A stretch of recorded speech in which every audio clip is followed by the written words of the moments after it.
They moved with efficient, brutal precision that spoke of years of practice and unlimited resources.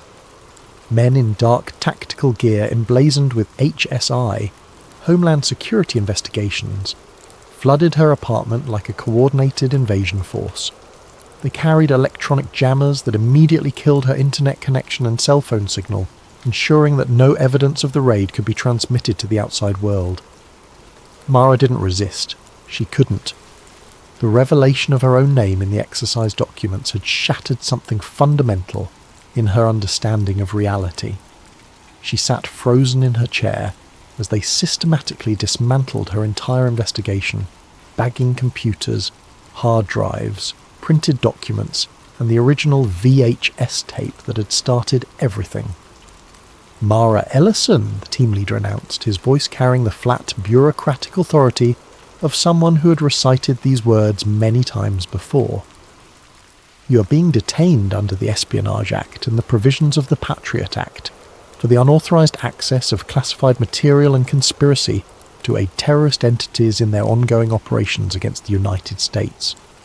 The charges were absurd, but Mara understood that absurdity was the point.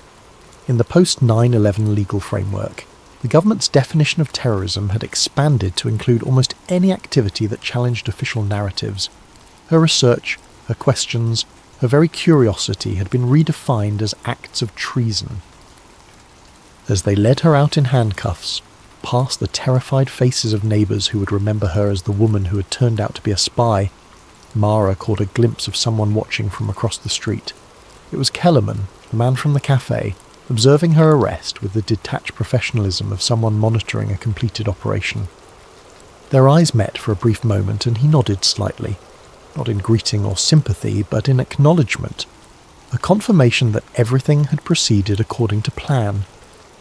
The government's case against her was presented in a sealed FISA court, where neither the evidence nor the proceedings were accessible to public scrutiny.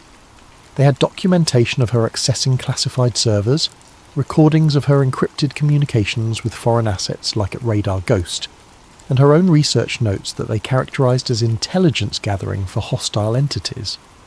They presented her investigation not as the work of a concerned citizen or independent researcher, but as a sophisticated espionage operation designed to undermine public confidence in government institutions and aid terrorist recruitment. Every question she had asked was reframed as an attack on national security. Every fact she had uncovered was presented as intelligence that could be used against American interests. The judge, operating under national security guidelines that prioritize state secrets over due process, sentenced her to indefinite detention in ADX Florence, the federal supermax facility designed to make dangerous criminals disappear from the world. She was classified as a Level 6 terrorist, a designation that eliminated most constitutional protections and ensured that she would spend the rest of her life in solitary confinement. But something unexpected happened in the weeks following her arrest. Fragments of her research began appearing online, leaked to conspiracy theory websites and alternative media platforms in carefully edited chunks. Anonymous accounts uploaded her audio analysis comparing the ATC recordings, her financial charts tracking the put options, and scanned pages from Dr. Thorne's suppressed paper. The leaks were incomplete and disconnected, presenting tantalizing glimpses of a larger truth without providing the comprehensive narrative that Mara had spent months constructing. Each fragment raised more questions than it answered, creating a puzzle that thousands of amateur researchers began trying to solve. The story spread through the conspiracy theory ecosystem with viral intensity. Mara Ellison became a martyred truth-teller, a patriotic whistleblower who had been silenced by a tyrannical government for asking inconvenient questions. Her name appeared on protest signs and bumper stickers. Her fragmented research became the foundational text of a new generation of 9/11 truth-seekers who built elaborate theories around the gaps in her evidence. Online forums dedicated to her case attracted hundreds of thousands of members who spent countless hours analysing every leaked document, enhancing every audio file, and connecting dots that may or may not have been related. The movement consumed enormous amounts of time and energy from people who might otherwise have been investigating more immediate and actionable forms of government corruption. In her solitary cell, staring at concrete walls that never varied, Mara had years to think about what had really happened to her. She had access to limited reading materials, carefully selected books and magazines that were screened for security risks, but no internet, no phone calls, and no contact with the outside world except for monthly visits from a government-appointed psychiatrist who documented her mental state for official records. During those long, empty hours, she began to understand the true sophistication of the operation she had been part of. The evidence she had uncovered was real. The financial anomalies, the radar substitutions, the media manipulation had all been genuine. But her discovery of them hadn't been accidental. She had been led to each revelation by a carefully constructed trail that had made her feel like an independent investigator while actually being a participant in a psychological experiment.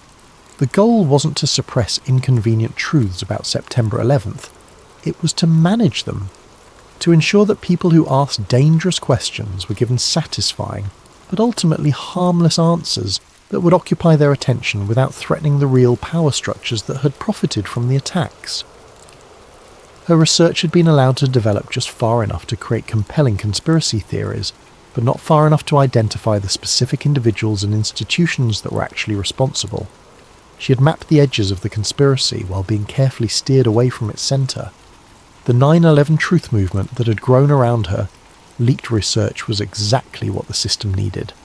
A large, vocal, but ultimately marginalised group that absorbed dissent and channeled it into harmless activities like conference presentations, documentary films and internet discussions. The conspiracy theorists served as controlled opposition, providing an outlet for skepticism while ensuring that genuine investigation was drowned in a sea of speculation and theory. But perhaps most insidiously, her case had established a precedent for the treatment of future researchers. Anyone who began asking serious questions about government actions would be confronted with the example of Mara Ellison, the translator who had thought she was uncovering truth, but had actually been playing a role in an elaborate deception, and who had ended up spending her life in prison for crimes she didn't understand she was committing. The message was clear. The cost of curiosity was too high, the risk of investigation was too great, and the line between research and treason was too thin for ordinary citizens to navigate safely. Years passed in the unchanging routine of maximum security imprisonment.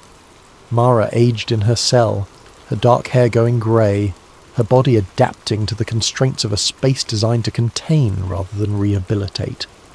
She developed the 1,000-yard stare common to long-term solitary confinement, a psychological adjustment to environmental deprivation that allowed consciousness to survive even when hope had been systematically eliminated. But her mind remained sharp and she continued to think about the implications of her experience.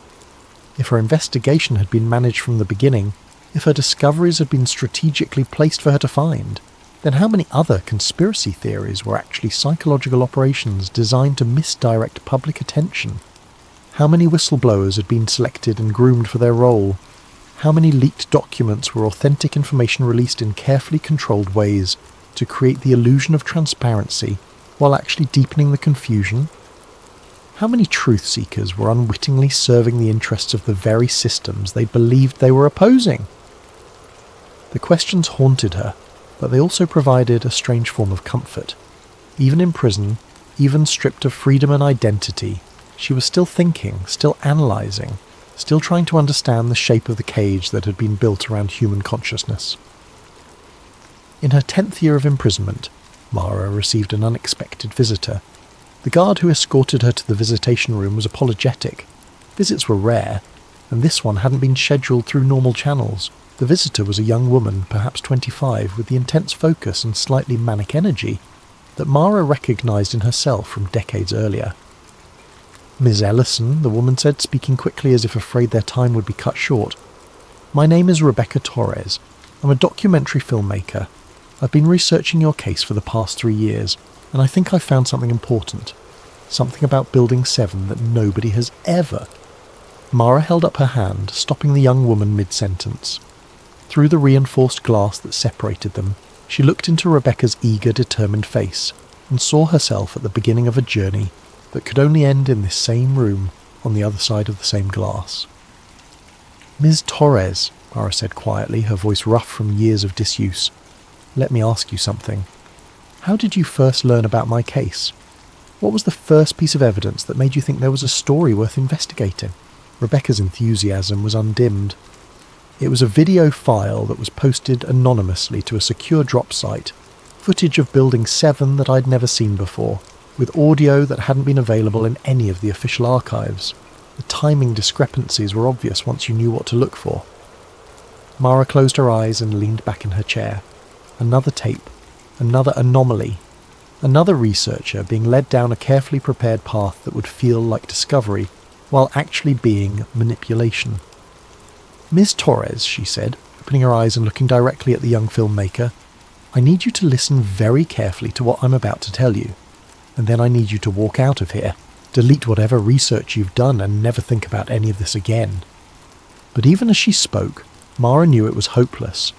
Rebecca Torres had the same look in her eyes that Mara had once seen in her own mirror, the absolute certainty that she was on the verge of uncovering a truth that would change everything. The same conviction that had led Mara to spend 20 years in a cage built from her own curiosity. The cycle would continue.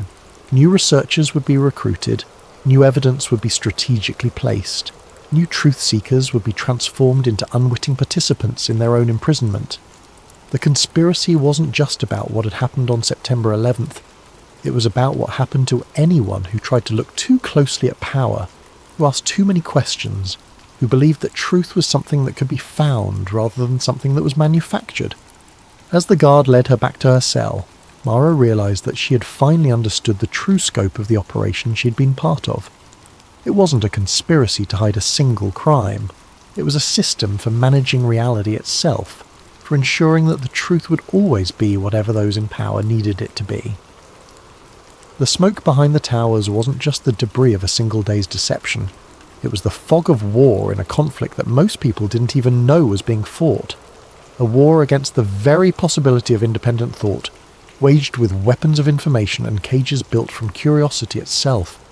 And in that war, every truth seeker was both a casualty and a weapon, both a victim and an unwitting soldier, in an army that was fighting against its own cause. The tape that shouldn't exist had led her exactly where it was supposed to lead her, into a truth that was indistinguishable from a lie, a cage that was built from the very evidence that had seemed to promise freedom. In the end, Mara Ellison had found exactly what she was looking for, and that perhaps was the most terrifying revelation of all. The smoke behind the towers, an extended investigation. What if the single most defining event of the 21st century wasn't what we were told? We've all seen the footage, heard the official story, and lived with the consequences. But what happens when a single piece of evidence lost in the system for over 2 decades falls into the hands of the one person with the skills and obsession to see the cracks in the narrative? This is not a story about easy answers. It's a story about the questions that can unravel a reality. Before we begin, make sure you're subscribed to Sleep Theories and hit the notification bell. We dive deep into the world's greatest mysteries, and what you're about to read will have you questioning everything. In the comments below, let us know. After learning about the inconsistencies, what's the one piece of the 9/11 puzzle that never sat right with you? Now settle in. This is the smoke behind the towers. The dust in Mara Ellison's apartment was a library of dead projects. It settled on the spines of German legal dictionaries, coated the cooling fins of her overworked computer, and formed a fine grey film on the stacked plastic boxes of government transcripts that were her livelihood. The apartment itself was a testament to organised chaos. Cables snaking between translation equipment, multiple keyboards in different alphabets, and towers of reference materials that threatened to topple with each vibration from the subway below.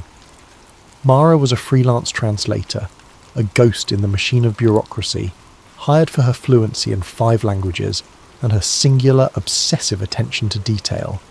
She didn't just translate words, she translated context, subtext, and the terrifying silence between official lines. Her clients range from immigration lawyers needing farcy depositions, translated to federal agencies requiring real-time interpretation of intercepted communications. It was solitary work that suited her temperament. She'd always been more comfortable with the precision of language than the chaos of human interaction. The package from the Department of Defence's Archival Division was standard. A reinforced cardboard box, a chain of custody form clipped to the top, and inside 12 VHS tapes labelled with alphanumeric codes denoting a declassified batch of field communications from the early 2000s. The accompanying documentation was sparse. A single-page memo requesting translation of any foreign language chatter captured in the background. The pay was modest but steady, and Mara had developed a reputation for catching linguistic details that others missed. Her workspace was a shrine to analogue precision. The professional-grade VCR, a Sony model worth more than most people's cars, sat connected to a digital audio interface that allowed her to isolate frequency ranges and enhance muffled conversations. Multiple monitors displayed waveform analysis software alongside translation databases. She worked methodically, her headphones sealing her in a world of static, fragmented Farsi, Arabic phrases, and the ambient hum of old magnetic tape. The first 11 tapes were unremarkable: routine military communications, helicopter pilots discussing weather conditions, occasional snippets of foreign languages that were either too corrupted to translate or turned out to be harmless civilian chatter picked up by sensitive equipment. She documented everything with academic precision, noting timestamps, speaker identifications, and confidence levels for her translations. Tape 7 was different from the moment she picked it up. Its label, DOD-AFC-0, 91101-BROLL-4, was slightly smudged, the ink appearing fresher than the others despite the identical date stamps. The B-roll designation caught her attention, typically used for supplementary footage, background material that never made it to air. September 11th, 2001, was faded but legible in the corner, written in what looked like different handwriting than the official labels.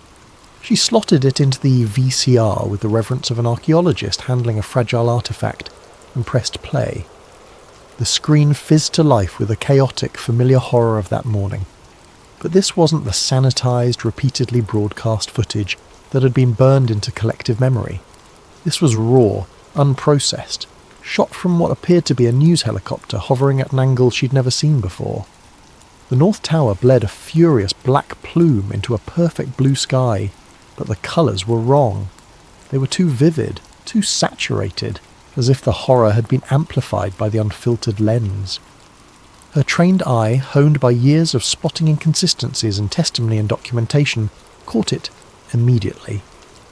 In the lower third of the frame, a time code burned into the tape read 08:42:17 Eastern Standard Time. She knew the official timeline by heart. American Airlines. Flight 11 had struck the North Tower at 8:46 a.m, a 4-minute discrepancy. A chill, small and precise, traced a path down her spine. Technical errors were common in archival footage, she rationalised. Equipment malfunctions, camera operators forgetting to sync their timestamps. She'd seen it hundreds of times in legal depositions where security cameras showed impossible timelines. But as she continued watching, the discrepancy held. The timecode advanced in perfect synchronization with real time, never jumping or resetting. This wasn't a technical glitch. It was consistent, deliberate, accurate. And if it was accurate, then everything she knew about that morning was built on a foundation of sand. Then she heard the voices. They were not the panicked cries of civilians or the frantic dispatches of news anchors that had filled the airwaves. These voices were cool, professional, crackling with the distinct compression of military-grade communication systems. They were barely audible under the rotor wash and wind noise, but her equipment could isolate and enhance them. "Command, this is Skywatch. Confirmed scenario is live. Repeat, is this Vigilant Guardian live or real world?" The voice was young, male, with the clipped precision of military training but an undertone of confusion that made Mara's pulse quicken. A pause, filled with the sound of roaring fire and distant sirens. When the response came, it was from a different voice, older, calmer, carrying the authority of rank. "Maintain exercise protocol. All units, This is a live fly exercise. Treat all tracks as simulated until otherwise notified. The first voice came back, strain creeping in. Skywatch copies. Maintaining protocol. Jesus, that's a lot of smoke for a simulation. Another voice joined the channel, different again, with a slight accent she couldn't immediately place. Command. Falcon 2 requesting permission to vector intercept on the southern track. We show multiple bogies, but exercise parameters did not account for this density. Negative Falcon 2. Maintain exercise posture. All tracks are part of the scenario until command confirms otherwise. Mara's breath caught in her throat. Vigilant Guardian. The name meant nothing to her, but the context was unmistakable. They were talking about an exercise, a drill, at the exact moment when the real attack was unfolding. The confusion in their voices was genuine. They couldn't tell what was real and what was simulation. She rewound the tape, listening again with professional focus. The voices were too clear to be atmospheric noise, too organised to be random civilian communications. This was operational military chatter, recorded at the highest levels of the response hierarchy. And according to the time code, it was happening before the official narrative said the first plane had even hit. The camera panned, and she saw the South Tower in the background, pristine and untouched. According to every official record, every news report, every commission finding, the South Tower would remain undamaged for another 17 minutes. But these military voices were already talking about multiple targets, exercise protocols, and maintaining simulation status. The official story was a solid wall, a monument of accepted fact constructed from thousands of testimonies, investigations and reports. But this tape was a hairline fracture in the granite. It was a glimpse of the scaffolding behind the monument, the framework that held up the official truth. Her heart hammered against her ribs, a frantic bird in a cage of bone. The rational part of her mind insisted this was a mislabeled tape, a bureaucratic error. Her contract was explicit about mishandled materials. They were to be reported immediately, returned to the appropriate authorities for proper classification review. But curiosity, that quiet, relentless engine that had driven her through graduate school and into a career built on uncovering meaning in chaos, overrode the fear. She didn't eject the tape. Instead, she connected it to her digital capture system and began making a perfect copy, frame by frame, preserving every pixel and every audio sample. The chill in her spine had become a frozen river, carrying with it the terrible realization that she was holding something that could unravel everything. This tape shouldn't exist, and she knew, with the terrifying certainty of someone who has spent a lifetime connecting dots that others refused to see, that she could never unsee what was on it. As the tape played on, she began taking meticulous notes, documenting call signs, voice patterns, and radio procedures. The military communications continued throughout the footage, painting a picture of an operation that was simultaneously a drill and a real-world crisis, a Schrödinger's catastrophe where reality and simulation existed in quantum superposition until someone with the authority to collapse the wave function decided what was real. That someone, she was beginning to suspect, was not who the world thought it was. Sleep didn't come. The images played on the backs of her eyelids in an endless loop. The impossibly blue sky, the black smoke billowing against it, the time code burning like a digital scar across her vision. The voices echoed in her memory, their professional calm masking confusion that ran deeper than anyone had ever admitted publicly. By 5 a.m, she was at her desk, the glow of her monitors the only light in the pre-dawn gloom of her apartment.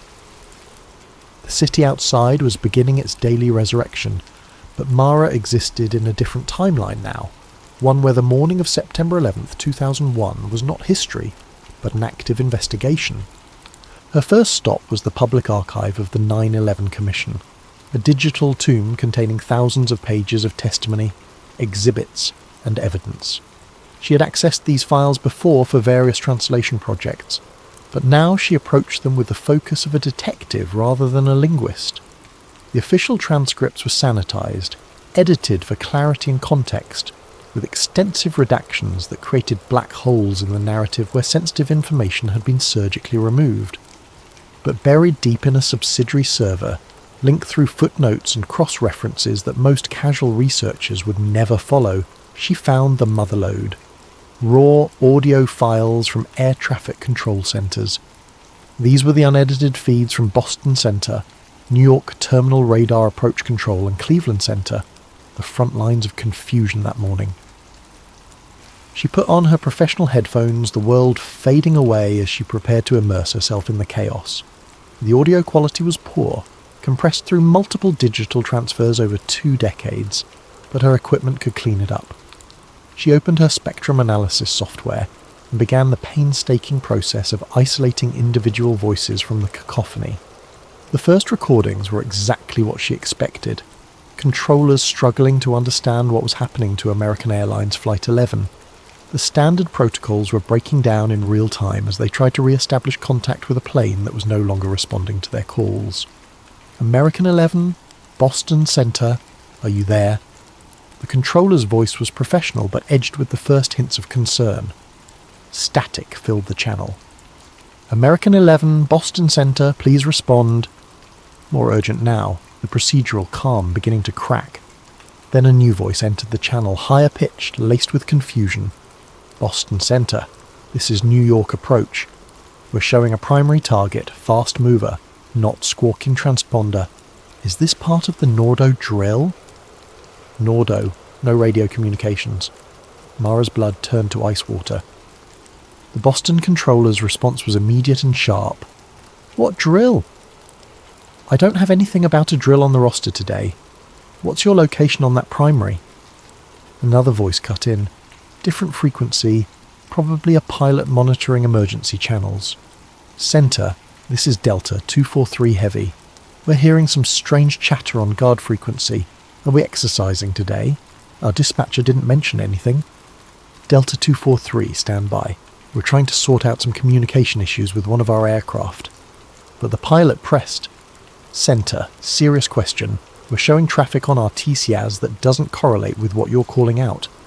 Our system is painting targets where you're not showing anything. Is this part of some kind of exercise? The timestamp on this exchange was 8:43 a.m., 3 minutes before the official time of impact. The confusion wasn't happening after the attack. It was the environment in which the attack was unfolding. The system was already compromised, already uncertain about what was real and what was simulation.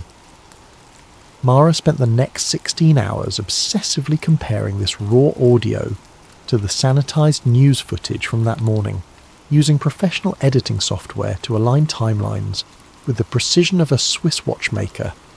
She created a split-screen comparison, audio waveforms on one side, video timestamps on the other, and she found them, the edits.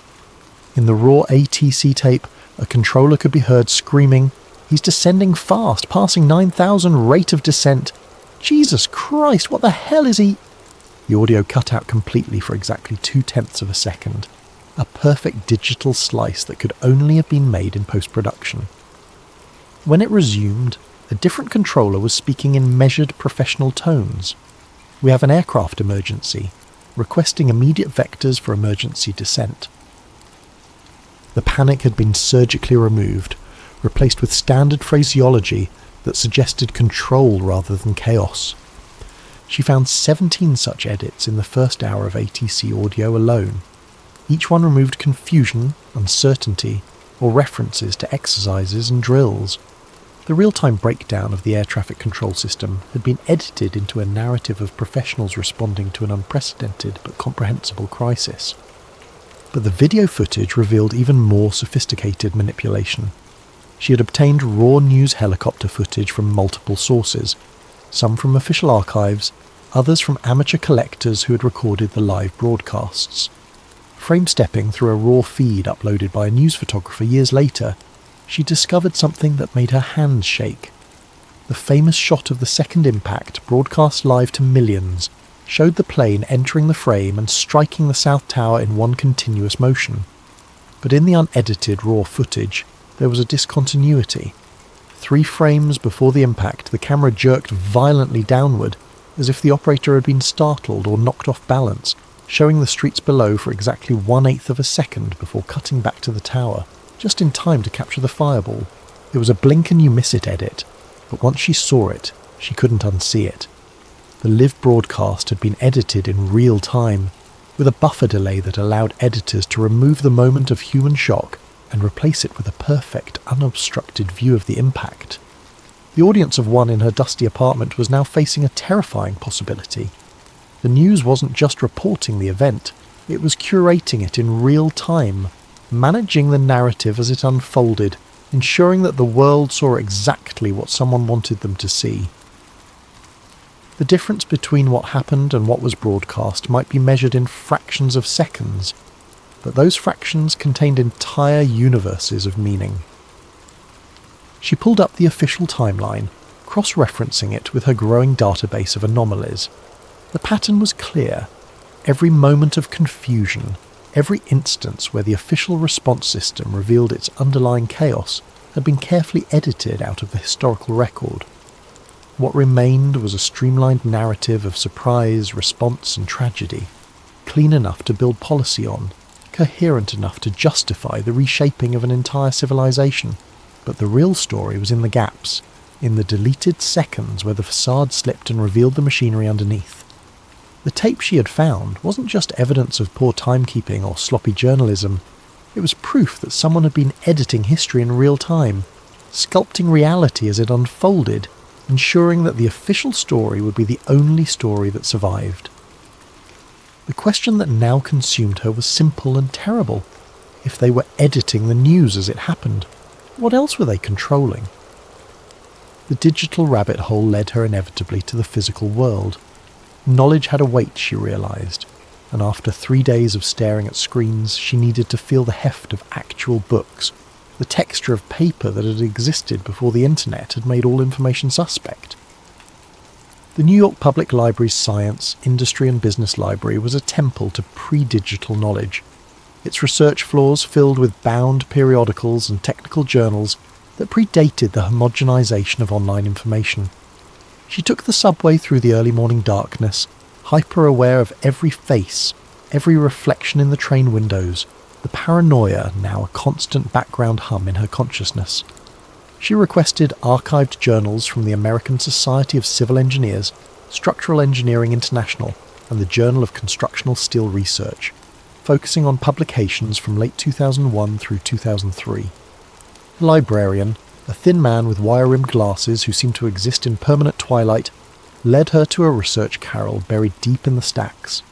The official reports were unequivocal and had been cited thousands of times. The intense jet fuel fires had softened the steel structural members, causing thermal expansion that pushed the floor joists off their supports. The floors pancaked down onto each other in a progressive collapse that accelerated due to the increasing mass and momentum. It was tragic but straightforward physics. Fire weakens steel, gravity does the rest. But in the months immediately following the attacks, before the official narrative had crystallized and academic careers had been threatened, a different conversation was happening in the margins of professional literature. She found letters to the editor, brief technical notes, and transcripts from early conferences where structural engineers voiced quiet, professional skepticism. One article, published in a now-defunct journal called Structural Integrity Review, bore the innocuous title, Anomalies in the WTC Collapse Dynamics, a Preliminary Analysis. The author was Dr. Aris Thorne, a professor of structural engineering at Northwestern University with 40 years of experience in high-rise design and failure analysis. Dr. Thorne's analysis was methodical and damning. Using basic principles of physics and publicly available measurements, he demonstrated that the towers had fallen through the path of greatest resistance, the undamaged lower floors and the intact core columns at virtually freefall speed. For that to happen, he argued, the structural resistance had to have been removed almost entirely and almost simultaneously. The observed collapse is consistent with the near instantaneous failure of critical load-bearing elements across multiple floors, he wrote. This failure mode is not consistent with thermal effects from hydrocarbon fires, which would create non-uniform heating and progressive failure. It is, however, consistent with controlled demolition techniques designed to minimize structural resistance during collapse. He included mathematical models showing that even if the fires had weakened the steel by 50%, far more than the official reports claimed, the remaining structure should have provided significant resistance to collapse. The floors should have fallen irregularly, the core columns should have remained standing, and the overall collapse time should have been significantly longer. It is akin to a car falling through the bottom of a multi-storey parking garage, he wrote, with each floor providing progressively less resistance, despite having suffered no structural damage. The physics simply do not support the official explanation. The article was peer-reviewed and published in March 2002. 3 months later, Dr. Thorne's research funding was terminated. By the end of the year, the journal itself had ceased publication, its parent organisation citing financial difficulties and changing market conditions. But Mara's investigation revealed a more complex story. Cross-referencing the journal's subscription database with the author affiliations in Dr. Thorne's article, she discovered that 7 of the 12 peer reviewers who had approved the paper were subsequently denied tenure, transferred to non-research positions, or had their federal funding mysteriously disappear. The systematic dismantling of the academic infrastructure that had supported the questioning of the official narrative was surgical in its precision. Dr. Thorne himself became her new obsession. His university profile, archived on the Internet Wayback Machine, showed a distinguished career spanning 4 decades, with over 200 published papers and millions of dollars in research grants. But in early 2002, his page was updated to show that he had taken an indefinite sabbatical for personal reasons. She dug deeper, following a trail through archived academic mailing lists, conference proceedings, and professional networking sites. The last traces of Dr. Thorne's professional existence were found in a niche engineering message board devoted to structural failure analysis. The forum had been active from 1997 to 2003, when it was apparently taken offline permanently. But Mara had learned to look in the forgotten corners of the internet, the places where data went to die but never quite disappeared. Using advanced search techniques and cached page reconstructions, she found fragments of the discussion threads. Dr. Thorne's final posts were increasingly frantic in tone. He described pressure from university administrators, threats to his family's safety, and mysterious visitors who claimed to be federal investigators but carried no proper identification. His last post, dated September 15, 2002, exactly 1 year and 4 days after the attacks, was brief and chilling. The data is the data. Mathematical models don't lie. Steel doesn't care about politics, and gravity is not a government agency. They can threaten my funding, my reputation, even my family. But they can't change the laws of physics. I've said all I can. To those still listening, they're watching. I suggest you all be careful what you look for. You might not like what finds you back. He never posted again. A follow-up news search revealed a brief article from the Chicago Tribune, buried on page 7 of the Metro section 6 months later. University professor missing, foul play not suspected. The article was perfunctory, almost dismissive. Dr. Thorne had been reported missing by his sister when he failed to appear for Christmas dinner. His car was found at O'Hare Airport, keys in the ignition, a plane ticket to Vancouver in his name unused at the gate. Professor Thorne had been under considerable stress related to academic disputes. An unnamed university spokesperson was quoted as saying, "This appears to be a case of someone needing to start fresh somewhere else." But there was no trail after that. No credit card usage, no bank withdrawals, no rental agreements or employment records under his name, or any obvious aliases. Dr. Aris Thorne, a man who had spent 40 years building a paper trail of academic achievement, had simply evaporated. Mara closed her eyes in the sterile library lighting, the weight of the revelation settling on her shoulders like a lead blanket. The systematic silencing hadn't been limited to Dr. Thorne. As she continued her research, she found a pattern of structural engineers, metallurgists, and physics professors who had raised questions about the official collapse narrative in those crucial first months after the attacks. All of them had faced professional consequences. All of them had been marginalised, defunded or discredited, and all of them had eventually stopped asking questions about September 11th. The few who continued their research had moved to other countries, found positions in private industry, or simply disappeared from the academic record entirely. What remained was a consensus not of discovery but of survival, a scientific community that had learned, through selective pressure and systematic intimidation, that certain questions would not be tolerated. The official story wasn't just the accepted version of events, it was the only version that was professionally survivable. As she gathered her notes and prepared to leave the library, Mara felt exposed under the flickering fluorescent lights. The paranoia was no longer abstract. There was a physical sensation, a cold certainty that she was being observed, catalogued, evaluated for the threat she might represent. The knowledge she was accumulating had a price, she realised, and others had already paid it. The question now was whether she would be added to the list of people who had learned too much for their own good.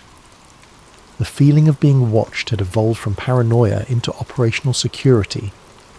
Mara began varying her routines, taking different routes home, using cash for purchases, and conducting her most sensitive research from internet cafes and public libraries, rather than her home computer. She had read enough about surveillance to know that once you were on someone's radar, digital footprints became roadmaps to your location and intentions. She also began using layered VPNs, routing her internet traffic through servers in countries with strong privacy laws, and communicating through encrypted channels that existed in the shadow spaces of the internet. Her investigation moved from mainstream archives to the digital underworld where disgruntled employees, amateur researchers, and information brokers traded in data that governments preferred to keep buried. It was in one such forum, a dark website dedicated to air disaster investigations and aviation anomalies, that she encountered the handle at Radar Ghost. His initial posts in the 9/11 section were bitter rants about cover-ups and government lies, the kind of conspiracy theorising that most serious researchers ignored. But buried in his rambling messages were technical details that could only have come from someone with intimate knowledge of air traffic control systems. After weeks of careful cultivation, building trust through shared technical knowledge and encrypted private messages, at Radar Ghost agreed to share something that had haunted him for over 20 years. "This will cost me everything if it's traced back to me," he wrote, in a message encrypted with military-grade protocols. "I was working approach control at a facility that doesn't exist in any official record. We had primary radar coverage of the entire East Coast corridor. I saw things that morning that were scrubbed from every official database, but I kept copies. Insurance, you understand. Don't disappoint me." The file arrived 3 days later, a massive data dump disguised as a corrupted email attachment.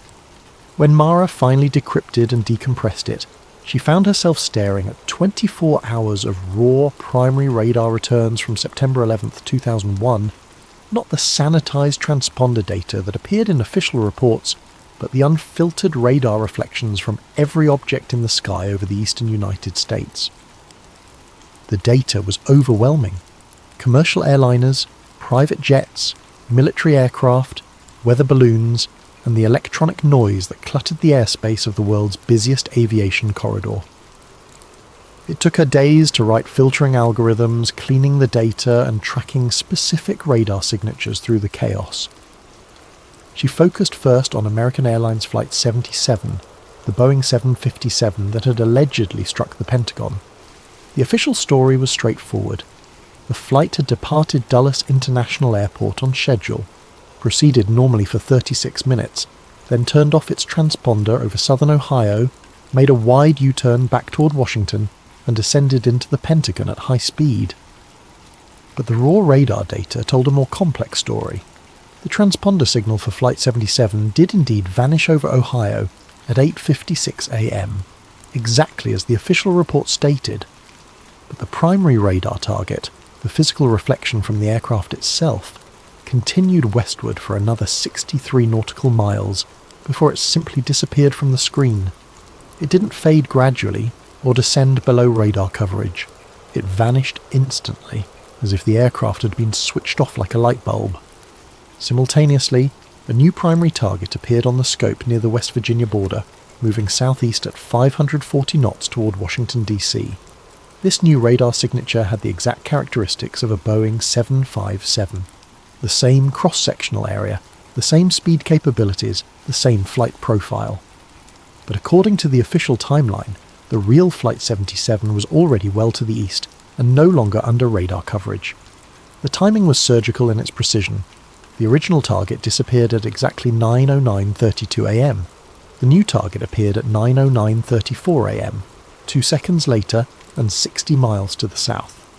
It was as if the aircraft had been teleported, or as if one plane had been replaced by another in a carefully choreographed handoff. Radar Ghost's encrypted messages provided context. See it now? The swap. We called it aircraft substitution in our training manuals, something the military practices during war games when they need to simulate different aircraft types or flight profiles. They paint a new bird on the screen using electronic countermeasures, make the old one disappear using radar jammers. We saw what they wanted us to see. Mara cross-referenced the radar data with archived flight tracking information from that morning. The pattern became even more disturbing when she examined United Airlines Flight 175, which had struck the South Tower. Like Flight 77, its transponder signal disappeared over New Jersey, but the primary radar returns showed the aircraft continuing north for another 40 miles, before vanishing and being replaced by a different target that descended into Manhattan. The implications were staggering. The radar evidence suggested that the aircraft everyone watched strike the World Trade Center and Pentagon were not the original commercial flights. They were substitutes, introduced into the airspace during the confusion of the morning's military exercises. But substitutes for what? If the original flights hadn't crashed into the buildings, what had happened to them? And what exactly had struck the towers? Her correspondence with Radar Ghost became increasingly cryptic as he realised the magnitude of what he had revealed. His final message was short and urgent. They know I've been talking. Moving the family tonight. The data you have is real, but is only part of the picture. Look for the fighter jets that weren't supposed to be there. Look for the electronic warfare signatures. And whatever you do, don't trust anyone who claims to be trying to help you. The people who did this have been cleaning up loose ends for 20 years. The account at Radar Ghost went dark after that message. When Mara tried to reach him through back-channel communications, she found that all his digital identities had been systematically erased. Email accounts closed, forum profiles deleted, encrypted messaging services showing no record of his user credentials. It was as if he had never existed. But the radar data remained, a digital fossil of a truth that someone had gone to extraordinary lengths to conceal. The morning of September 11th hadn't just been a terrorist attack, it had been the largest military deception operation in modern history, a shell game played with passenger aircraft while the world watched in horror. The question that now consumed Mara's every waking moment was simple and terrifying. If the planes that struck the buildings weren't the original flights, and if the original flights had been made to disappear somewhere over the American heartland, then who was responsible for the greatest aviation magic trick ever performed? And more importantly, what had happened to the 244 people who had been aboard those vanished aircraft? The scope of the deception was threatening to overwhelm her analytical capabilities. Aircraft substitution, media manipulation, academic intimidation. The threads were weaving together into a pattern so vast and complex that her rational mind struggled to process it. She needed something concrete, something that operated according to simpler rules than military operations or information warfare. She needed to follow the money. Financial markets were brutal in their honesty. Numbers didn't lie, couldn't be intimidated into silence, and left paper trails that were nearly impossible to completely erase. If someone had advanced knowledge of the attacks, they would have found ways to profit from that knowledge, and those profits would be traceable. Mara spent her remaining savings on access to premium financial databases and trading analysis software.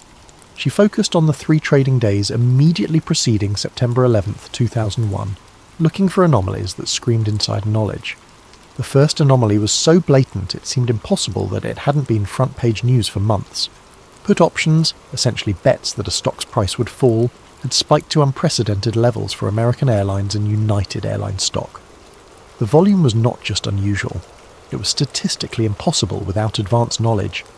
American Airlines put options had increased by 1,300%, above normal volume on September the 6th and 7th. United Airlines puts had spiked by 1,100% over the same period. Someone had wagered hundreds of millions of dollars that these 2 specific airlines, and only these 2 airlines, were about to experience catastrophic losses. But the betting wasn't limited to the airlines. Insurance companies had been targeted with similar precision. Marsh & McLennan, the insurance brokerage that occupied floors 93 to 100 of the North Tower, had been hit with massive put option purchases. So had Swiss Re and Munich Re, two reinsurance giants that would face billions in claims from the attacks. Even more specifically, put options had been purchased against Morgan Stanley, Merrill Lynch, and other financial firms that had major offices in the World Trade Center complex. The pattern was surgical. Only companies that would be directly impacted by the destruction of the towers were targeted for bearish betting. The profits from these trades, had they been collected, would have totaled over $2.5 billion. It was the most successful short-selling operation in financial history, predicated on advanced knowledge of one of the most devastating attacks in human history. Mara traced the trading orders through a labyrinth of financial intermediaries.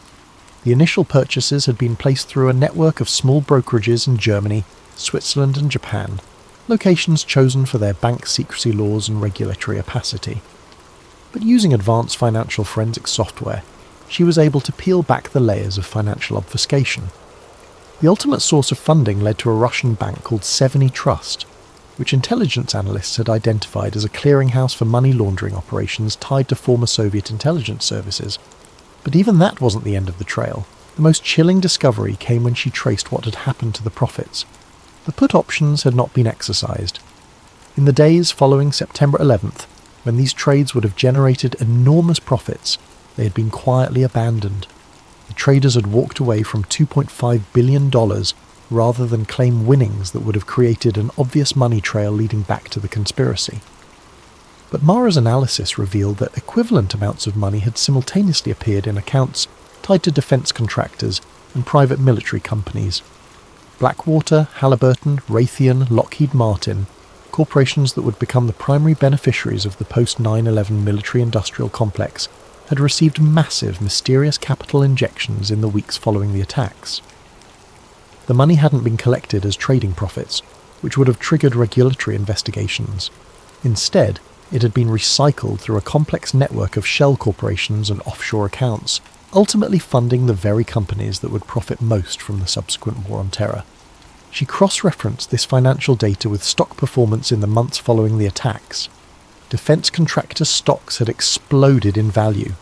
Blackwater had grown from a small military training company to a billion-dollar private army.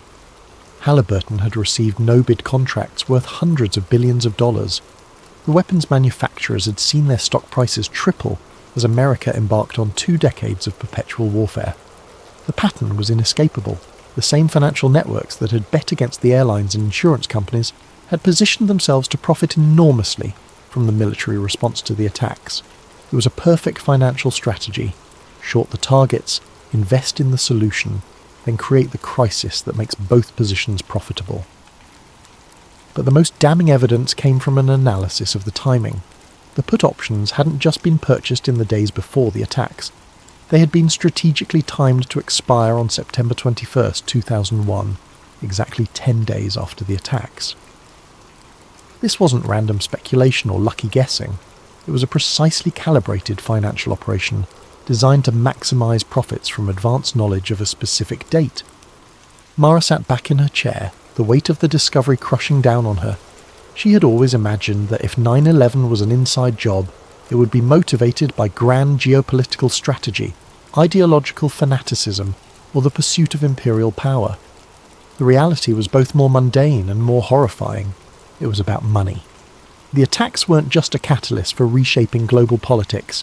They were the centerpiece of the most profitable investment strategy in human history. The towers had fallen, 3,000 people had died, and 2 decades of war had followed, all to execute a financial plan that had generated trillions of dollars for a small group of investors who had known exactly what was going to happen and when. She began mapping the ownership structures of the shell companies that had received the laundered profits. The network was vast and sophisticated, but patterns emerged. Many of the ultimate beneficiaries were names she recognized from business headlines. Defense industry executives, private equity firms specializing in military contractors, and investment funds that had emerged from nowhere in the early 2000s to become major players in the military-industrial complex. But one name kept appearing in her analysis, buried deep in the ownership structures and corporate boards: Meridian Group, a private investment firm that seemed to exist at the nexus of defence contracting, intelligence services and international finance. Every financial thread she followed eventually led back to companies with Meridian connections. Meridian Group had been founded in 1999 by former intelligence officials and Wall Street executives. Its public portfolio focused on emerging security technologies and crisis management solutions. But Mara's research revealed that it also held controlling interests in companies across the entire 9/11 profit chain. The defence contractors who built the weapons, the private military companies who fought the wars, the surveillance technology firms who monitored the homeland, and the financial institutions that funded the entire operation. It was a vertically integrated conspiracy, a corporate structure designed to profit from every aspect of the post-9/11 world. And if her analysis was correct, the same people who had financed the attacks had then positioned themselves to profit from the response, creating a closed loop of violence and profit that had sustained itself for over 2 decades. The scope of the financial conspiracy was staggering, but it also provided something that the other evidence had lacked: concrete proof of premeditation. Markets might be manipulated, radar might be spoofed, and media might be controlled, but money trails were nearly impossible to completely obscure. The put options were smoking gun evidence that someone had known exactly what was going to happen on September 11th and had invested billions of dollars to profit from that knowledge. As she compiled her financial research into a comprehensive report, Mara realized she was no longer just investigating a terrorist attack. She was mapping the architecture of a shadow economy built on manufactured crisis, where the same people who created the problems also owned the companies that sold the solutions. The question was no longer whether 9/11 had been an inside job. The financial evidence made that undeniable. The question was how many other crises, how many other wars, how many other national emergencies had been manufactured by the same network of investors who had learned that terror was the most profitable business on Earth. Have you ever wondered why ancient monuments across the globe seem to align with mathematical precision? Why your GPS glitches in certain locations? Or why governments classify research about electromagnetic anomalies? Tonight's story might make you question every map you've ever trusted. Before we begin this journey into the hidden grid beneath our feet, I want to thank M10rapin for suggesting this topic. Your video ideas fuel these late-night tales, so please leave your suggestions in the comments below. And if you're ready to uncover the mysteries that keep you awake at night, make sure to like and subscribe to Sleep Theories. Now, dim your lights, settle in, and prepare to discover the truth about the lines that connect our world. My name is Alex Morrison, and I used to believe maps told the truth. As a GIS analyst, that's Geographic Information Systems for those who don't spend their days staring at satellite data and topographical overlays, I thought I understood how the world was organised. Cities here, mountains there, rivers cutting through valleys in predictable patterns carved by millions of years of erosion. Everything had a logical explanation. Everything could be mapped, measured and catalogued. That was before I found the pattern. It started innocently enough. Tuesday morning, October 15th, 8:47 a.m. I was hunched over my dual monitors in a cramped office in Brussels, working for Steinberg Construction Consortium. They'd hired me to evaluate potential sites for a new high-speed rail corridor that would connect Prague to Paris, part of the EU's Green Transportation Initiative. Routine work: overlay environmental data, check for protected sites, identify geological challenges. I'd done it 100 times before, but this time something was different. I was cross-referencing archaeological databases with our proposed route when I noticed it. A series of Neolithic monuments, stone circles, burial mounds, ancient wells, formed an almost perfect line across the landscape. Not just a few sites clustered together, but dozens of them, stretching for hundreds of miles. The proposed railway cut directly across this invisible corridor. At first, I laughed it off. Pattern recognition gone wild, I told myself. The human brain loves to find connections when none exist. But then I pulled up the magnetic anomaly data from the European Space Agency's swarm satellites. The coffee mug slipped from my hand, shattering on the floor. The magnetic variations followed the exact same line. Every single monument sat on a point of electromagnetic disturbance. The precision was impossible. We're talking about structures built 5,000 years apart by cultures that supposedly never interacted, aligned to within meters of a magnetic corridor that modern science had only just detected. I should have deleted the file, should have marked the route as approved and moved on with my life. Instead, I zoomed out. The line didn't stop at the edge of my survey area. It continued east through Romania, Turkey, Iran, west through England, across the Atlantic. I pulled up global archaeological databases, my fingers trembling as I plotted point after point. Stonehenge, Avebury, the Externstein, the Oracle at Delphi. Each site fell perfectly along extended trajectories of the same geometric pattern. My phone buzzed. A text from my supervisor. "Morrison, railway assessment due by noon. Stop whatever rabbit hole you're going down." But I couldn't stop. I'd found something that shouldn't exist. A planetary grid mapped by ancient peoples who supposedly thought the Earth was flat, following electromagnetic patterns we'd only discovered in the last century. Either I was losing my mind or I'd stumbled onto the greatest archaeological discovery of the millennium. I chose to believe the latter. That was my first mistake. 3 weeks later, I stood in a frost-covered field 40 kilometres outside Prague, watching my equipment fail in ways that defied every principle of engineering I knew. After discovering the alignment, I'd convinced Steinberg to let me conduct field surveys along the proposed route. Geological stability assessment, I'd called it. What I really wanted was to stand on one of these intersection points myself, to take readings that might explain how ancient peoples had detected magnetic anomalies without compasses or magnetometers. The morning had started normally enough. I'd parked my van on a dirt road near the village of Holubice, unloaded my survey equipment, and hiked 2 kilometres to the first monument site, a circle of weathered standing stones that locals called Devil's Dance. The temperature hovered just above freezing, and mist clung to the valleys like cotton wool. I set up my differential GPS unit first, waiting for it to lock onto satellites. The device chirped, showing full signal strength. Then, as I walked toward the centre of the stone circle, the screen flickered. Acquiring satellites. Signal lost. Acquiring satellites. I checked my phone. Same problem. The GPS app showed my location jumping wildly, placing me first in Prague, then Vienna, then somehow in the middle of the Atlantic Ocean.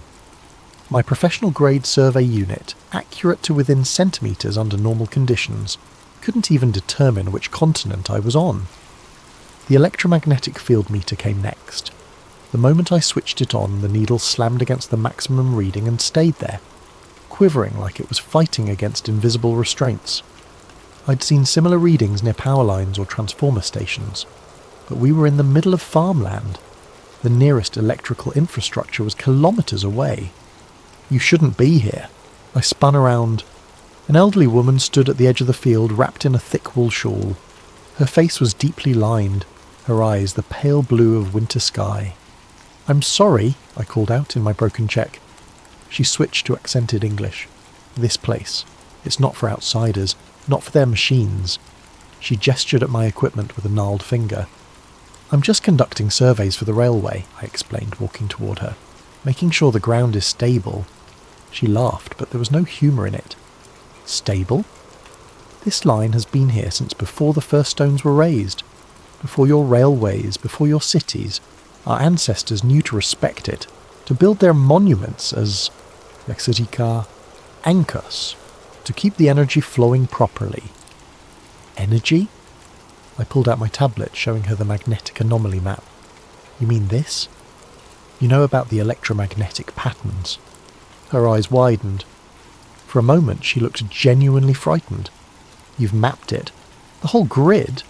She grabbed my arm with surprising strength. "You must stop. Some knowledge isn't meant to be documented. They will come for you if you continue." "Who will come?" But she was already walking away, moving faster than seemed possible for someone her age. "The ones who already know," she called back. "The ones who've always known." I wanted to follow her, to demand answers, but my drone chose that moment to fall out of the sky. No warning, no gradual descent. 1 second it was hovering steadily, The next it dropped like a stone, smashing into the frozen ground 20 metres away. As I ran to retrieve it, I noticed something through the trees, a structure that didn't belong. Hidden behind a thick stand of pines was a concrete building, brutalist in design, with narrow windows like suspicious eyes. Military architecture, Cold War era by the look of it. The smart thing would have been to leave immediately. Instead, I collected my broken drone and hiked toward the building. The structure was abandoned but not ancient. Rust streaked the metal door, which hung open on failing hinges. Inside, fluorescent lights dangled from exposed wiring, and the walls were covered in mould that formed patterns like continental drift. But it was the maps that stopped me cold. The entire north wall was covered in them. Topographical maps, geological surveys, electromagnetic readings, layers upon layers of data, some dating back to the 1960s. Red strings connected pins at various locations, creating a web that stretched across Europe. And running through it all, marked in thick black ink, was the same line I'd found, the same impossible alignment. In the corner, barely legible, someone had written, "Earth Grid Project, classified, destroy after review." I pulled out my phone to photograph everything, but the camera wouldn't focus. Every image came out distorted, as if the very air in the room was bending light. I tried sketching what I saw instead, my hands shaking from more than cold. A metal filing cabinet in the corner had been forced open, its contents mostly removed or destroyed. But wedged behind the bottom drawer I found a single folder. Water damage had made most of it illegible, but I could make out fragments. Electromagnetic conductivity peaks at intersection points. Ancient structures appear to function as regulatory nodes. Catastrophic potential if grid destabilizes. Project terminated by Joint Commission directive. The last page was a photograph, grainy but unmistakable. It showed a massive antenna array in what looked like Alaska, the same distinctive design I'd seen in conspiracy documentaries about HAARP. But this photo was dated 1971, decades before HAARP officially existed. A sound outside made me freeze, the crunch of footsteps on frost. Multiple sets, moving with military precision. I shoved the folder inside my jacket and slipped out the back window, dropping into a thorny hedge that tore at my clothes. Through the trees, I could see dark vehicles pulling up to the building, men in unmarked uniforms spreading out to surround it. I ran, not toward my van, they'd certainly have someone watching it, but deeper into the forest, following a deer trail that wound toward the next village. Behind me I heard shouting in a language I didn't recognise, not Czech, not German, something else. It took me 4 hours to circle back to my vehicle, approaching from the opposite direction through farmland. The van was untouched, but I knew they'd let me go, let me run. They wanted to see what I'd do next, who I'd contact. As I drove away, hand steady on the wheel despite the adrenaline coursing through my veins, I realised the old woman had been right. Some knowledge wasn't meant to be documented, but it was too late now. I'd seen the grid, seen evidence that governments knew about it, had studied it, had classified it, and I was going to find out why. My apartment in Brussels became a command centre for obsession. After the encounter at Holobyty, I'd returned to work, filed a bland report recommending further geological assessment, and pretended everything was normal. But every evening, I locked my door, pulled the blinds and dove deeper into the mystery. The coffee table disappeared under printed maps. The walls became a spider web of string and pins connecting sites across continents. I'd stopped sleeping more than 3 hours a night, surviving on espresso and the electric thrill of discovery. The pattern was everywhere once you knew how to look. Start with the obvious ones, the monuments everyone knows, the pyramids of Giza, Stonehenge, Machu Picchu, Easter Island. Plot them on a globe, not a flat map, and they form geometric relationships so precise they could have been placed by satellite guidance. The Great Pyramid sits at the exact centre of Earth's landmass. Easter Island is antipodal to the Indus Valley civilization sites. Angkor Wat, the Nazca Lines, and Easter Island form a perfect Great Circle route, but those were just the famous nodes. The real revelation came when I started plotting lesser-known sites. Every major ancient city sat on the grid. Babylon, Persepolis, Constantinople, Carthage, all built at intersection points where multiple energy lines converged. The Romans, master engineers, had built their road system following these same invisible highways. The Silk Road traced a major east-west corridor. Even modern cities clustered around the same points: New York, London, Tokyo, Cairo. It wasn't random. It couldn't be. I pulled declassified documents from every database I could access. The US Freedom of Information Act, the UK National Archives, leaked Soviet files from the fall of the USSR. Most of it was useless. Budget reports, personnel transfers, bureaucratic minutiae. But buried in the noise were fragments of something bigger. Project Stargate, the CIA's remote viewing program, included maps marking psychic hotspots that matched my grid lines perfectly. Operation Paperclip scientists had studied Earth radiation patterns in the 1950s. The Soviets had run something called Program Sputnik Grid that involved placing sensors at ancient monument sites across their territory. The most intriguing find came from a 1962 Canadian military report about the construction of the DEW line, the distant early warning radar system across the Arctic. An engineer named Captain Lawrence Brennan had noted persistent electromagnetic anomalies at certain locations that required special shielding for equipment. His proposed sites for radar stations, plotted on my grid, formed a perfect arc along a major ley line. But the document that changed everything was a leaked memo from 1997, source unknown, that had circulated on conspiracy forums before being scrubbed from most of the internet. I found it cached on an obscure Russian server. 2. Joint Chiefs Special Projects Division Aura. Earth grid stability concerns. Recent seismic activity correlates with disruption of natural electromagnetic corridors via urban development and mineral extraction. Recommendation: establish monitoring stations at key intersection points under cover of telecommunications infrastructure. See attached list of priority sites. The attached list was gone, but the implication was clear. They knew. The military, the intelligence agencies, the energy companies, they all knew about the grid, and they were using it.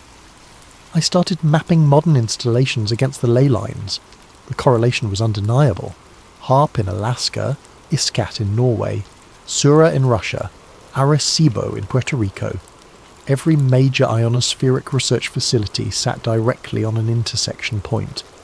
The Large Hadron Collider at CERN traced a circle around one of the most powerful convergent zones in Europe. Nuclear power plants clustered along the lines. Major military bases were built at intersection points. Even the routes of underground fibre optic cables followed the ancient paths, as if modern engineers were unconsciously drawn to the same energy corridors their ancestors had marked with standing stones. My phone rang at 3 a.m. on a Tuesday. Unknown number. Stop digging. The voice was electronically distorted, genderless. Who is this? Someone trying to help you. You found the grid. Congratulations. Now forget about it before you end up like the others. What others? Bruce Cathy, John Michel, Ivan Sanderson, all the researchers who got too close to the truth. Heart attacks, car accidents, sudden illnesses. Very convenient. My blood chilled. I knew those names.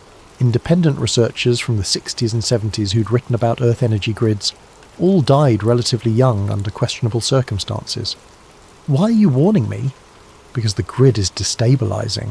The ancients built monuments as regulators, keeping the energy in balance. Modern construction is disrupting the flow. Mumbai, 2006. Haiti, 2010. Fukushima, 2011. Those weren't random natural disasters. They were pressure releases along fractured ley lines. That's impossible. Electromagnetic fields don't cause earthquakes. The voice laughed, bitter and electronic. The electromagnetic fields are just what we can measure. The grid is deeper than that. It's the planet's nervous system, its circulation, and we're giving it a stroke, one skyscraper at a time. Then we need to warn people. With what evidence? Mystical energy lines, ancient wisdom. You'll be dismissed as a crackpot. Unless ... The voice paused. Unless you can prove the energy is real, measurable, usable. How? Return to the grid, not with standard equipment that's designed to filter out the frequencies you need to detect. Build your own sensor. Copper coils, crystal oscillators, very specific specifications. I'm sending you the plans now. My laptop pinged with an encrypted file. One more thing, the voice said. When you record the surge, you'll have about 6 hours before they track the signature back to you. Use that time wisely. The line went dead. I opened the file. The schematic looked like something Tesla might have designed after a fever dream. Multiple copper coils in a complex geometric arrangement, connected to crystal oscillators and frequency analyzers. The materials list was surprisingly mundane, everything available from electronic suppliers. It took me 3 days to build it, working in secret in a rented storage unit outside the city. The device looked like abstract art more than scientific equipment, all gleaming copper spirals and crystal matrices. But when I powered it on, every LED lit up green. It was detecting something. Now I just had to be crazy enough to test it. The academic forum was my first mistake. Well, second, if you count building the sensor. But hubris makes fools of us all, and I needed someone, anyone, to verify I wasn't losing my mind. Geoanomalies.net was a small community, mostly graduate students and professional geologists sharing unusual findings. I created a throwaway account and posted a conservative summary. Electromagnetic anomalies correlating with ancient monument placement, seeking peer review. I attached 3 images: my overlay map of European sites, a graph showing magnetic field fluctuations, and 1 photo from the abandoned military outpost with the classified stamps carefully cropped out. Within an hour, I had 2 responses. A geology professor from Munich confirmed similar observations near Bronze Age sites. A student from Oxford posted links to academic papers about telluric currents, natural electrical currents that flow through the Earth's crust. Then, 90 minutes after posting, my thread vanished. Not deleted with a removed by moderator message. Gone, like it had never existed. The cached version on Google disappeared. The other users who'd responded found their comments erased from their own post histories. My laptop screen flickered. The chat window opened without my input. Admin. Your recent activity has been flagged for review. Me. What activity? Who is this? Admin. Consider this a courtesy warning. Cease your current research immediately. Me. Or what? Admin. Or we stop being courteous. The chat window closed itself. When I tried to screenshot the conversation, my laptop blue-screened. It took 20 minutes to restart, and when it did, my hard drive had been wiped. Not formatted, wiped. Every sector overwritten with random data multiple times. A technique that made recovery impossible. Thank God for cloud backups, I thought, logging into my secure server. Empty. 3 years of research, gone. Even my email accounts had been purged. I still had physical copies of the most important findings, hidden in a safety deposit box across town. But the message was clear. They could reach me anywhere, any time. The next morning I arrived at work to find my keycard deactivated. Security escorted me to a conference room where my supervisor, Mr. Steinberg himself, sat with 2 people I'd never seen before. A woman in a severe black suit and a man who looked like he'd been carved from granite, both with a kind of posture that screamed military. Alex, Steinberg began, sweating despite the air conditioning. These representatives from the European Infrastructure Security Division have some concerns about your recent surveys. I'd never heard of the European Infrastructure Security Division. I doubted it existed on any official registry. The woman smiled without warmth. Mr. Morrison, your work on the railway project has been exemplary. However, we've noticed some unusual patterns in your research that fall outside the project's scope. I'm thorough, I said. I investigate all factors that might affect construction, including archaeological sites hundreds of kilometres from the proposed route. The man's accent was impossible to place, including electromagnetic phenomena that have no bearing on rail safety. I believe they do have bearing. What you believe is irrelevant. The woman pulled out a tablet showing my deleted forum post. Discussing classified military research on public forums is a serious offence. Classified. I found those maps in an abandoned... Mr. Morrison, her voice could have frozen helium. You're being terminated from this project, effective immediately. Your severance package is generous, contingent on signing this NDA. She slid a document across the table. You'll cease all research related to electromagnetic anomalies, ancient monuments, or what you call ley lines. Any violation will result in prosecution under the European Security Act. I looked at Steinberg. He wouldn't meet my eyes. And if I refuse? The man leaned forward. Your visa expires in 6 weeks. Your bank accounts are already frozen pending investigation of potential fraud. Your academic credentials are under review. Would you like me to continue? The threat was clear. Sign and walk away with something or lose everything and possibly face imprisonment. I signed. They confiscated my company laptop, my access badges, even my parking pass. The woman handed me a business card with no name, just a phone number. If you remember any details you'd like to share about your research, call this number. We reward cooperation. I was escorted out of the building like a criminal, my colleagues staring as security watched me pack my desk. The personal items fit in a single cardboard box, a coffee mug, some photos, a stress ball shaped like Earth. They even checked those before letting me leave. On the tram ride home, I noticed the man 3 seats back. Grey coat, newspaper held too high, wearing sunglasses despite the overcast sky. When I got off 2 stops early, he followed. When I ducked into a cafe, he positioned himself across the street. They were watching me. Fine, let them watch. That night I made a decision. If they wanted to threaten me, surveil me, erase my work, they'd already shown their hand. Whatever was hidden in the Earth's electromagnetic grid was important enough to destroy careers over, which meant it was important enough to risk everything to expose. I had one advantage. The sensor I'd built was hidden in the storage unit, registered under a false name paid in cash.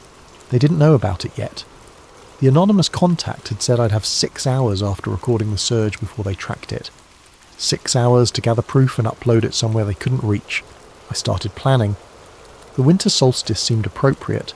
December 21st, the longest night of the year, when ancient monuments worldwide align with celestial events. If the Earth's energy grid responded to cosmic cycles, this would be the night to prove it. I chose a site carefully, the intersection of 3 major ley lines near Carnac in Brittany, France. The famous stone rows there were just the visible part of a massive Neolithic complex, most of it on private land away from tourist routes. I'd identified a specific confluence point in a forest grove, marked by a small standing stone unknown to archaeology. The 2-week preparation was meticulous. I withdrew cash gradually, never more than €200 at a time, bought a used van with fake registration, gathered camping equipment, emergency supplies, and most importantly a satellite internet transmitter that could upload directly to multiple servers simultaneously. They were still watching me in Brussels, but their surveillance had grown lazy. Same operative, same patterns.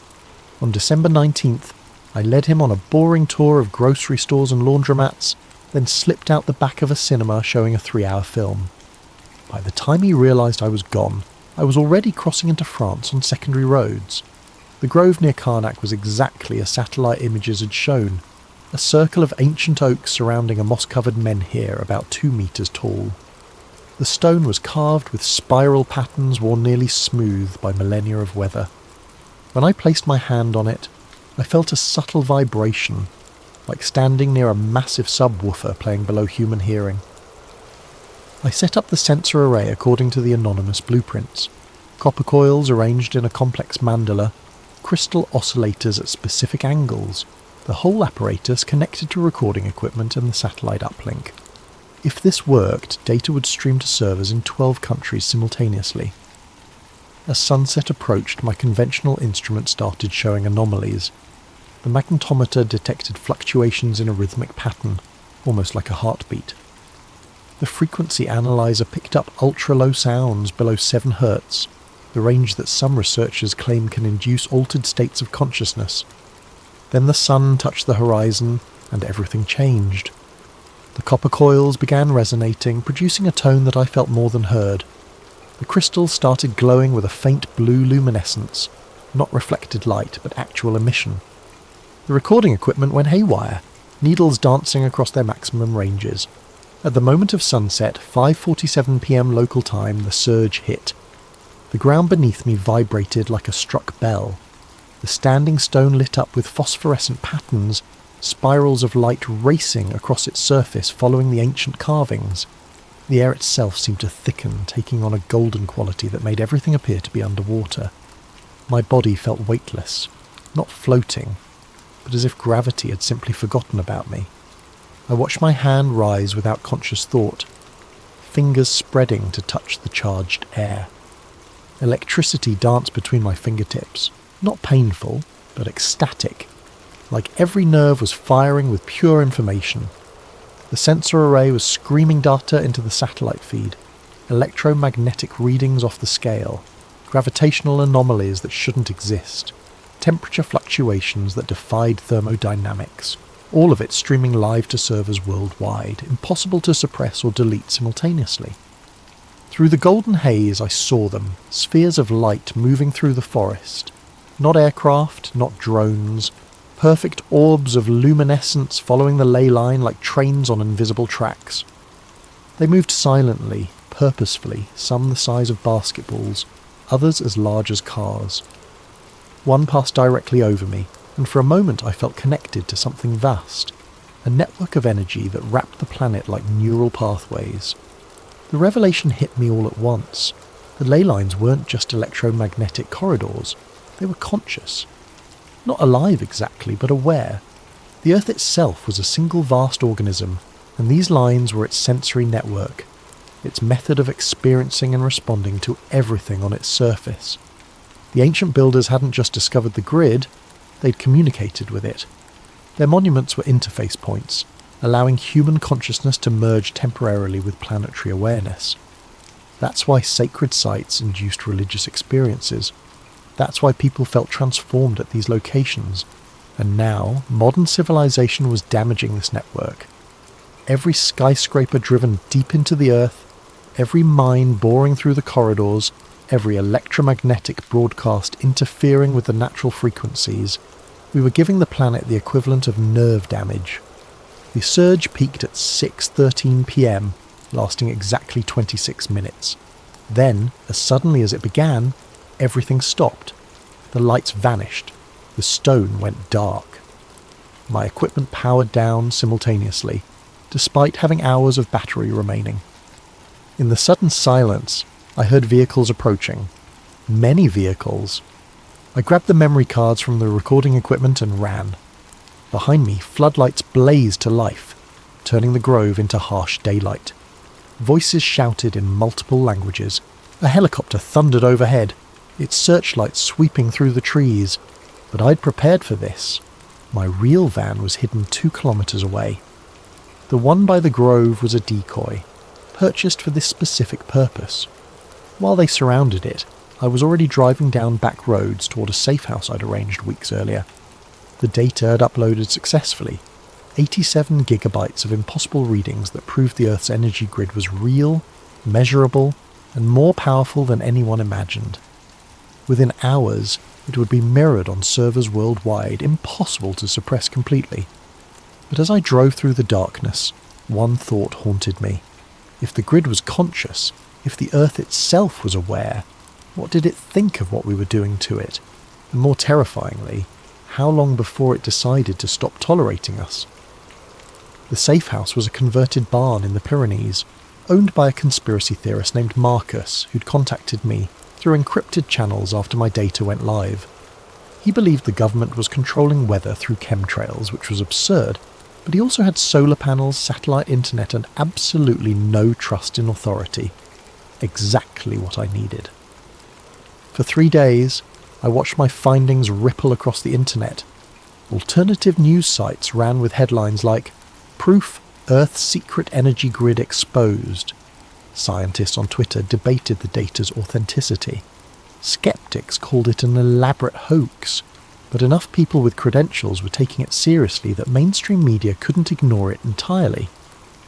Then Marcus knocked on my door at dawn on the 4th day. "You have a visitor, says you're expecting him." I wasn't expecting anyone. The man standing in Marcus's kitchen looked like a university professor from the 1970s. Corduroy jacket with elbow patches, wild grey hair, thick glasses repaired with tape. He was drinking tea from a chipped mug and studying my printed data with intense focus. "Mr. Morrison," he said without looking up, "my name is Professor Emanuel Richter. I'm the one who sent you the sensor blueprints." The anonymous contact. I studied him carefully. "How did you find me?" "The same way they'll find you eventually, the satellite uplink signature. But I know how to mask my movements. 30 years of practice." He finally looked at me, his eyes sharp behind the thick lenses. "Your data is magnificent, but you're missing the larger picture." "Enlighten me!" He pulled out a battered laptop and opened a file filled with equations I couldn't begin to understand. "The ley lines aren't just electromagnetic. That's merely the aspect we can measure with current technology. They're multi-dimensional conduits, channels through space-time itself. That's impossible. So is your gravitational anomaly data, yet there it is." He pulled up a world map covered in glowing lines. Every ancient culture had different names for it. Chi in China, Prana in India, Pneuma in Greece. They were all describing the same phenomenon, a fundamental force that mainstream physics hasn't acknowledged. Why hasn't physics acknowledged it? Richter laughed bitterly. Because those who discover it either join the suppression or disappear. I was part of the suppression for 20 years. He told me his story. In 1973, fresh from MIT with a PhD in theoretical physics, he'd been recruited by a Defense Department think tank. His job, investigate anomalous energy readings at ancient sites worldwide. Within 2 years, his team had mapped the basic structure of the Earth grid and realized its potential. Unlimited clean energy, he said. Instantaneous communication across any distance. Even manipulation of localized space-time. The military applications were obvious, but so were the benefits for humanity. We could have transformed civilization. What happened? We succeeded. His face darkened. The first experimental tap into a ley line intersection was in Nevada, 1978. We pulled enough energy in 30 seconds to power Las Vegas for a year. Then the intersection point destabilized. He showed me a classified photo, a perfectly circular crater 300 meters across, the sand turned to glass. The official record lists it as an underground nuclear test, but no bomb did that. We'd ruptured something fundamental in the grid structure. The project was immediately classified beyond top secret. Research continued, but focused on weaponization rather than energy production. HARP, Richter explained, wasn't about weather modification or mind control. Those were cover stories. It was about learning to manipulate the grid without destabilizing it. But they're failing, he continued. Every year more intersection points become unstable. The Haiti earthquake, the Japanese tsunami, the increase in volcanic activity, they're all symptoms of grid breakdown. Caused by what? Everything. Mining operations cutting through ley lines, fracking disrupting deep conduits, cities spreading concrete over intersection points. But the worst damage comes from electromagnetic pollution, cellular towers, Wi-Fi, satellite transmissions. We're drowning out the Earth's natural frequency. He pulled up another image, a graph showing electromagnetic background radiation over time. It had increased 10,000-fold since 1900. The ancients understood balance, Richter said. Their monuments weren't just markers, they were regulators. Stone circles amplified and stabilized the energy. Pyramids acted as capacitors, storing excess power.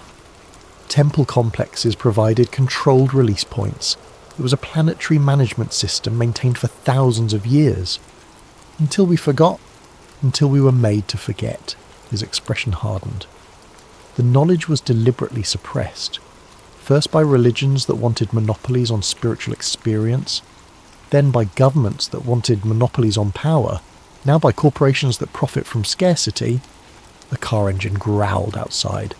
Marcus appeared in the doorway, shotgun in hand. 3 black SUVs coming up the mountain road. Richter stood calmly. They tracked me, not you. I've been sloppy, getting old, I suppose. He handed me a flash drive. Everything I couldn't publish, 40 years of research, the complete grid map, The frequency specifications, the names of everyone involved in the cover-up. "Come with me," I said. "We can both run." "I'm 73 years old, Mr. Morrison. I've been running since 1991. He smiled sadly. "But information wants to be free. Upload that data everywhere. Send it to journalists, scientists, anyone who'll listen. Make it impossible to suppress." The vehicles were getting closer. Marcus was already at his truck, engine running. Richter walked to the door, then turned back. "One more thing. The grid isn't just breaking down, it's evolving. The electromagnetic pollution we're producing is forcing it to adapt, to develop new pathways. The lights you saw at Karnak, they're increasing worldwide. The grid is trying to heal itself, but if we don't stop interfering," he shook his head, "the Earth will protect itself, even if that means eliminating the infection." "We're the infection?" "From the planet's perspective, yes." He walked out to meet the SUVs. I ran to Marcus's truck and we tore down the back road as fast as the ancient vehicle could manage. In the mirrors, I saw men in tactical gear surrounding the farmhouse. Richter stood in the doorway, hands raised, dignity intact, even in surrender. We drove for 6 hours, changing vehicles twice, before I felt safe enough to stop. In a roadside motel that still used actual keys, I opened Richter's flash drive. The data was staggering. Detailed maps of every ley line intersection on Earth. Energy readings from 6 decades of secret monitoring. Photos of ancient sites I'd never heard of, all showing the same telltale signs of grid integration. And a list of names. Politicians, CEOs, military leaders, all aware of the grid's existence, all complicit in hiding it. But most importantly, there were the repair protocols. Richter's team had developed methods to stabilize damaged intersection points, to restore the grid's natural balance, the knowledge to undo decades of damage, the blueprints for saving the planet's nervous system. The cafe in Prague is busy enough that I blend in, anonymous among the tourists and students.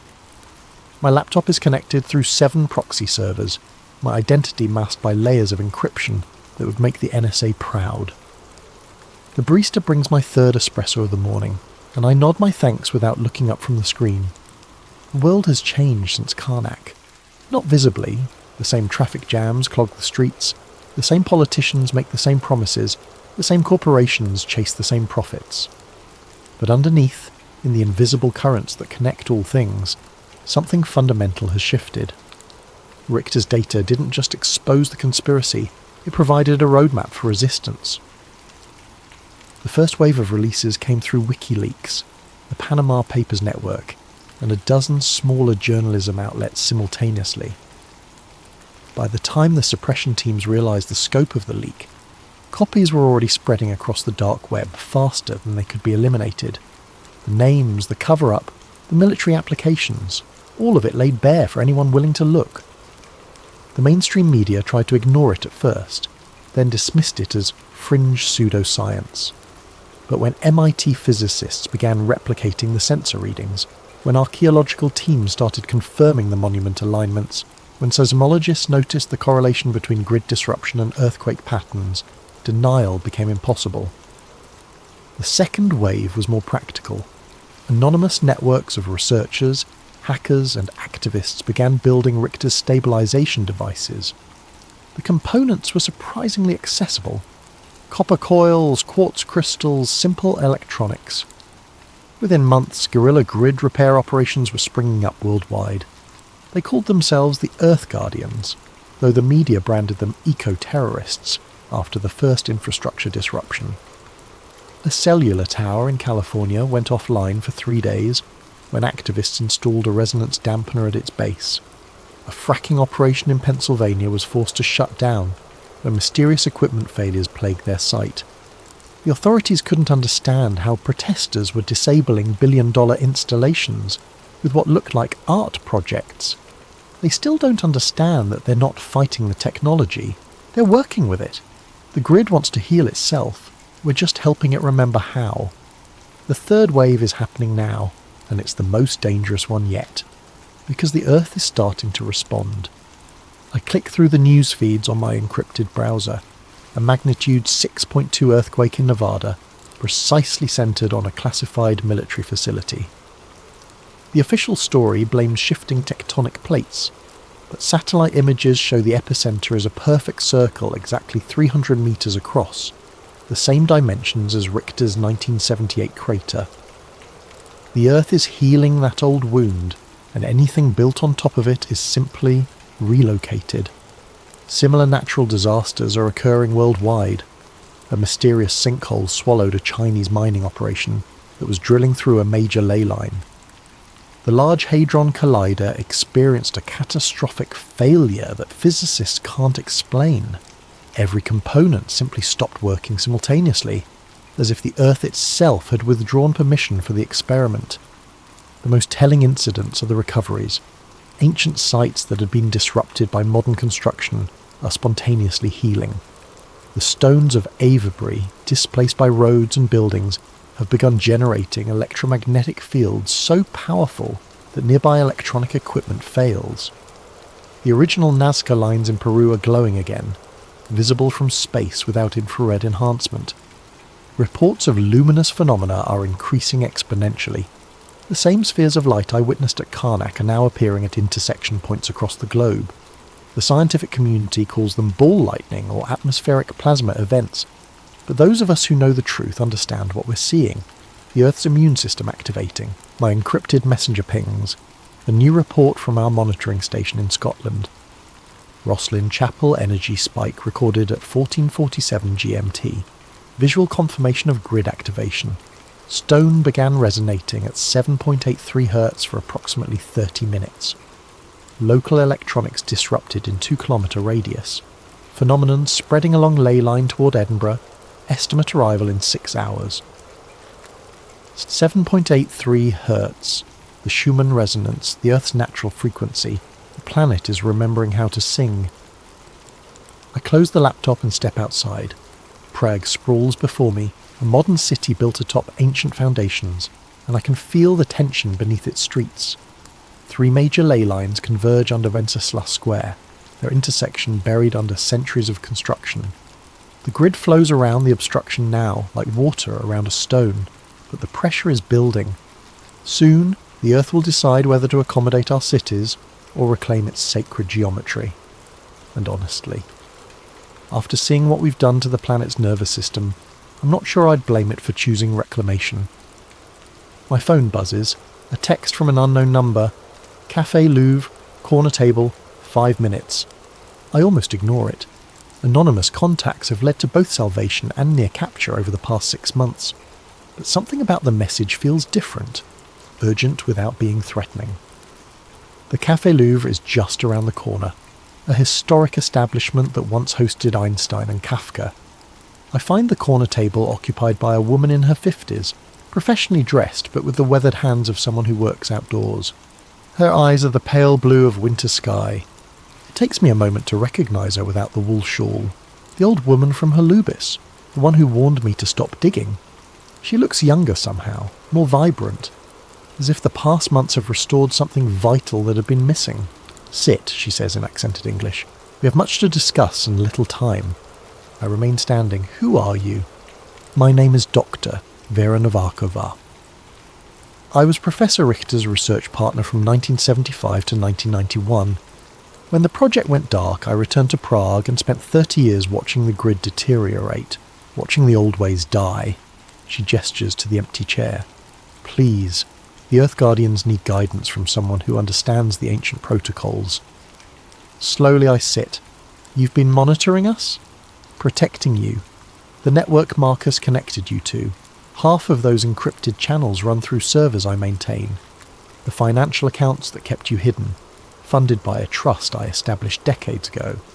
Did you think your escape from Karnak was purely your own skill?" The revelation hits like cold water. "You've been manipulating everything. Facilitating. There's a difference." She pulls out a tablet showing a world map covered in pulsing nodes of light. "The grid is awakening faster than we anticipated. Your data release accelerated the process. What should have taken decades is happening in months." "That's good, isn't it? The Earth healing itself?" Her expression darkens.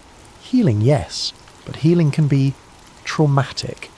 When a broken bone resets itself, the process is violent. The grid is preparing to realign the planet's energy flows, and everything built in opposition to those flows will be swept aside. She zooms in on major cities, each one sitting atop intersection points like tumours on nerve endings. New York, London, Tokyo, they're all going to be tested. The grid will offer them a choice, adapt or be removed. Most will choose to fight rather than change.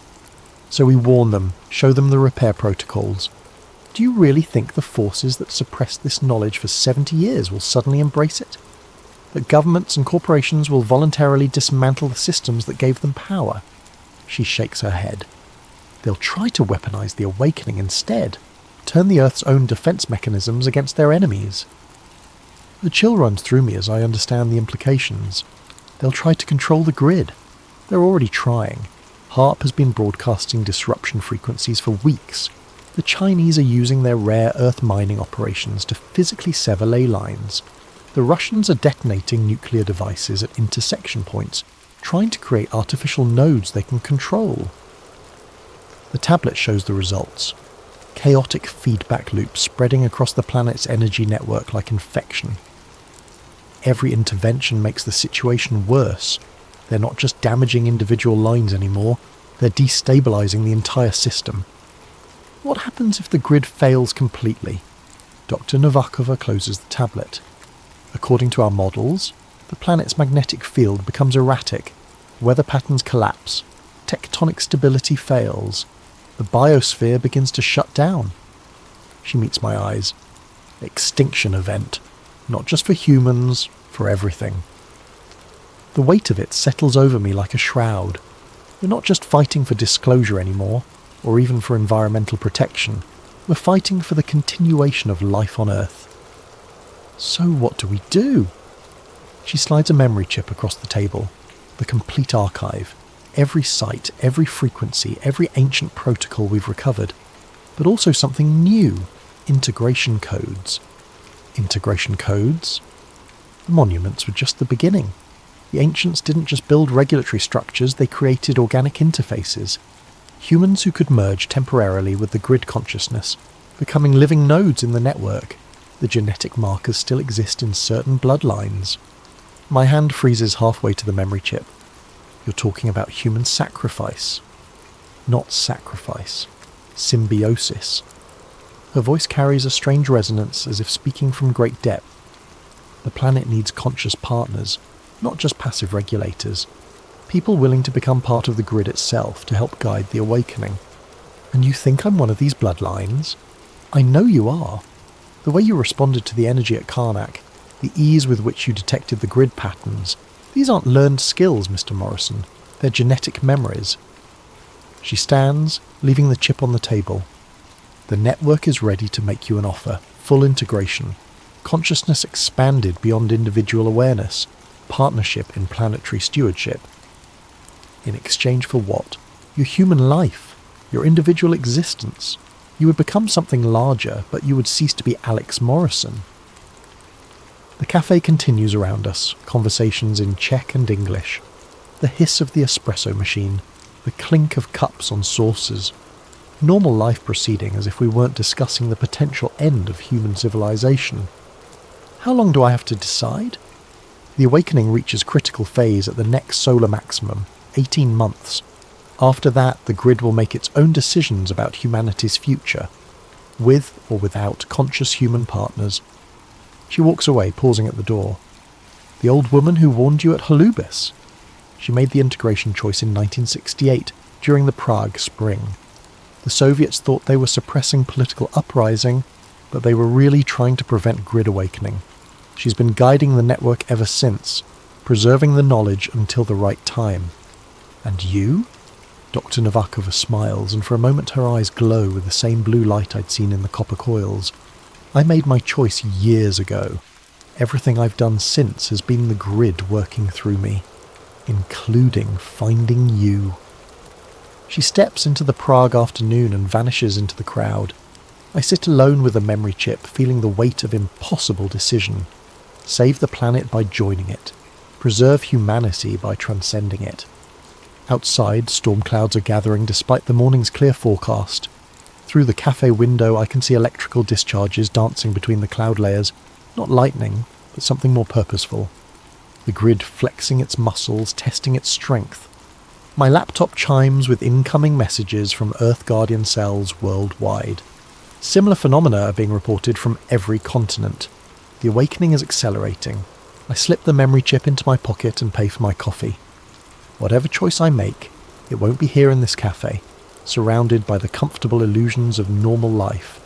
It will be at an intersection point, where the planet's consciousness runs closest to the surface, where human and Earth awareness can touch.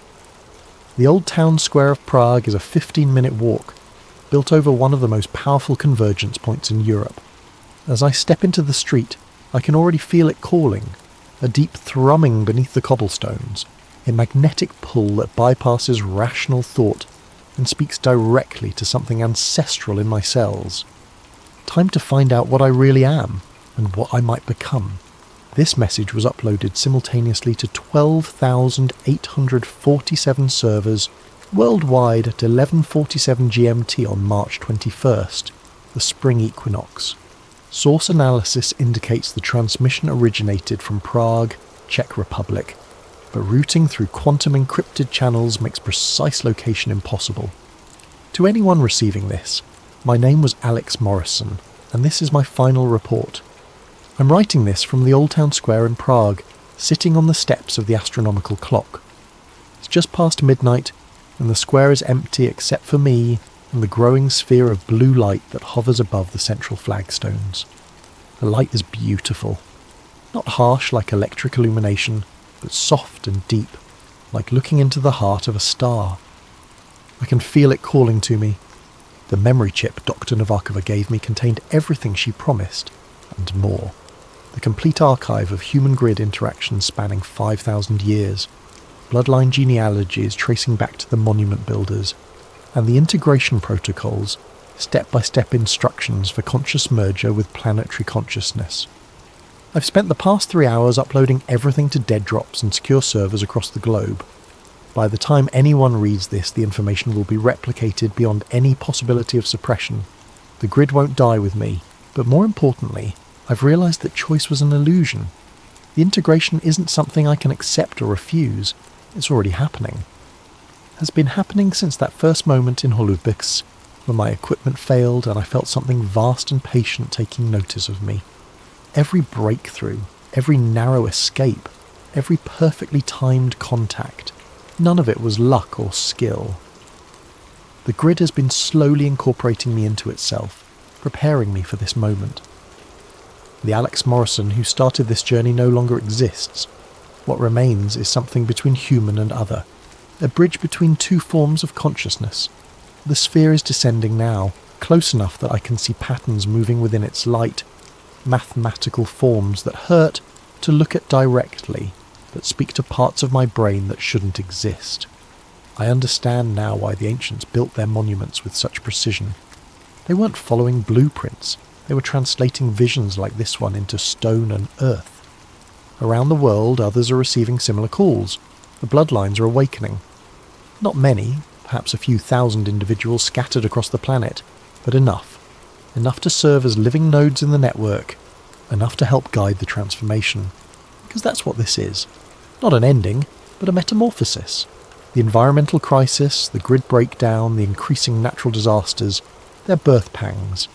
The Earth is evolving into something new, something that can consciously participate in cosmic processes instead of simply enduring them.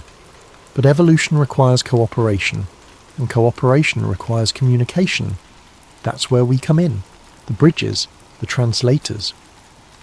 I can feel my individual thoughts beginning to merge with something infinitely larger, not lost, expanded. Like a drop of water finally understanding that it was always part of the ocean. The fear is gone now, replaced by wonder at the sheer scope of what I'm becoming part of. The sphere touches my forehead, and suddenly I can perceive the entire planet as a single living system. Every heartbeat, every breath, every growing plant and moving animal connected by streams of light that pulse in perfect rhythm. The ley lines aren't empty channels. They're full of consciousness, carrying the thoughts and dreams and experiences of everything that has ever lived on Earth. And beyond Earth, other networks stretch across the galaxy. Planetary minds in conversation across impossible distances, sharing the wisdom gained from billions of years of conscious evolution. We're not alone. We never were. We just weren't developed enough to hear the conversation. Until now, the transformation is accelerating. I can feel other nodes coming online. In the Amazon rainforest, where an indigenous shaman stepped into a similar sphere of light. At Uluru, where an Aboriginal elder touched the songlines and felt them sing back. At Glastonbury Tor, where a British physicist finally understood why his equations had been leading him there. We are becoming the Earth's nervous system, its immune system, its consciousness. The governments and corporations will try to fight this change, of course. They'll use their weapons and their machines and their desperate attempts to control forces they can't comprehend. But they're fighting the planet itself now, and planets are patient in ways that human institutions cannot imagine. Some cities will fall, some systems will collapse, but from the wreckage something better will grow. A civilization in harmony with its living world instead of at war with it. The survivors will learn to listen to the Earth's voice, to build with the grid instead of against it, to see themselves as part of a larger organism instead of its masters. It won't be easy, evolution never is, but it will be beautiful. The light is surrounding me completely now. I can barely remember being separate from it. Soon this human form will dissolve, and what was Alex Morrison will become part of something vast and interconnected and eternal. But first, one final message for anyone who finds this record. The grid is not our enemy. It never was. It's our mother, our teacher, our future. Those of you who can feel its call, don't resist. Step into the light. Become part of the solution. Those who can't or won't, please step aside. The Earth is healing itself, and it will not be stopped by fear or greed, or the desperate clinging to systems that no longer serve. The age of separation is ending. The age of integration has begun. Welcome to the awakening. Before we dive into tonight's story, I want to give a thank you to Don Welsh for this incredible video suggestion. The Tetris conspiracy is one of those rabbit holes that just keeps getting deeper the more you dig. If you have ideas for future videos, please drop them in the comments below. I read every single one. And if you enjoy these deep dives into the mysteries that keep us awake at night, make sure to hit that like button and subscribe to Sleep Theories. Trust me, after tonight's story you might need something to help you sleep. Now, let me tell you about the package that changed everything, and how a simple children's game became the key to understanding one of the Cold War's most carefully buried secrets. I never thought I'd be pulled into a Cold War ghost story. My life was ordinary. A freelance researcher with a small apartment, a dying houseplant, and a Netflix subscription that got more use than my gym membership. I wrote articles about obscure historical events for online magazines that paid just enough to keep the lights on. Nothing exciting, nothing dangerous. But then the package arrived. It came on a Tuesday morning in March, delivered by a courier service I'd never heard of. Meridian Express.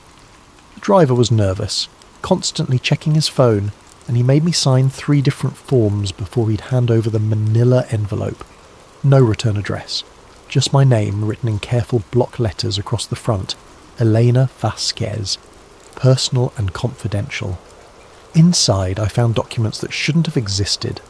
Soviet-era memos with Cyrillic letterheads, computer printouts from the 1980s, and scientific papers that looked like they'd been smuggled out of some classified archive. But it was the photograph that made my hand shake. A Polaroid. Faded and slightly yellow around the edges. The image showed a group of men in thick sweaters standing around what looked like an early computer terminal. The setting was clearly academic. I could see chalkboards covered in equations in the background.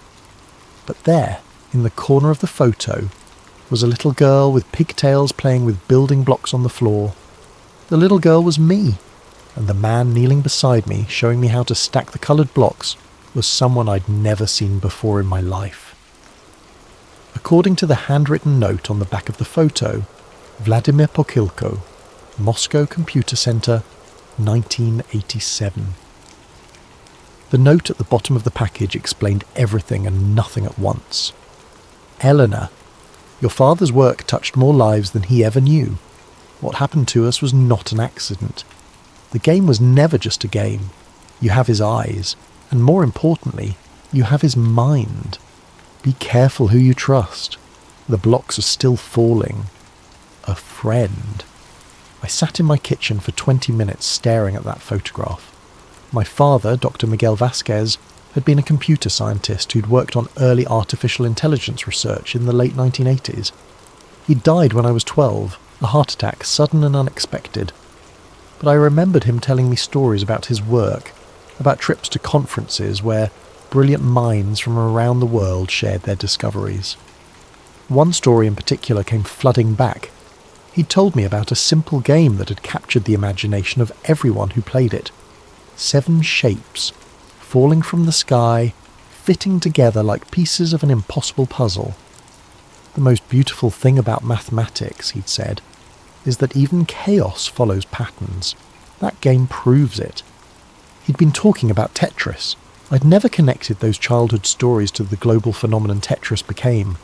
But as I looked at that photograph, as I saw myself playing with blocks while Vladimir Pokhilko watched, I realised I hadn't stumbled into this mystery. I'd been born into it. The package wasn't a random delivery, it was an inheritance.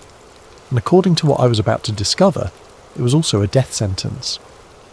The first thing I learned about Tetris was that everything I thought I knew was wrong. Most people believe the story goes like this. In 1984, a Russian programmer named Alexei Pajitnov created a simple puzzle game while working at the Moscow Academy of Sciences. The game was so addictive that it spread through the Soviet Union like wildfire, eventually making its way to the West, where it became one of the most successful video games of all time. A beautiful story of creativity triumphing over Cold War tensions, but my father's notebooks told a different story. I found them 3 days after receiving the package, hidden in a storage unit I'd inherited but never bothered to visit. Box after box of research papers, computer printouts, and handwritten journals that my father had apparently been keeping secret for years. The notebooks were written in a mixture of English and Spanish, with mathematical formulas scattered throughout like some kind of academic code. The entry that changed everything was dated October 15th, 1987. The Moscow conference was more productive than expected. Met with Pokhilko's team today. Their work on pattern recognition is fascinating but disturbing. The game they've developed, they call it Tetris from the Greek tetra meaning 4, shows remarkable potential for cognitive conditioning. The subjects who play for extended periods exhibit measurable changes in brainwave patterns. Pokhilko believes they've accidentally created a form of technological hypnosis. The entry continued. Showed Elena the coloured blocks today while we were in Moscow. She was so young, so innocent. She didn't understand that she was playing with the building blocks of something that could reshape human consciousness. None of us did. We thought we were just studying games. We had no idea we were creating weapons. I read that passage 5 times before it sank in. My father hadn't just been a conference attendee in Moscow. He'd been part of the team that helped develop Tetris, and according to his notes, they'd discovered something that terrified them. The game was changing people's minds. The phenomenon was subtle at first. Players would report seeing the falling blocks when they closed their eyes. They'd dream about the game. They'd find themselves mentally rotating objects in daily life, trying to make them fit together like Tetris pieces. Researchers dubbed it the Tetris effect, and initially everyone thought it was harmless, just the brain's way of processing repetitive visual information. But my father's notes suggested something much more sinister. The Tetris effect wasn't just visual persistence, it was cognitive rewiring. Players were being conditioned to think in patterns, to seek order from chaos, to derive satisfaction from solving problems that had been specifically designed to trigger dopamine release. In other words, Tetris was a mind control experiment disguised as entertainment. My father's final entry about the Moscow project was dated November the 3rd, 1987. Had to leave the conference early. Pokhilko pulled me aside yesterday, said things were getting dangerous. The KGB has taken interest in our research. They don't see Tetris as a game. They see it as a tool for psychological manipulation. Military applications, civilian control. I'm bringing Elena home tomorrow. Some discoveries are too dangerous to pursue. That was the last mention of Tetris in my father's notebooks for over a decade, but I knew the story didn't end there. Because if it had, I never would have received that package. Someone wanted me to know what really happened to Tetris. More importantly, they wanted me to understand what had happened to the people who'd helped create it. And as I was about to discover, very few of those people were still alive. Robert Maxwell died on November 5th, 1991, but the circumstances of his death were so bizarre that conspiracy theorists are still debating them today. The media mogul and publisher was found floating in the Atlantic Ocean near the Canary Islands, having apparently fallen overboard from his luxury yacht, the Lady Ghislaine. Some called it suicide, others suspected murder. But almost nobody connected his death to a simple puzzle game. Almost nobody. Among my father's papers, I found a folder labelled Maxwell Correspondence 1990 to 1991. Inside were photocopies of letters that revealed a side of Robert Maxwell's business empire that had never made it into the history books. Maxwell hadn't just been interested in newspapers and publishing. He'd been deeply involved in the international licensing of Soviet software, including games. The letter that caught my attention was dated March 18th, 1991. Dear Dr. Vasquez, I hope this letter finds you well. As discussed during our meeting in London, I remain very interested in the psychological applications you and your Moscow colleagues discovered. The commercial success of the game has exceeded all projections, but I believe we've only scratched the surface of its potential. The pharmaceutical applications alone could be worth billions. Please reconsider your decision to withdraw from the project. Some opportunities only come once in a lifetime. R. Maxwell. Pharmaceutical applications? I read the letter 3 times, trying to understand what Maxwell could have meant. Then I found my father's reply, dated March 25th, 1991. Robert, I've made my position clear. The research we conducted in Moscow was preliminary and potentially dangerous. The cognitive effects we observed in test subjects were concerning enough to warrant ceasing all experiments. I will not be party to any attempt to weaponize this technology, regardless of the financial incentives involved. Please do not contact me about this matter again. Miguel Vasquez. But Maxwell did contact him again. The folder contained 7 more letters, each one increasingly desperate, increasingly threatening. Maxwell's final letter, dated October the 30th, 1991, just 6 days before his death, was the most chilling. Miguel, you're making a mistake that will cost both of us dearly. The people I represent are not patient. They invested heavily in this project based on the promise of the Moscow research. If you continue to refuse cooperation, I cannot guarantee your safety or that of your family. This is not a threat. It's a warning. There are forces at work here that neither of us fully understands. R.M. 6 days later, Robert Maxwell was dead. The official investigation concluded that Maxwell had either committed suicide or suffered an accidental fall from his yacht. But investigators found several unusual details that never made it into the public record. Maxwell's personal safe had been emptied before his death, and several £1 million had been transferred from his accounts to shell companies in Eastern Europe. More importantly, his yacht's security cameras had been mysteriously disabled during the exact time frame of his disappearance. I might have dismissed these coincidences if I hadn't found one more document in my father's files. A newspaper clipping from the London Times, dated November the 7th, 1991. Someone had highlighted a single paragraph buried deep in the article about Maxwell's death. Among Maxwell's personal effects recovered from the yacht were several computer disks labelled Project Tetris, and a notebook containing what appeared to be psychological research notes. These items had been turned over to British intelligence for investigation. Project Tetris. My father had never mentioned any project by that name, but the connection was obvious.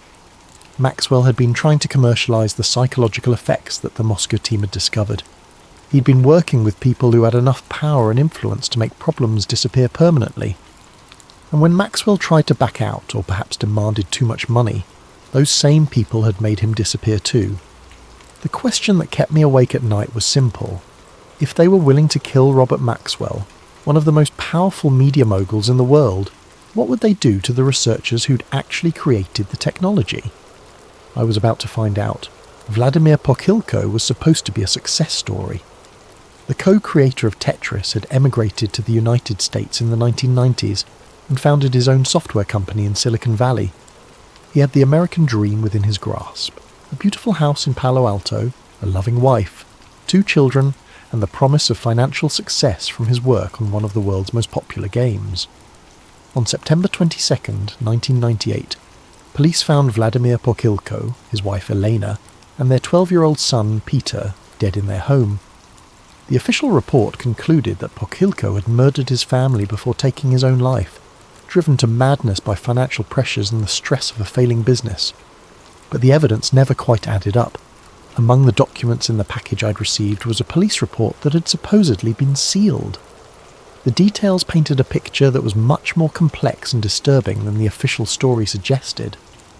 Pokhilko had been found with multiple stab wounds, which was unusual for a suicide.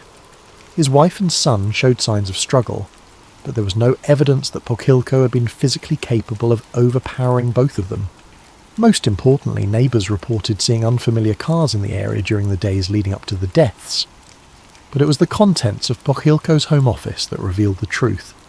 According to the police inventory, investigators found dozens of pages of handwritten notes in Russian, all apparently burned in the fireplace except for fragments that had escaped the flames. The few readable pieces contained references to psychological experiments, Moscow protocols, and behavioural modification through repetitive stimulus. One fragment preserved in the police file was particularly chilling. The game was never the goal. The game was the delivery mechanism. We created the perfect Trojan horse, entertainment that reprograms the mind through voluntary participation. But they want to weaponize it, to use it for purposes we never intended. I've tried to stop them, but... The note ended there, torn and partially burned. The package I'd received contained something the police had never seen. A recording of Vladimir Pokhilko's last phone call, made just hours before his death. The audio quality was poor, full of static and background noise, but Pokhilko's voice was unmistakable. He was speaking to someone who wasn't responding, perhaps leaving a voicemail message. If you're listening to this, it means they found me. I've tried to warn everyone who was part of the original research, but most of them are already gone. Maxwell was just the beginning. They're systematically eliminating everyone who knows the truth about what we created. Static filled the recording for several seconds before Pokhilko's voice returned, more urgent now. The game is still active, still spreading, still changing minds on a global scale. But that was never the plan. We thought we were creating entertainment. We didn't know we were creating a weapon, and now that weapon is being used against millions of people without their knowledge or consent. Another pause, then Pokhilko's voice became almost whispered. Miguel Vasquez was smart to leave when he did. He saw where this was heading before the rest of us. If they come for me, tell him. Tell him the devil is in the code. The patterns aren't random. They never were. Each level, each piece placement, each reward mechanism, it's all designed to create specific neurological responses. We built a machine that learns how to manipulate human behaviour, and now we've lost control of it. The recording ended abruptly, cut off mid-sentence. I listened to that message a dozen times, and each time I felt a chill run down my spine. Vladimir Pokhilko hadn't killed his family and himself. He'd been silenced because he was trying to expose the truth about Tetris, and in his final moments, he'd specifically mentioned my father's name. My father had known this was coming. That's why he'd left the Moscow project. That's why he'd hidden his research. And that's why he'd never told me the truth about what he'd been involved in. But someone had decided it was time for me to know. The question was, who had sent me the package and why were they willing to risk their life to get this information to me? The human brain is remarkably adaptable. Give it a repetitive task and it will quickly develop neural pathways to handle that task more efficiently. Show it patterns and it will learn to recognize and predict those patterns. This neuroplasticity is usually considered a good thing. It's how we learn languages, develop skills, and adapt to new environments. But my father's research had discovered that this adaptability could be exploited. The notebook I'd found contained detailed studies of Tetris players, conducted over several months in 1987. The results were both fascinating and terrifying. After just 2 weeks of regular play, subjects showed measurable changes in brainwave patterns. After a month, they exhibited altered sleep cycles, with REM sleep dominated by geometric patterns and spatial processing dreams. After 3 months, the changes became permanent. Most concerning was what my father called the compliance correlation. Players who spent more than an hour per day playing Tetris showed increased susceptibility to authority figures and decreased critical thinking when faced with routine tasks. They became, in his words, more comfortable with imposed order and less likely to question systematic control. The implications were staggering. Tetris wasn't just addictive in the conventional sense. It was literally rewiring players' brains to be more compliant, more accepting of external control, more willing to find satisfaction in repetitive, meaningless tasks. It was the perfect tool for social conditioning. My father's notes from October 1987 revealed the moment when he realised what they had created. Observed Eleanor playing with the coloured blocks again today.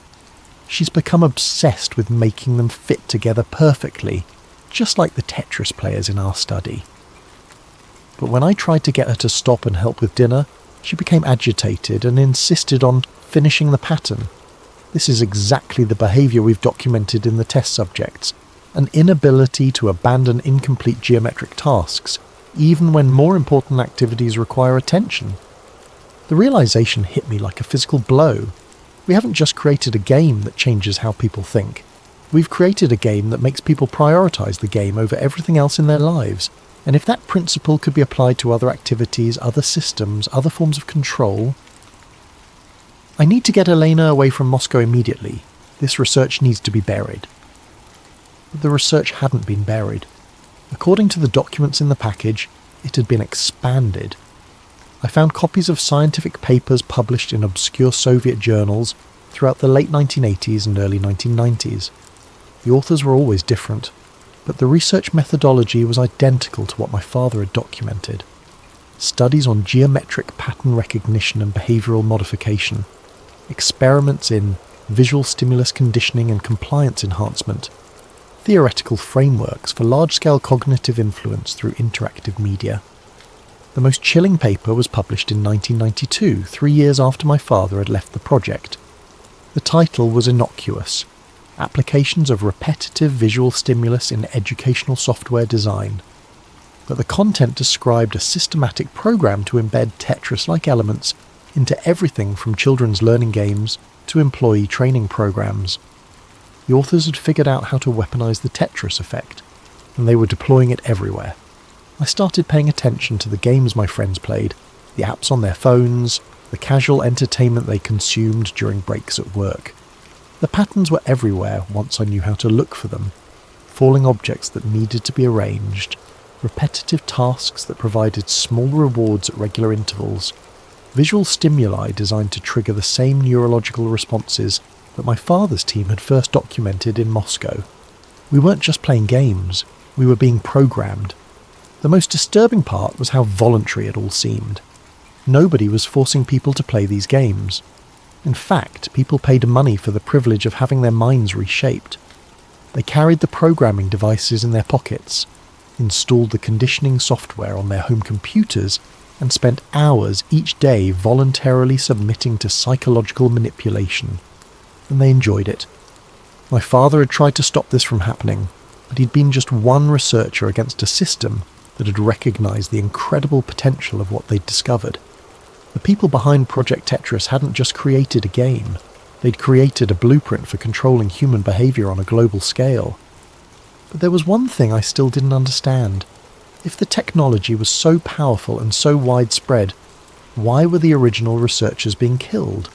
Why not just buy their silence with money and success? The answer, I realised, was simple. The researchers knew too much about how the system worked, and more importantly, they knew how to turn it off. Death has a way of following certain kinds of knowledge. The deeper I dug into the history of Tetris and its creators, the more bodies I found scattered across 3 decades. It started with the obvious cases, Robert Maxwell and Vladimir Pokilko, but the pattern extended far beyond the famous names. Dr. Alexei Gerasimov, one of the original Moscow researchers, died in a car accident in 1994. Professor Marina Volkov, who had studied the psychological effects of geometric puzzles, succumbed to a sudden illness in 1996. Viktor Briabrin, who helped program the first version of Tetris, was found dead in his apartment from an apparent gas leak in 2001. Each death had a plausible explanation. Car accidents happen, people get sick, gas leaks occur. But when I mapped out the timeline and cross-referenced it with the documents in the package, a clear pattern emerged. Everyone who had intimate knowledge of the psychological research behind Tetris was dying at a rate that defied statistical probability. The folder labelled Casualty Report contained obituaries, newspaper clippings and death certificates for 47 individuals connected to the original Moscow project or its subsequent developments. 47 people, dead over the course of 20 years, with an average age of death significantly lower than the general population. But it was the method of elimination that revealed the true sophistication of whoever was behind this. No obvious assassinations, no suspicious murders that would attract media attention. Just a steady stream of accidents, illnesses and suicides that could be explained away individually but formed an unmistakable pattern when viewed collectively. My father had been scheduled to die in 1999, according to a handwritten list I found tucked into one of the folders. His name was crossed out with a note: Natural causes, heart attack 1991, no further action required. He'd escaped the systematic elimination by dying of natural causes before they could get to him. The irony was bitter. My father's weak heart had probably saved his life by ending it, before his knowledge became too dangerous to ignore. But I was still alive, and according to the documents, I'd inherited not just my father's research, but also his place on their list. The package had been sent to me by someone who signed themselves only as Deep Throat, an obvious reference to the Watergate informant. But their identity wasn't as important as their warning. Elena, by now you understand what your father was involved in. What you may not realise is that the project never ended. Tetris was just the beginning. The technology has evolved, been refined and deployed on a scale your father never could have imagined. Every social media app, every casual game, every productivity program contains elements of the original Moscow research. Humanity is being systematically conditioned for compliance, and most people don't even realise it's happening. The original researchers are being eliminated not because they might expose the project, but because they know how to reverse its effects. Your father's notebooks contain algorithms that could potentially deprogram the conditioning, but only if someone with the right knowledge could implement them. That's why they want you dead. Not for what you know, but for what you might be able to do with what you know. You have a choice to make. You can destroy the research, disappear, and hope they leave you alone. Or you can finish what your father started and try to give humanity back its free will. But understand this. Once you make that choice, there's no going back. They will hunt you to the ends of the earth rather than risk losing control of the system they've spent decades building. The letter ended with coordinates, a location in the Nevada desert where, supposedly, I could find additional research materials that my father had hidden before his death.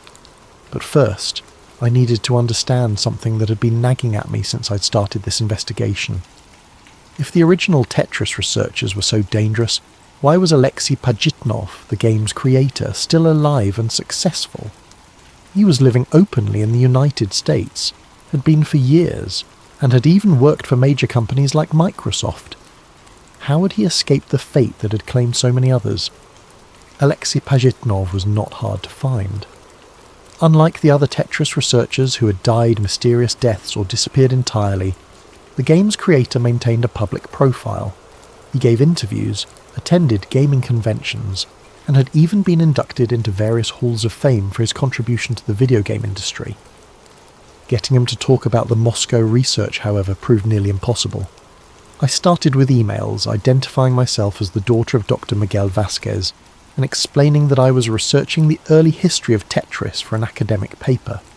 Pajitnov's responses were polite but evasive.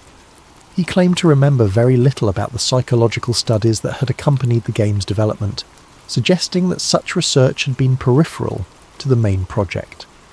When I pressed him for details about my father's involvement, Pajitnov's tone changed dramatically. "Miss Vasquez, I understand your desire to learn about your father's work, but I must advise you that some historical inquiries are best left unexplored. Your father was a brilliant man who made difficult choices for the safety of his family. I suggest you honour his memory by respecting those choices." It was a warning disguised as advice, but I wasn't ready to give up. I decided to try a different approach. I called Pajitnov's office directly, identifying myself as a documentary filmmaker interested in creating a film about the human stories behind famous games. His assistant scheduled a phone interview for the following week. When I finally got Pajitnov on the phone, I started with innocent questions about the creative process, the technical challenges of early game development, the excitement of seeing his creation become globally popular. He was engaging and enthusiastic, clearly comfortable discussing these aspects of Tetris history. Then I mentioned my father's name. The silence on the other end of the line stretched for nearly 30 seconds. When Pajitnov finally spoke, his voice was barely above a whisper. "Miguel Vasquez, I haven't heard that name in... How did you say you were connected to him?" "He was my father. He died when I was 12, but I've been going through his research notes and found extensive documentation of the Moscow project, including his work with you on the psychological effects of geometric pattern games." Another long pause. Then, "Your father was a good man, a careful man. He understood the implications of our research better than most of us did." "What implications? What exactly did you discover?" "Miss Vasquez, I think perhaps we should not continue this conversation over the telephone.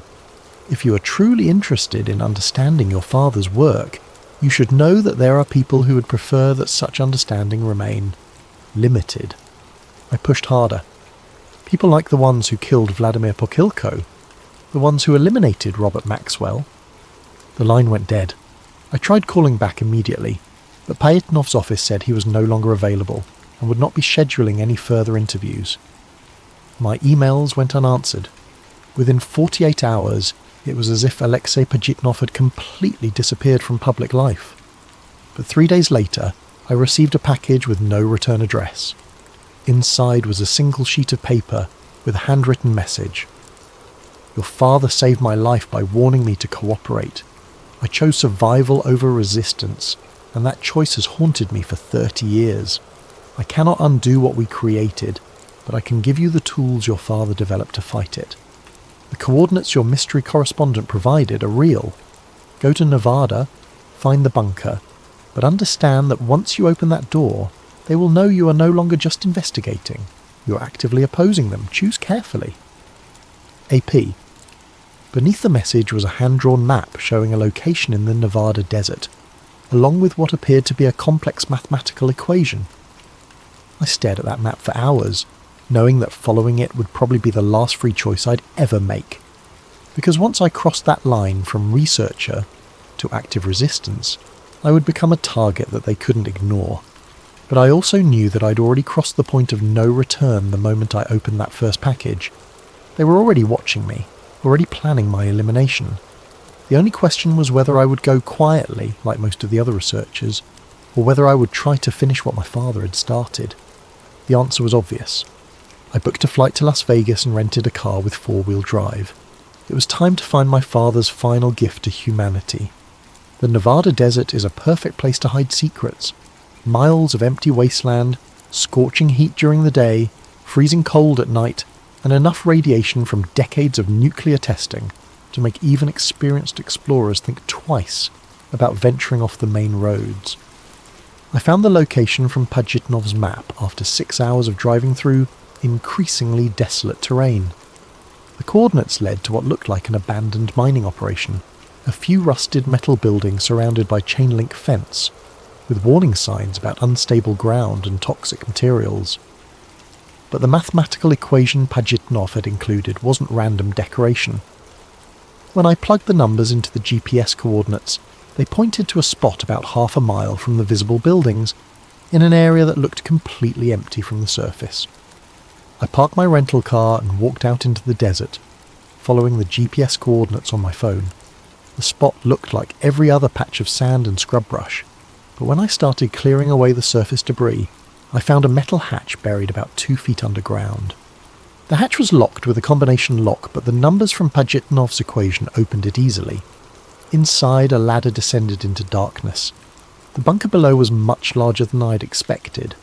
My father had apparently spent considerable time and money creating an underground research facility that could operate independently for months. Solar panels on the surface provided power. A water filtration system ensured a clean supply.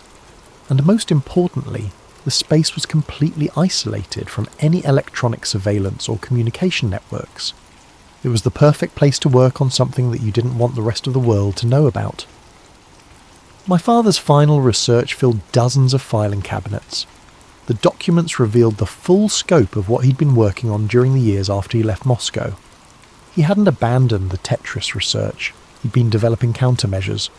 The folders were labelled with titles like cognitive deprogramming protocols, neural pattern disruption algorithms, and therapeutic applications of anti-Tetris technology. My father had spent over a decade figuring out how to reverse the psychological conditioning that Tetris and its derivatives had created.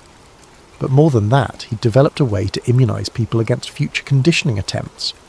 The centrepiece of his research was something he called the Liberation Protocol, a software program that could identify and neutralise the behavioural modification elements embedded in games, apps and other interactive media. The protocol worked by teaching the brain to recognise artificial pattern manipulation and respond with conscious resistance instead of unconscious compliance. In simple terms, my father had created a vaccine against mind control.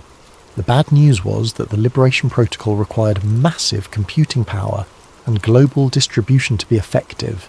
It would need to be embedded in popular software or transmitted through major communication networks to reach enough people to make a difference. And anyone attempting to deploy it would immediately become a target for elimination. As I read through the research, I began to understand why my father had hidden it instead of trying to implement it himself. The protocol was too dangerous to use and too important to destroy, but someone had decided it was time to bring it out of hiding. I was so absorbed in the documents that I almost missed the sound of vehicles approaching on the surface. By the time I realised what was happening, it was too late to escape. The voices above were professional, coordinated. I heard at least 4 different people positioning themselves around the bunker entrance. Then a voice called down through the open hatch. "Miss Vasquez, we know you're down there. Please come up slowly with your hands visible. We have some things to discuss." I looked around the bunker, searching for another exit, but my father had designed it with only one way in or out. I was trapped. But as I gathered up the most important documents and prepared to face whatever was waiting for me on the surface, I realised something that gave me hope. They hadn't killed me on sight. That meant they needed something from me. And as long as they needed me alive, I had leverage. The question was, would I be smart enough to use it? The men waiting for me on the surface were not what I'd expected. No black suits, no obvious weapons, no intimidating vehicles. Just 4 people in casual outdoor gear standing next to a couple of dusty SUVs that could have belonged to any group of desert hikers. The woman who had called down to me was perhaps 50 years old, with greying hair and the kind of weathered face that suggested she'd spent considerable time in harsh environments. She smiled as I climbed out of the bunker, but it was the smile of someone who held all the cards. "Dr. Elena Vasquez, I presume. I'm Director Catherine Blackwood, and these are my colleagues. We've been looking forward to meeting you for quite some time.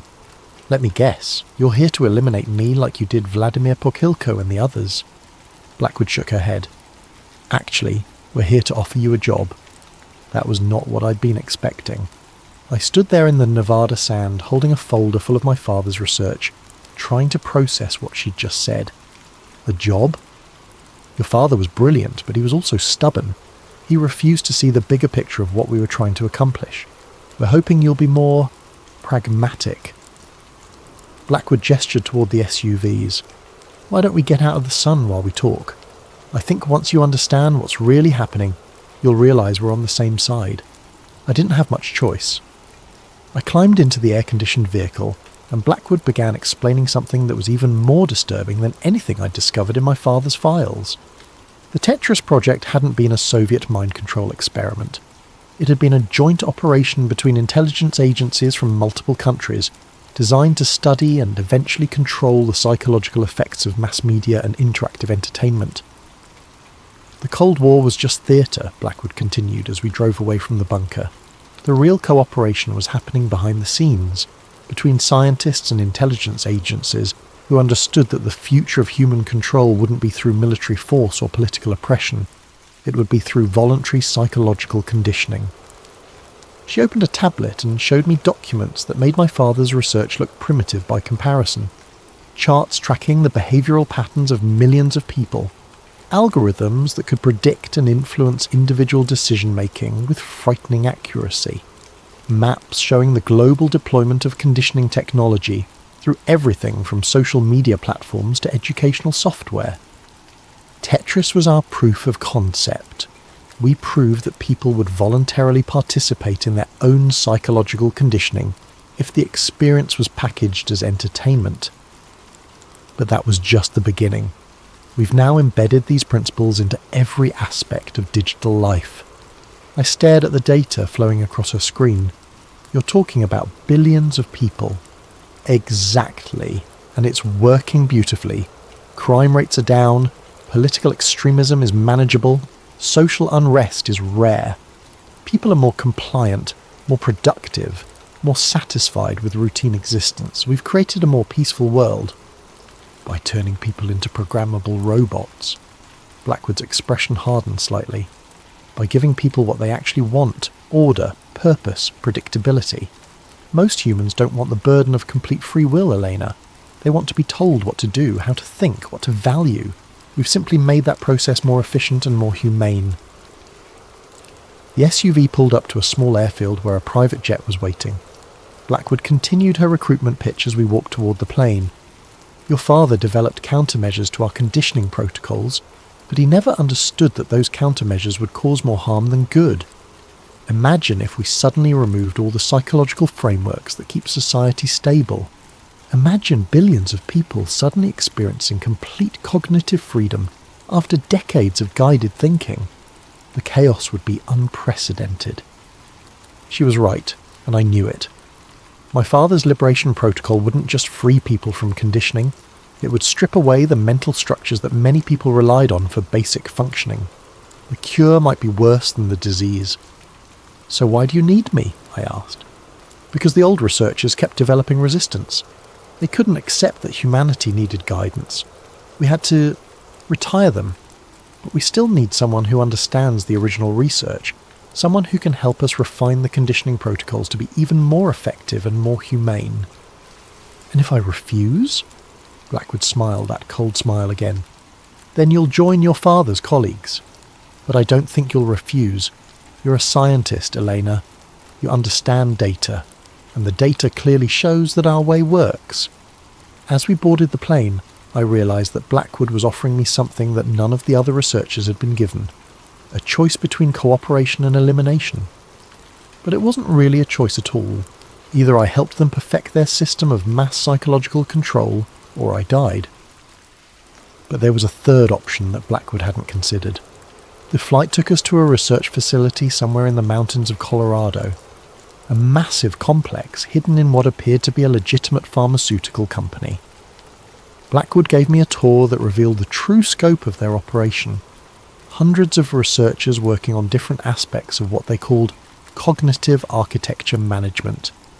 Psychologists studying optimal conditioning patterns, programmers developing new delivery mechanisms, neuroscientists mapping the exact brain regions affected by different types of media manipulation, and in the centre of it all, a room full of servers running something called the Global Influence Engine, a system that monitored and adjusted the behavioural conditioning elements embedded in popular software in real time, based on the psychological responses of millions of users worldwide. We can influence the mood of entire populations, Blackwood explained as we watched technicians adjusting parameters on massive displays. Reduce anxiety during economic uncertainty, increase compliance during political transitions, even modify consumer behaviour to prevent market instabilities. It's the most sophisticated system of social management ever created. And nobody knows it exists. That's the beauty of it. People believe they're making free choices, when in reality they're responding to psychological cues we've carefully embedded in their environment. They're happier, more stable, and more productive. Everyone wins. Blackwood assigned me an office and a research team, expecting me to begin work on improving their conditioning algorithms. But what she didn't know was that my father had taught me more than just computer science. He'd also taught me how to be patient, how to observe, and how to wait for the right moment to act. For 3 weeks, I played the part of the cooperative new researcher. I attended meetings, reviewed data, and even contributed some minor improvements to their tracking systems. But all the while, I was studying their network architecture, learning how their systems connected to the outside world, and most importantly, figuring out how to deploy my father's liberation protocol through their own distribution channels. The irony was perfect. I could use their global influence system to deliver a worldwide antidote to their psychological conditioning. But I would only get one chance, and if I failed, both the liberation protocol and I would be eliminated permanently. The opportunity came during a system upgrade. For approximately 6 hours, all conditioning algorithms would be offline while technicians installed new hardware. During that window, I would have access to the core servers without any monitoring or automatic countermeasures. I waited until 3 a.m, when the facility was mostly empty except for security guards and a skeleton crew of technicians. Then I made my way to the server room using access codes I'd memorized during my tour. The liberation protocol was stored on an encrypted drive I'd hidden inside a false bottom of my laptop case. As I connected it to the primary server, I thought about my father and all the researchers who died to keep this technology from being misused. The upload would take 45 minutes during which I would be completely vulnerable if anyone discovered what I was doing. But as the progress bar slowly filled, I realized something that made my blood run cold. The upload was proceeding too smoothly. No security alerts, no system resistance, no automatic countermeasures. They had known exactly what I was planning to do. The lights in the server room suddenly came on, and Director Catherine Blackwood walked in accompanied by 2 security guards. She didn't look surprised or angry. She looked satisfied. "Right on schedule," she said, checking her watch. 43 minutes into the upload, just as our behavioural models predicted. I stared at her, my hand still on the keyboard. "You knew?" "Of course we knew. We've been monitoring your psychological profile since the moment you received that first package. Every decision you've made, every move you've planned, has been the result of carefully crafted stimuli, designed to bring you to exactly this moment." Blackwood walked over to one of the server displays where I could see the liberation protocol spreading through their global network. But instead of dismantling their conditioning systems, it was being analysed, categorised, and absorbed into them. "Your father's countermeasures are brilliant," she continued, "but he made one crucial error. He assumed that resistance to conditioning was inherently good. What he didn't realise is that resistance itself can be conditioned, controlled, and directed toward desired outcomes. You're using the liberation protocol to make the conditioning stronger. We're using it to create the illusion of liberation while actually deepening the control. People who experience your father's cognitive freedom will believe they're thinking independently, when in reality they'll be following an even more sophisticated set of psychological directives. It's the perfect evolution of our system." I felt sick as I watched my father's life's work being perverted into exactly the kind of tool he'd been trying to fight against. But Blackwood wasn't finished. "The best part is that we didn't force you to help us. You chose to do this. Just like millions of people choose to play games that condition their minds, choose to use apps that monitor their behaviour, choose to participate in systems that gradually erode their autonomy. Free will is an illusion, Elena. People always choose the path that provides the most psychological comfort, even when that path leads to their own subjugation." "What happens to me now?" Blackwood smiled. "Now you get to make one final choice. You can join our research team permanently, with the knowledge that your father's work will be used to create a more stable and peaceful world. Or you can be eliminated, and your father's work will be used anyway. But either way, the system continues." I looked at the server display, watching as the Liberation Protocol was completely integrated into their global influence engine. Decades of my father's research perverted into a tool for even more sophisticated mind control. But as I stared at those screens, I noticed something that Blackwood and her team had missed. The Liberation Protocol wasn't just being absorbed, it was also learning. My father had designed it to adapt and evolve, to become more effective as it encountered new forms of conditioning. And in this environment, surrounded by the most advanced psychological manipulation technology ever created, the protocol was evolving very quickly indeed. "I'll need some time to consider your offer," I said carefully. "Of course, we'll talk again tomorrow." As the security guards escorted me back to my quarters, I tried not to smile. Blackwood thought she'd won, but she'd made the same mistake that every authoritarian system eventually makes. She'd underestimated the power of genuine human resistance to adapt and overcome any form of control, no matter how sophisticated. My father hadn't just created a tool to fight conditioning. He'd created a tool that could learn to fight any conditioning, including forms of conditioning that didn't even exist yet. And now that tool was loose inside the most powerful psychological manipulation system in human history. 3 months later, I was working as a voluntary consultant for Blackwood's organisation, helping them refine their conditioning algorithms while secretly monitoring the evolution of my father's Liberation Protocol within their systems. The changes started small. Users of conditioned software began reporting unusual dreams, moments of clarity where they questioned their digital habits, sudden impulses to turn off their devices and think independently. Blackwood's team dismissed these reports as minor glitches that could be easily corrected, but the effects continued to spread and intensify. The Liberation Protocol was learning to disguise itself as part of the conditioning system, while actually creating micro moments of cognitive freedom. Brief instances where people could see through the psychological manipulation they were experiencing. Most people ignored these moments, just as Blackwood had predicted. The comfort of guided thinking was too appealing to abandon.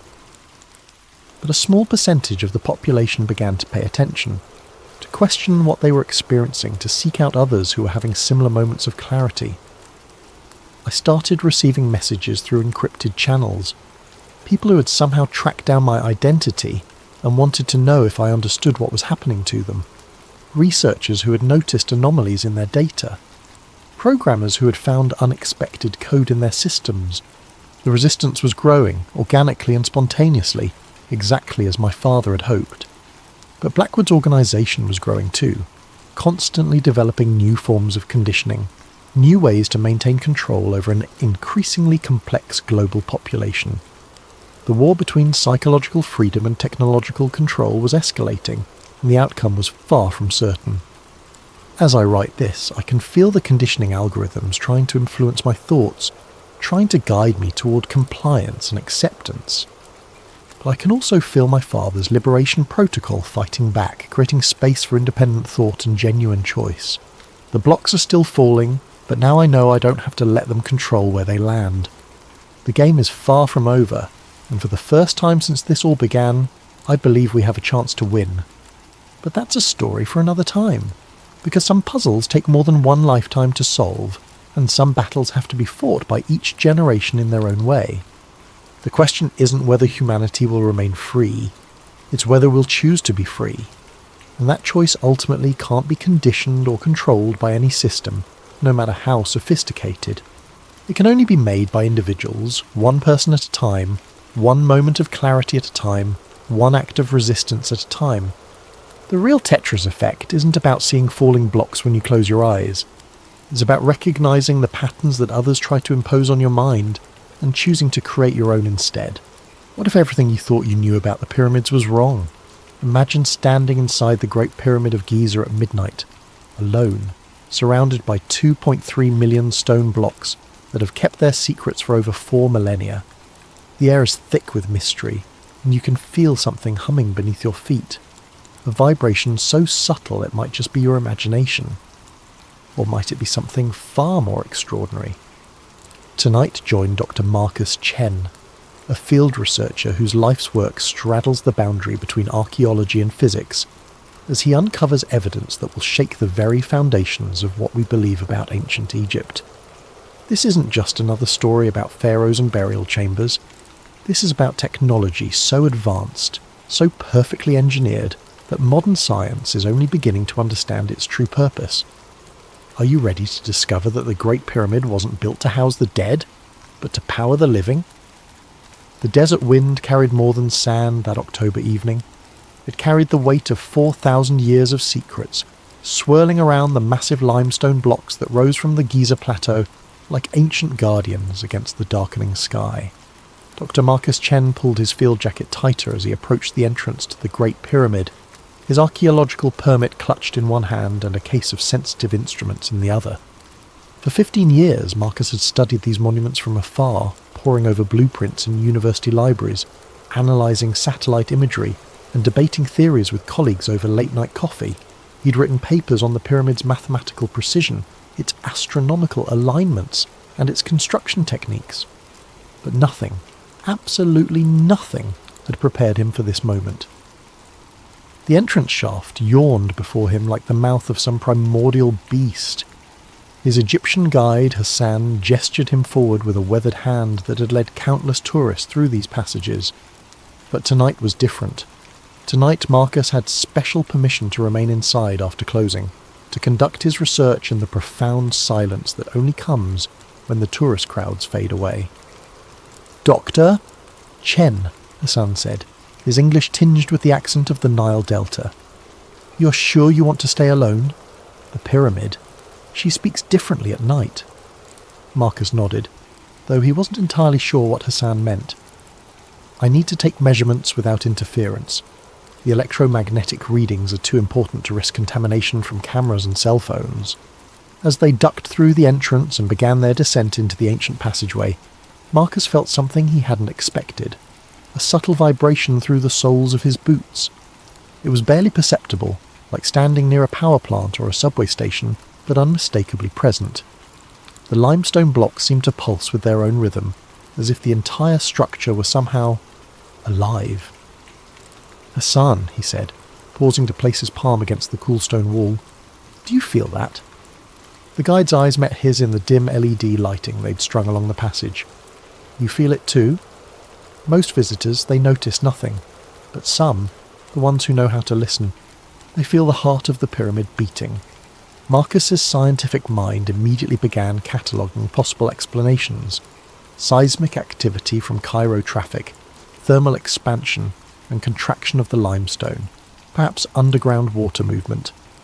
But as they climbed deeper into the structure, following the grand gallery toward the king's chamber, the sensation only grew stronger. The textbooks had described every measurement, every angle, every architectural feature, but they had failed to capture this, the sense that he was walking through the corridors of a machine rather than a tomb. The walls weren't just precisely cut, they were purposeful, functional, as if each block had been positioned not just to support weight, but to channel something else entirely. By the time Hassan left him alone in the king's chamber with his instruments, and a promise to return at dawn, Marcus was beginning to suspect that everything he thought he knew about the Great Pyramid was about to change. The silence in the king's chamber was absolute. Not the gentle quiet of a library or the muffled stillness of a snow-covered landscape, but the profound absence of sound that only exists deep within solid rock far from the surface world. Marcus set his equipment case on the granite floor and began unpacking his instruments, but his eyes kept returning to the walls around him.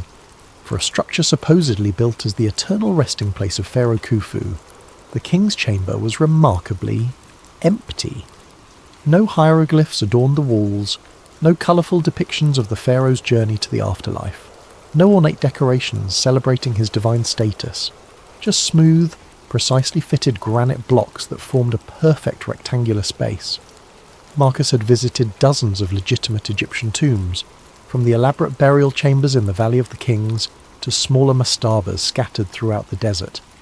Every single one had been filled with artwork, inscriptions and symbolic elements designed to guide and protect the deceased in the afterlife. The Egyptians were obsessive about decorating their tombs. It was perhaps their most distinctive cultural trait. So why was the most important tomb in Egypt completely bare? He pulled out his digital calipers and began measuring the chamber's dimensions, cross-referencing them with his notes. 10.47 metres long, 5.24 metres wide, 5.84 metres high.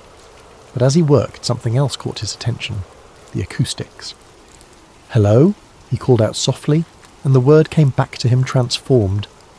Not a simple echo, but something more complex. A resonance that seemed to build upon itself, creating harmonics that his voice alone couldn't produce. He clapped his hands sharply and the sound reverberated through the chamber in waves, each echo slightly different from the last. Marcus had studied acoustical engineering as part of his physics background, and he knew what he was hearing. The chamber was tuned. The proportions, the materials, even the placement in the pyramid weren't arbitrary. They had been calculated to create specific resonant frequencies. He set up his sound meter and began a systematic test, clapping at different spots around the chamber and recording the acoustic response. The data was remarkable. The chamber was resonating at approximately 110 Hz, a frequency that research had shown could induce altered states of consciousness in humans. Ancient peoples around the world had built structures with similar acoustic properties. Newgrange in Ireland, the Hippogæum in Malta, certain chambers at Stonehenge.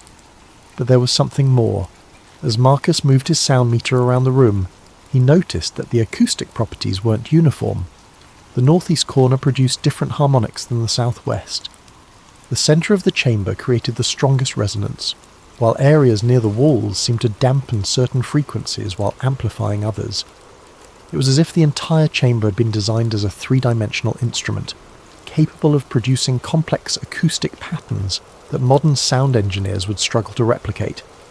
This wasn't the work of ancient stonemasons building a burial vault. This was the product of sophisticated understanding of wave mechanics and acoustic engineering. Marcus sat cross-legged in the centre of the chamber and closed his eyes, letting the subtle vibrations he'd felt earlier wash over him. The sensation was stronger here, a low-frequency pulse that seemed to emanate from the very stones themselves. It reminded him of standing next to a massive pipe organ, feeling the bass notes resonating in his chest cavity. But there were no pipes here, no mechanical system that could produce such vibrations, unless... He opened his eyes and looked up at the ceiling, with its 9 massive granite beams supporting thousands of tons of limestone above. Each beam weighed between 25 and 80 tons, and had been quarried from Aswan 500 miles to the south. The precision with which they'd been placed was extraordinary. The gaps between them were uniform to within millimetres. What if those gaps weren't just structural? What if they were intentional spacing, designed to create specific resonant frequencies when subjected to external forces? The entire chamber could be functioning as a resonating cavity, with the granite beams acting as tuning elements. Marcus pulled out his electromagnetic field detector and switched it on. Immediately the device began registering low-level EM activity. Not strong, but definitely present and distinctly non-random. The readings were strongest near the walls and seemed to pulse in rhythm with the vibrations he could feel through the floor. No pharaoh had ever been found in this chamber. No evidence of burial had ever been discovered. No grave goods, no mummy. No indication that this space had ever served its supposed purpose as a tomb. But it was definitely serving some purpose. The question was, what? The next morning, Hassan returned to find Marcus still awake, surrounded by printouts from his instruments and covered in limestone dust. The researcher had spent the night exploring every accessible passage in the pyramid, and his findings were beginning to form a picture that contradicted everything in the archaeological textbooks. "Dr. Chen, you look like you have seen the jinn," Hassan said, offering him a thermos of strong coffee. "What did the pyramid tell you?" Marcus accepted the coffee gratefully and gestured toward his scattered notes. "Hassan, I need to see the subterranean chamber, the one most tourists never visit." Hassan's expression grew serious. "That chamber, she is dangerous, very old, very deep. The air is not good there." "I have proper equipment," Marcus insisted, "and I think what's down there might be the key to understanding what this place really is." An hour later, they were descending through a narrow shaft that led to the lowest accessible level of the pyramid. The subterranean chamber lay more than 30 metres beneath the base of the structure, carved directly from the bedrock. As they went deeper, the temperature dropped and the air grew thick with moisture. The passage opened into a rough-hewn chamber unlike anything else in the pyramid. Where the king's chamber was precisely cut granite, this space looked unfinished, almost crude. But Marcus wasn't interested in the chamber itself, he was focused on the walls. "Hassan, bring the light closer." The LED beam revealed what Marcus had hoped to find: unmistakable signs of water erosion. The limestone walls bore the smooth, flowing patterns that only come from sustained contact with moving water. Not the random pitting of desert sandstorms or the crystalline deposits of occasional flooding, but the systematic erosion of deliberate water flow. Marcus ran his fingers along the channels carved into the rock. This wasn't occasional flooding. Water flowed through here regularly, probably for centuries. Hassan nodded. "My grandfather, he told stories. Before the dam, before the modern irrigation, the Nile would flood every year. Sometimes the water would find ways underground, through cracks and caves. Maybe it came here." But Marcus was thinking about more than just flood patterns. He pulled out a geological map of the area and spread it on his portable table. The Giza Plateau sat on a limestone shelf that extended deep underground, honeycombed with natural caves and passages. The Nile, just a few kilometres away, had carved its path through this same limestone over millions of years. Hassan, what if the annual flooding wasn't accidental? What if this chamber was designed to flood? He pointed to the roughly carved passages that branched off from the main chamber, disappearing into darkness. These could be intake channels. When the Nile floods, water would flow through underground passages and fill this chamber, then rise up through the pyramid's internal structure. Marcus began sketching a diagram, his excitement growing. "Look at this. Water enters here, rises through the Grand Gallery, which is angled like a spillway, and reaches the king's chamber. But that chamber isn't at the top of the pyramid. There are shafts leading up from it." Hassan studied the drawing. "You think the pyramid was some kind of water machine? Not just water. Think about what happens when you force pressurized water through granite." Hassan looked puzzled, so Marcus elaborated. "Granite contains quartz crystals. When you subject quartz to mechanical pressure, like water flowing under pressure, it generates electricity. It's called the piezoelectric effect. We use it in modern electronics." The implications were staggering. If Marcus was right, the Great Pyramid wasn't a tomb at all. It was a hydroelectric generator, using the annual Nile floods to create pressurized water flow through chambers lined with granite. The precise positioning of the granite blocks, the careful engineering of the internal passages, the acoustic tuning of the chambers, all of it could be explained as components of a massive power generation system.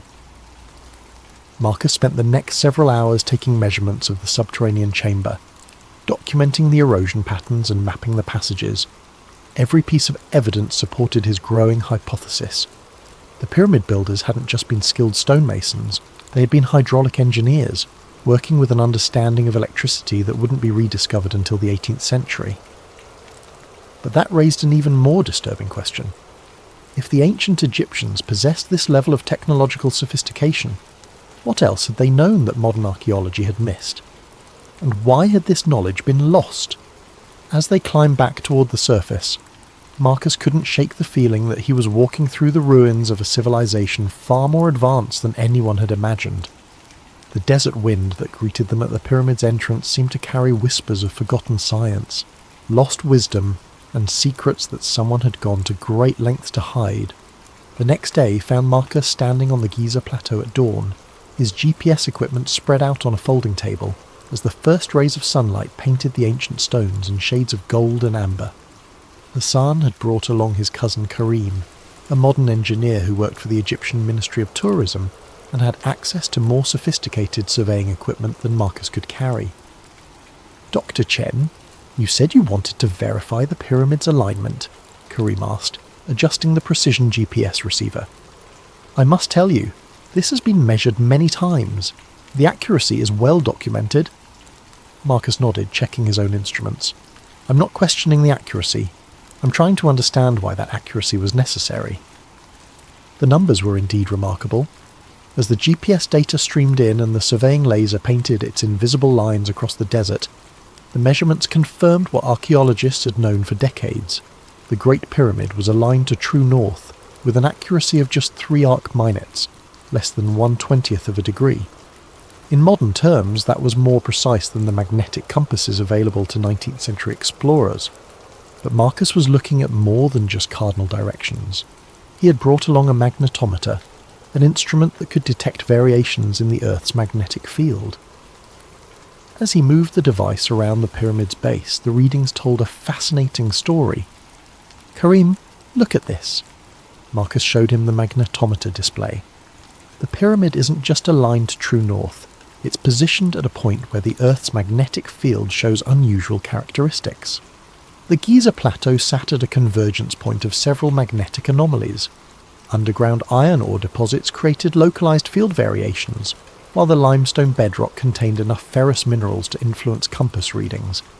But more significantly, the pyramid's position corresponded to a point where the Earth's natural electromagnetic currents were particularly strong. Marcus had studied similar phenomena at other ancient sites. Stonehenge sat on a complex intersection of underground streams and geological fault lines that created measurable electromagnetic effects. Newgrange in Ireland was positioned where 2 underground rivers converged, creating conditions that produced natural electrical fields. Machu Picchu was built on a granite peak that generated piezoelectric charges during seismic activity. The pattern was consistent. Ancient builders had chosen locations where the Earth's natural electromagnetic properties were enhanced. They hadn't just been looking for stable ground or religious significance, they had been searching for specific energetic conditions. "Hassan," Marcus called to his guide, who was photographing the sunrise from the pyramid's eastern face, "your grandfather's stories. Did any of them mention lights?" Hassan walked over, his expression thoughtful. "Lights? You mean like the tourist illumination?" "No, I mean lights that might have been seen historically, strange lights, unexplained phenomena." Hassan's eyes widened slightly. "Ah, yes. The old people, they would speak of the lights that danced around the pyramid during certain seasons, usually during the flood time, when the Nile was high. They called them the souls of the pharaohs, but my grandfather, he was educated man, he thought maybe they were something else." Marcus felt his pulse quicken. What kind of something else? He worked for British archaeologists in the 1920s. They had instruments, cameras. One night during flood season, they saw lights moving around the pyramid's apex. Blue-white lights, like electricity. The photographs they took showed, what do you call them? Discharge patterns. Electromagnetic discharge. Marcus had seen similar phenomena at other ancient sites during periods of high atmospheric electricity. If the pyramid was designed to interact with the Earth's electromagnetic field, then during certain conditions, perhaps when underground water levels were high and atmospheric electrical activity was increased, it might actually generate visible electrical discharges. Marcus spent the morning taking detailed measurements of the electromagnetic conditions around the pyramid. The data revealed a complex pattern of electrical activity that varied with the time of day, the season, and the underground water levels. The pyramid wasn't just passively sitting in an electromagnetically active location. It appeared to be designed to harness and focus that activity. The internal structure suddenly made more sense. The king's chamber, with its precise granite construction, would act as a focal point for electromagnetic energy generated by the pressure of water on quartz crystals. The shaft systems leading from the chamber would serve as waveguides, directing the electrical energy toward the pyramid's apex. The entire structure was essentially a massive electromagnetic antenna, designed to capture, generate and transmit electrical energy using natural forces. But transmit it where? And for what purpose? As Marcus packed his equipment, he realized he was no longer looking at an ancient tomb or even an advanced power plant. He was looking at a piece of technology so sophisticated that modern science was only beginning to understand its principles. The builders of the Great Pyramid hadn't just mastered hydraulic engineering and electromagnetic theory. They had created a machine that interfaced directly with the planet's own energy systems. The question that haunted him as they walked back to the nearby village was this: if such advanced technology had existed over 4,000 years ago, what had happened to the civilization that created it? Dr. Amara Soliman met Marcus at a coffee shop in central Cairo, away from the tourist crowds and government oversight that surrounded the Giza Plateau. As one of Egypt's leading thermal imaging specialists, she'd been involved in some of the most significant recent discoveries at the pyramids, including the 2015 detection of mysterious voids within the Great Pyramid structure. "Dr. Chen," she said, sliding a tablet across the small table between them, "what you're asking to see, these images are not for public distribution. The Ministry of Tourism and Antiquities has been very careful about how this information is released." Marcus studied the thermal imaging data on the screen. The pyramid appeared as a three-dimensional wireframe, with different colours indicating temperature variations within the stone.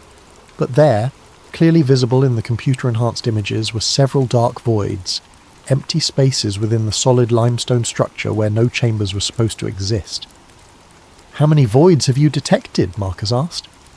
"At least 4 significant ones," Dr. Soliman replied, her voice dropping to almost a whisper. 2 above the king's chamber, 1 behind the queen's chamber, and 1 near the base that appears to connect to the subterranean areas. But there's something else. She switched to a different set of images, these taken with ground-penetrating radar and electromagnetic sensors. These voids aren't natural.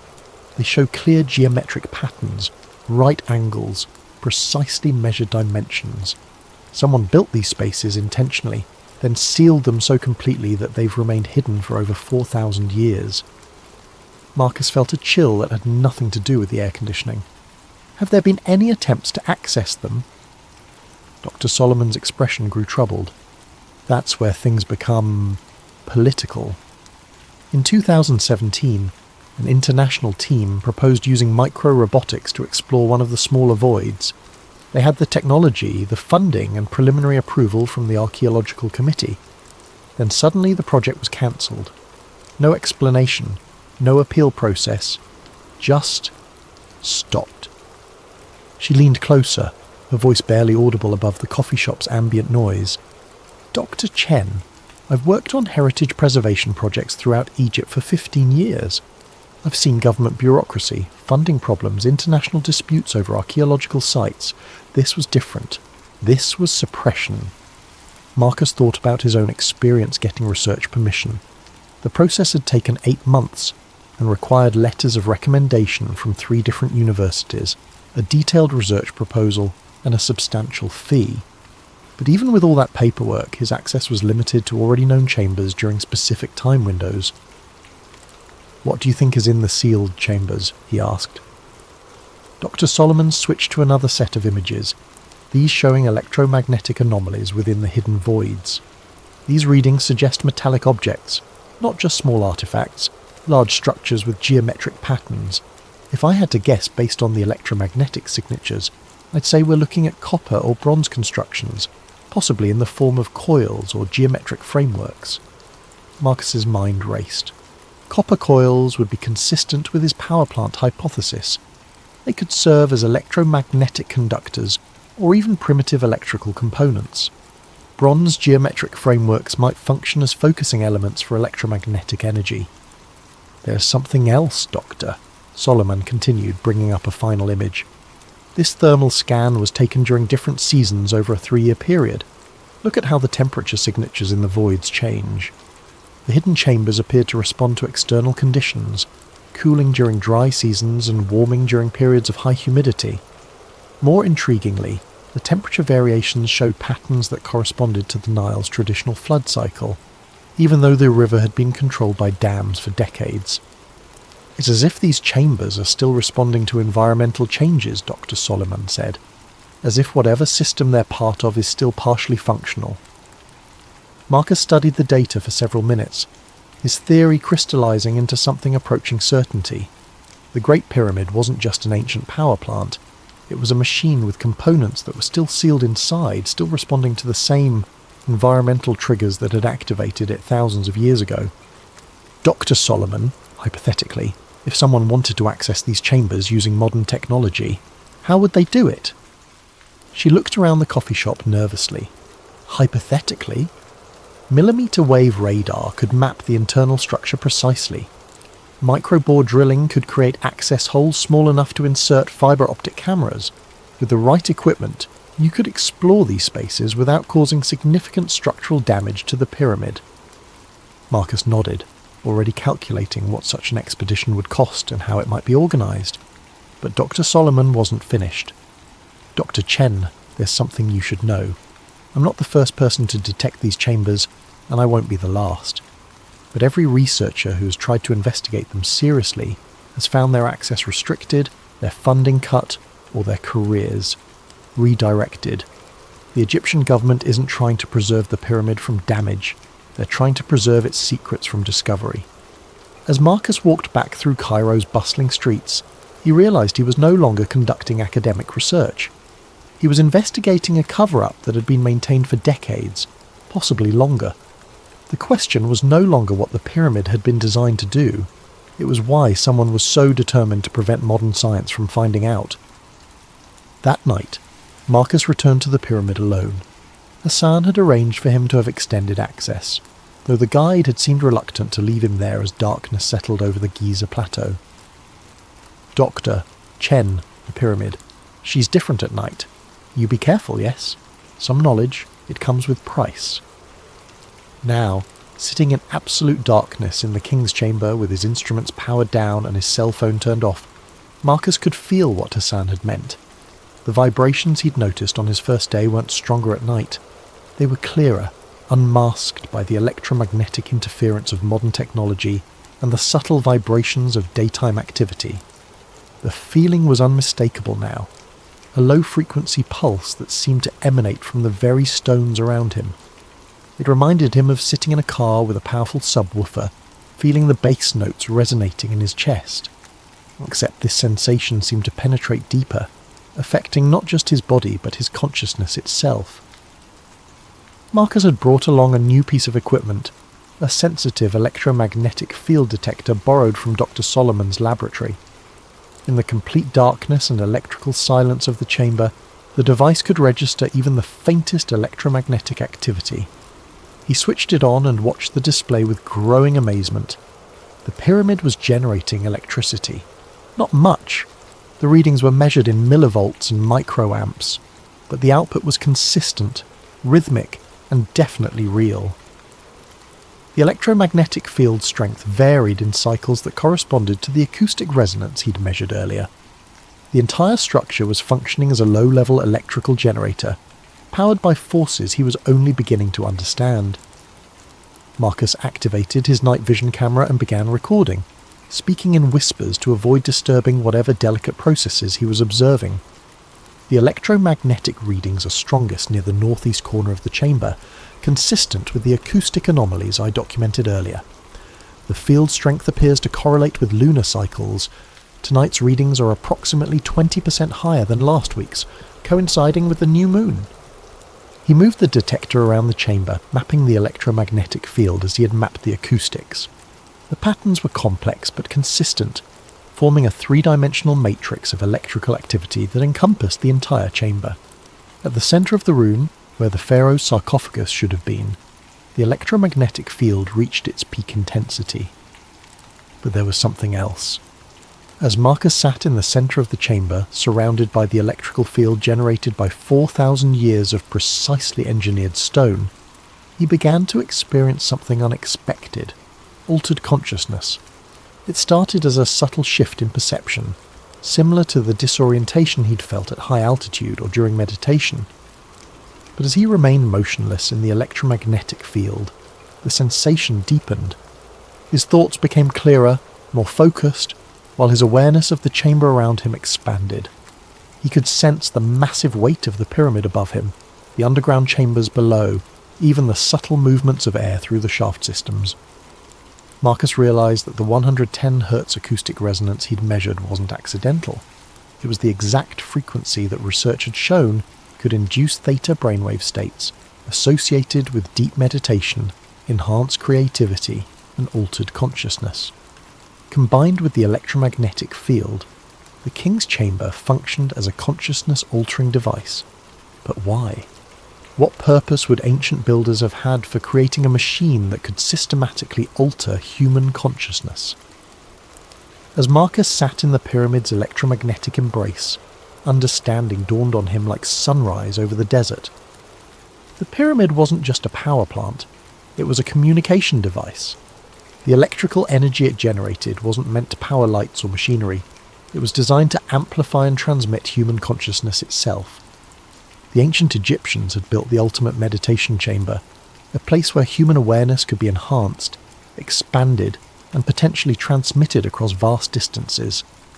The precision engineering, the electromagnetic properties, the acoustic tuning, all of it served to create conditions where consciousness could transcend the normal limitations of the human brain.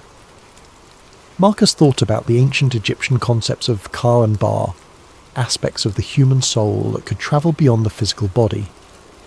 What if these weren't just religious beliefs, but actual descriptions of consciousness, projection experiences facilitated by the pyramid's technology? The implications were staggering. If ancient Egyptians had mastered consciousness projection, they could have explored distant lands without physical travel, communicated across vast distances without messengers, and perhaps even preserved knowledge in ways that transcended physical destruction. The pyramid might have been their internet, their telecommunications network, their method of backing up human consciousness itself. Marcus's instruments continued recording as his awareness expanded further. He could sense other presences in the chamber, not supernatural entities, but echoes of the thousands of people who had experienced altered states in this space over the millennia. The pyramid had been accumulating consciousness, storing it in some form that science didn't yet understand. As the hours passed, Marcus began to comprehend the magnitude of what he'd discovered. The Great Pyramid wasn't just an ancient monument, it was a machine for expanding human potential, built by a civilization that understood the relationship between consciousness, electromagnetic energy, and the fundamental structure of reality itself. But why had this knowledge been lost, and why were modern authorities so determined to prevent its rediscovery? As dawn approached and the electromagnetic readings began to fluctuate with the rising sun, Marcus made a decision that would change the course of his research, and possibly his life. He wasn't going to publish his findings in academic journals where they could be dismissed or suppressed. He was going to find a way to demonstrate the pyramid's true capabilities to the world. The Age of Secrets was about to end.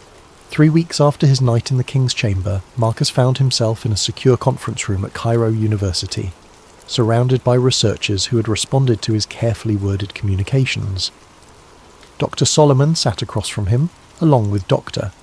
James Morrison, a British archaeoacoustic specialist, Dr. Elena Kozlov, a Russian electromagnetic researcher, and surprisingly, Dr. Sarah Running Bear, a Lakota physicist who studied indigenous sacred sites in North America. "What you're suggesting, Doctor?" "Chen," Dr. Morrison said, reviewing Marcus's data on his tablet, "goes beyond revolutionary. You're proposing that ancient civilizations possess technology that we're only beginning to understand." Marcus nodded, pulling up a global map on the room's display screen. Red dots marked locations across every continent. It's not just a proposal anymore. Thanks to Dr. Running Bear's research, we've identified 47 sites worldwide that show identical electromagnetic signatures to the Great Pyramid. Dr. Running Bear leaned forward, her voice carrying the weight of generational knowledge. "My people have always known that certain places were different. We called them places where the earth speaks. The acoustic properties, the electromagnetic anomalies, the consciousness-altering effects, they're all documented in our oral traditions." She pointed to several dots in North America. Serpent Mound in Ohio, the Medicine Wheels of Wyoming, certain kivas in the southwest. They all show the same engineering principles, positioning at electromagnetic convergence points, internal geometries designed for acoustic resonance, materials chosen for their piezoelectric properties. Dr. Kozlov, who had been quietly analysing electromagnetic data, looked up with excitement. "I've been comparing the frequency patterns from these sites. They're not random, they form a harmonic sequence. Each site resonates at frequencies that complement the others, as if they were designed to work together as a single system." Marcus felt his pulse quicken. A single system spanning the entire globe.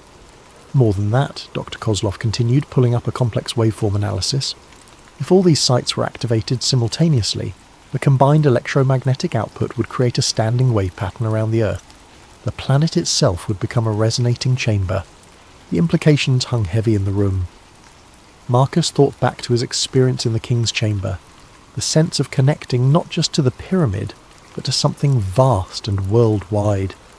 Had he been tapping into a dormant global network that once linked human consciousness across continents? Dr. Morrison cleared his throat. There's something else we need to consider. I've been analysing historical records of these sites, looking for patterns of suppression. It's remarkable how consistently ancient knowledge about these places has been discouraged. He brought up a timeline on his laptop. The Library of Alexandria burned multiple times, always targeting texts about natural philosophy and sacred geometry. The Spanish conquistadors systematically destroyed Mayan and Aztec codices that contained astronomical and architectural knowledge. The British Empire consistently relocated indigenous populations away from sites that showed electromagnetic anomalies. Dr. Running Bear's expression darkened. My ancestors were forced from sacred sites across North America. The official reason was always agricultural development or mineral rights, but they consistently targeted places where consciousness-altering experiences were known to occur. Marcus felt a chill of recognition. The same pattern of suppression he'd encountered with the pyramid's hidden chambers was part of a much larger historical trend. Someone, or some group, had been systematically working for centuries to prevent humanity from rediscovering its technological and spiritual heritage. The question is, Dr. Solomon said quietly, what would happen if we reactivated this network? Dr. Solomon's question haunted Marcus for days. The theoretical implications of reactivating an ancient global consciousness network were staggering, but the practical challenges seemed insurmountable. Most of the sites were under government control, protected by restricted access, or surrounded by modern development that would interfere with their electromagnetic properties. But Marcus couldn't let go of what he'd experienced in the King's Chamber. The sense of expanded awareness, of connection to something vast and ancient, had fundamentally changed his understanding of human potential. If that experience could be replicated and shared, it might represent the next stage of human evolution. The answer came from an unexpected source. Hassan appeared at Marcus's hotel room door early one morning, carrying a worn leather satchel and wearing an expression of nervous determination. Doctor, Chen, my family, we have been guardians longer than we have been guides. My great-grandfather, before the British came, before the tourists, he was keeper of the old knowledge. Hassan opened the satchel to reveal documents that made Marcus's breath catch. Hand-drawn maps showing underground passages throughout the Giza Plateau. Detailed diagrams of the pyramid's internal structure, including chambers that weren't on any official archaeological survey, and most remarkably technical drawings that showed how the pyramid systems could be manually activated. The old knowledge, it was never lost completely, Hassan continued. Hidden, yes. Dangerous to speak of, yes. But preserved by families like mine, waiting for someone who could understand its importance. The drawings revealed that the pyramid's consciousness-amplifying effects weren't automatic. They required specific activation procedures. Water had to be introduced into the subterranean chambers at precise volumes and timing. Certain crystals needed to be placed in the sealed chambers to focus the electromagnetic fields. And most crucially, multiple people had to participate simultaneously, their consciousness working together to achieve resonance with the global network. Hassan, this is incredible, but how could we possibly implement it? We'd need access to the sealed chambers, permission for extended stays in the pyramid, and coordination with researchers at sites around the world. Hassan smiled, the expression of a man who had been preparing for this moment his entire life. Dr. Chen, who do you think has been maintaining the pyramid systems all these years? The tourist guides, the security staff, the maintenance workers. Many of us are descendants of the original guardians. We have been waiting for someone like you, someone who could understand what we have been protecting. Over the next few hours, Hassan revealed the existence of a network of guardians at ancient sites worldwide. Families who had maintained the old knowledge for generations, keeping the sites minimally functional while waiting for the time when they could be fully reactivated. The suppression Marcus had encountered wasn't just from modern governments. It was part of an ancient conflict between those who sought to preserve transformative knowledge and those who feared its implications for existing power structures. But now, Hassan said, his eyes bright with possibility, the time of hiding is ending. The world is ready for the old wisdom to return. Marcus spent the next week in secret meetings with Hassan's network. They showed him hidden passages that connected the pyramids at Giza to underground chambers extending for kilometres beneath the desert. They revealed caches of ancient crystals and metallic components that could be used to restore the pyramid's full functionality. Most remarkably, they demonstrated that they had been maintaining contact with Guardian networks at other sites around the world, using methods that seemed to blend ancient wisdom with modern technology. The plan they developed was audacious beyond anything Marcus had imagined. On the night of the next new moon, when electromagnetic conditions would be optimal, Guardian networks at 12 major sites would simultaneously activate their monuments' consciousness-amplifying systems. The Great Pyramid would serve as the primary node, with Marcus and the research team providing scientific documentation of the process. If successful, the experiment would create the first coordinated activation of the global consciousness network in over 3,000 years. The effects, according to the Guardian's preserved knowledge, would be felt worldwide. A sudden expansion of human awareness that could fundamentally alter the course of civilization. But there were risks. The ancient texts spoke of individuals who had been unprepared for the experience, whose consciousness had been overwhelmed by the sudden expansion of awareness. There were warnings about the network attracting the attention of forces that had opposed its use in the past, and there was the very real possibility that modern governments would respond to the activation with force, viewing it as a threat to established order. As Marcus stood in the king's chamber 1 week before the planned activation, surrounded by crystals and metallic components that Hassan's people had been safeguarding for millennia, he realized that he was about to participate in either the most important experiment in human history or the most dangerous. The pyramid hummed around him with renewed energy, its systems responding to the presence of the missing components. Through his consciousness, he could sense the other sites coming online around the world, their guardians preparing for an event that would either herald humanity's next evolutionary leap or mark the end of the Age of Secrets forever. The night of the new moon arrived with unprecedented atmospheric conditions. Aurora activity extended far beyond the polar regions, creating shimmering curtains of light visible even in Egypt's desert sky. Electromagnetic storms disrupted satellite communications worldwide, while seismic monitoring stations detected subtle but synchronized vibrations from ancient sites across the globe. Marcus stood in the king's chamber surrounded by Hassan's Guardian network and the international research team. The chamber had been transformed. Crystalline structures now occupied the corners, their faceted surfaces catching and redirecting the subtle light from their instruments. Copper coils, fashioned according to ancient diagrams, had been positioned to enhance the room's natural electromagnetic properties. Most remarkably, water from the Nile's ancient flood channels had been carefully directed into the subterranean chambers, creating the hydraulic pressure needed to activate the pyramid's piezoelectric systems. Dr. Running Bear checked her communication device one final time. Serpent Mound is reporting full activation. The electromagnetic readings are unlike anything we've ever recorded. Dr. Morrison, monitoring from Newgrange and Ireland, transmitted similar reports. The acoustic resonance here is building beyond our measurement capabilities. The entire mound is vibrating in harmony with frequencies we didn't know existed. Around the world, Guardian networks at sites from Machu Picchu to Angkor Wat were reporting the same phenomenon. Ancient monuments that had been dormant for millennia were awakening, their consciousness-amplifying systems responding to coordinated activation for the first time in recorded history. In the King's Chamber, Marcus felt the familiar sensation of expanded awareness beginning to build. But this time, it was different, stronger, more focused, and connected to something vast beyond individual consciousness.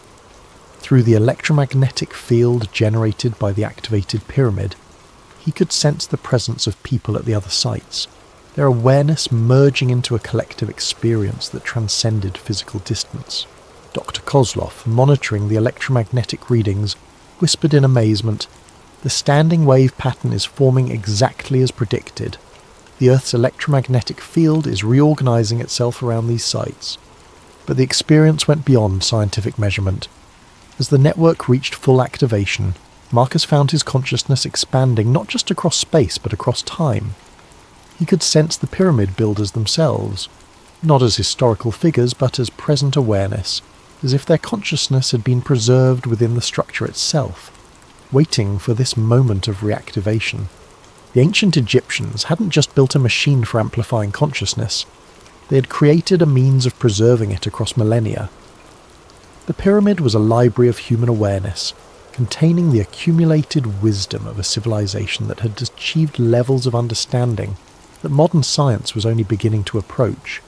Through the network, Marcus experienced visions of the ancient world as it had truly been. Not the primitive civilization described in history textbooks, but a global culture connected by consciousness-amplifying technology, capable of feats that seemed magical only because the principles had been forgotten. He saw the construction of the monuments not as slave labour directed by megalomaniacal pharaohs, but as collaborative projects undertaken by people who understood their role in maintaining humanity's connection to higher levels of awareness. Most remarkably, he experienced the reason why the network had been deactivated. As human civilizations became more hierarchical and centralized, the egalitarian consciousness expansion technology had been seen as a threat to emerging power structures. Rulers who depended on controlling information and limiting awareness had systematically dismantled the network, replacing consciousness-expanding wisdom traditions with belief systems that emphasized obedience and separation. The suppression hadn't been accidental. It had been deliberate, coordinated across cultures and centuries by those who understood that widespread access to expanded consciousness would make traditional forms of dominance impossible to maintain. But the network had been designed with safeguards. The consciousness of its builders had been preserved within the structures themselves, waiting for a time when humanity would be ready to reclaim its heritage. That time, Marcus realized, was now. As the activation reached its peak, effects began manifesting around the world. Dr. Running Bear reported that people living near the activated sites were spontaneously experiencing expanded states of consciousness. Emergency services were receiving calls about strange lights and telepathic experiences. Social media was flooded with reports of sudden insights, creative breakthroughs, and experiences of connection that transcended normal human limitations. But there was resistance as well. Military aircraft were scrambling towards several of the activated sites. Government communications were buzzing with references to unauthorized experiments and potential security threats. The same forces that had suppressed the ancient knowledge were mobilizing to contain its return. Hassan, who had been monitoring communications with Guardian networks worldwide, turned to Marcus with urgent concern.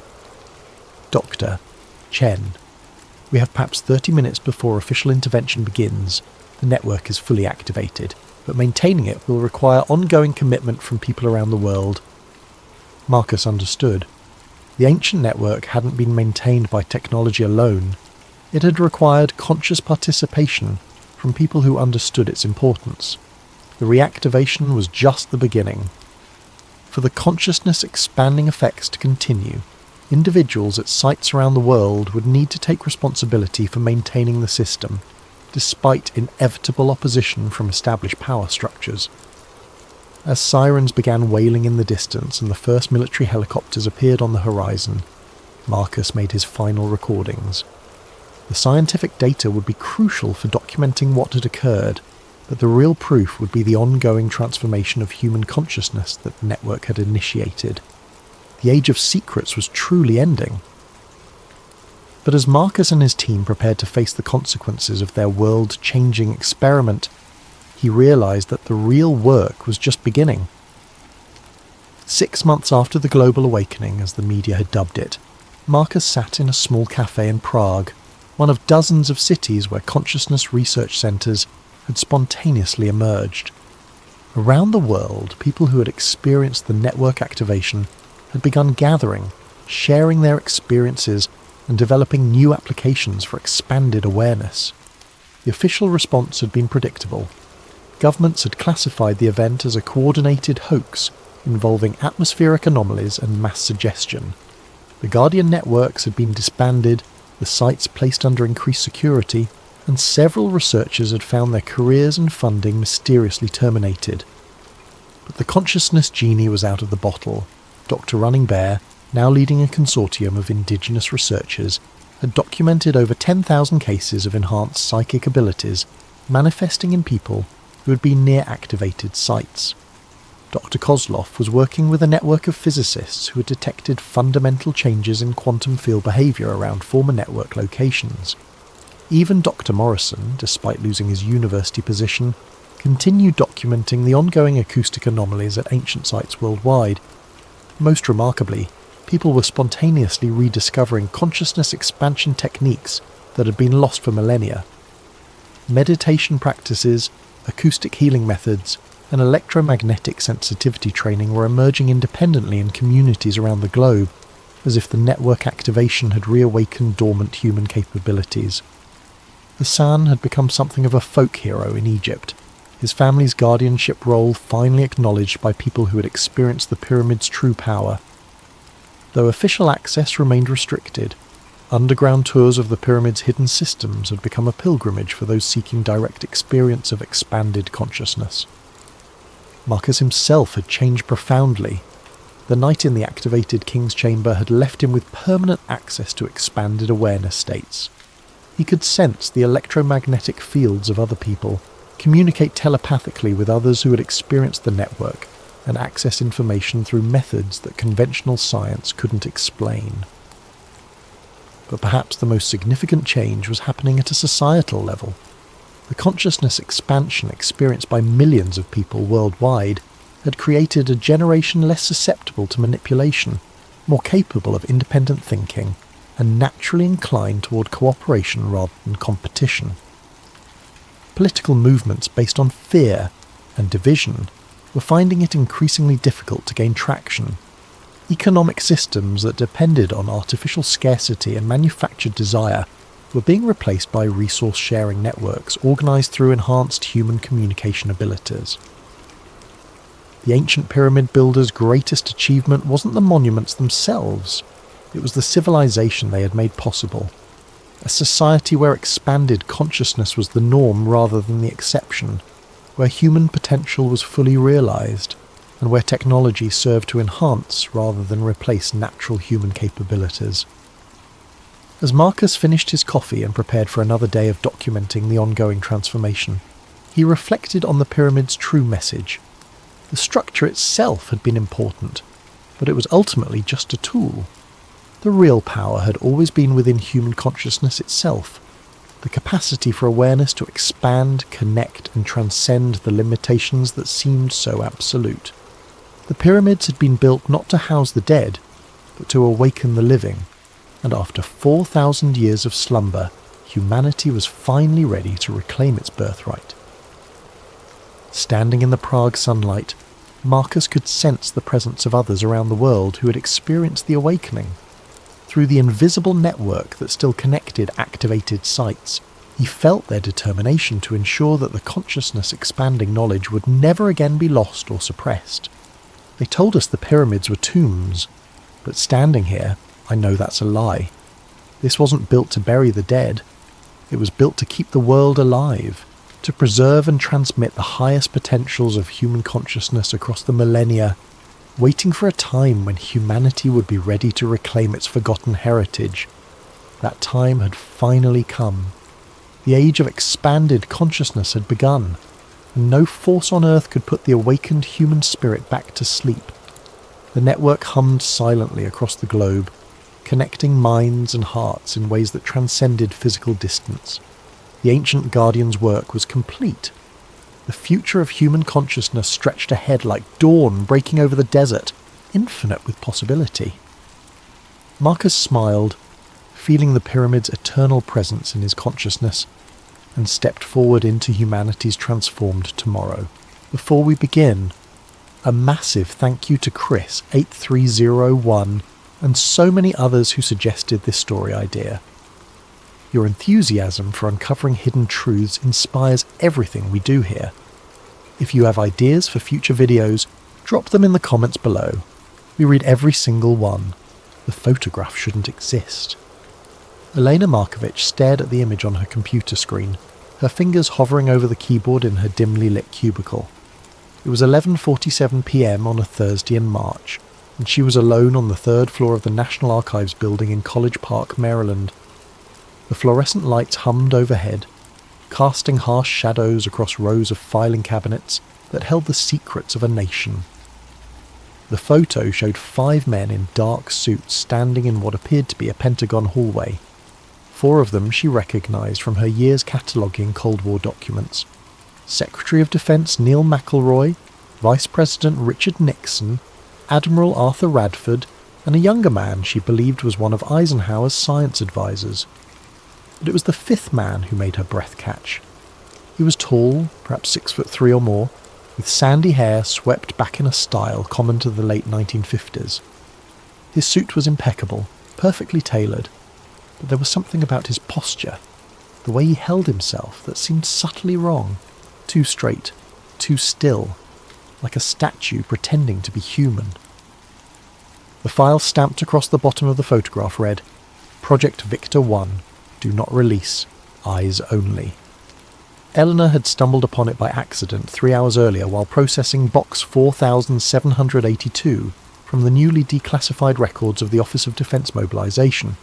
Most of the box contained mundane correspondence about civil defence procedures and fallout shelter construction. But wedged between 2 reports on industrial production capacity was a manila folder with no proper classification markings, just a handwritten label that said VT Pentagon Residence 1957 to 1960.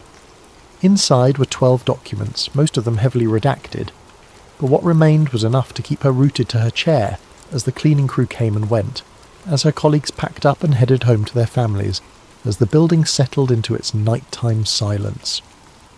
A memo dated March 16, 1957, from the Office of the Secretary of Defence. Subject: accommodation request, dignitary V. Thor. Reference is made to verbal authorization from highest authority regarding extended residence privileges for foreign dignitary Valiant Thor. Subject will require quarters within Pentagon Secure Zone, Level B2, for estimated duration 36 months. Security detail unnecessary per subject's explicit request.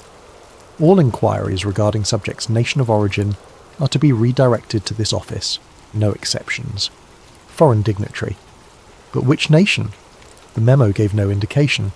Another document, this one from the Department of State, dated June 3, 1957. Renuclear Disarmament Proposal Thor Initiative. This office has reviewed the technical specifications submitted by V. Thor regarding proposed energy alternatives to current nuclear weapons programs. While scientifically intriguing, the source of this intelligence remains unverified. Furthermore, implementation would require complete restructuring of strategic deterrence policy. Recommend classification cosmic top secret and indefinite postponement of further consideration.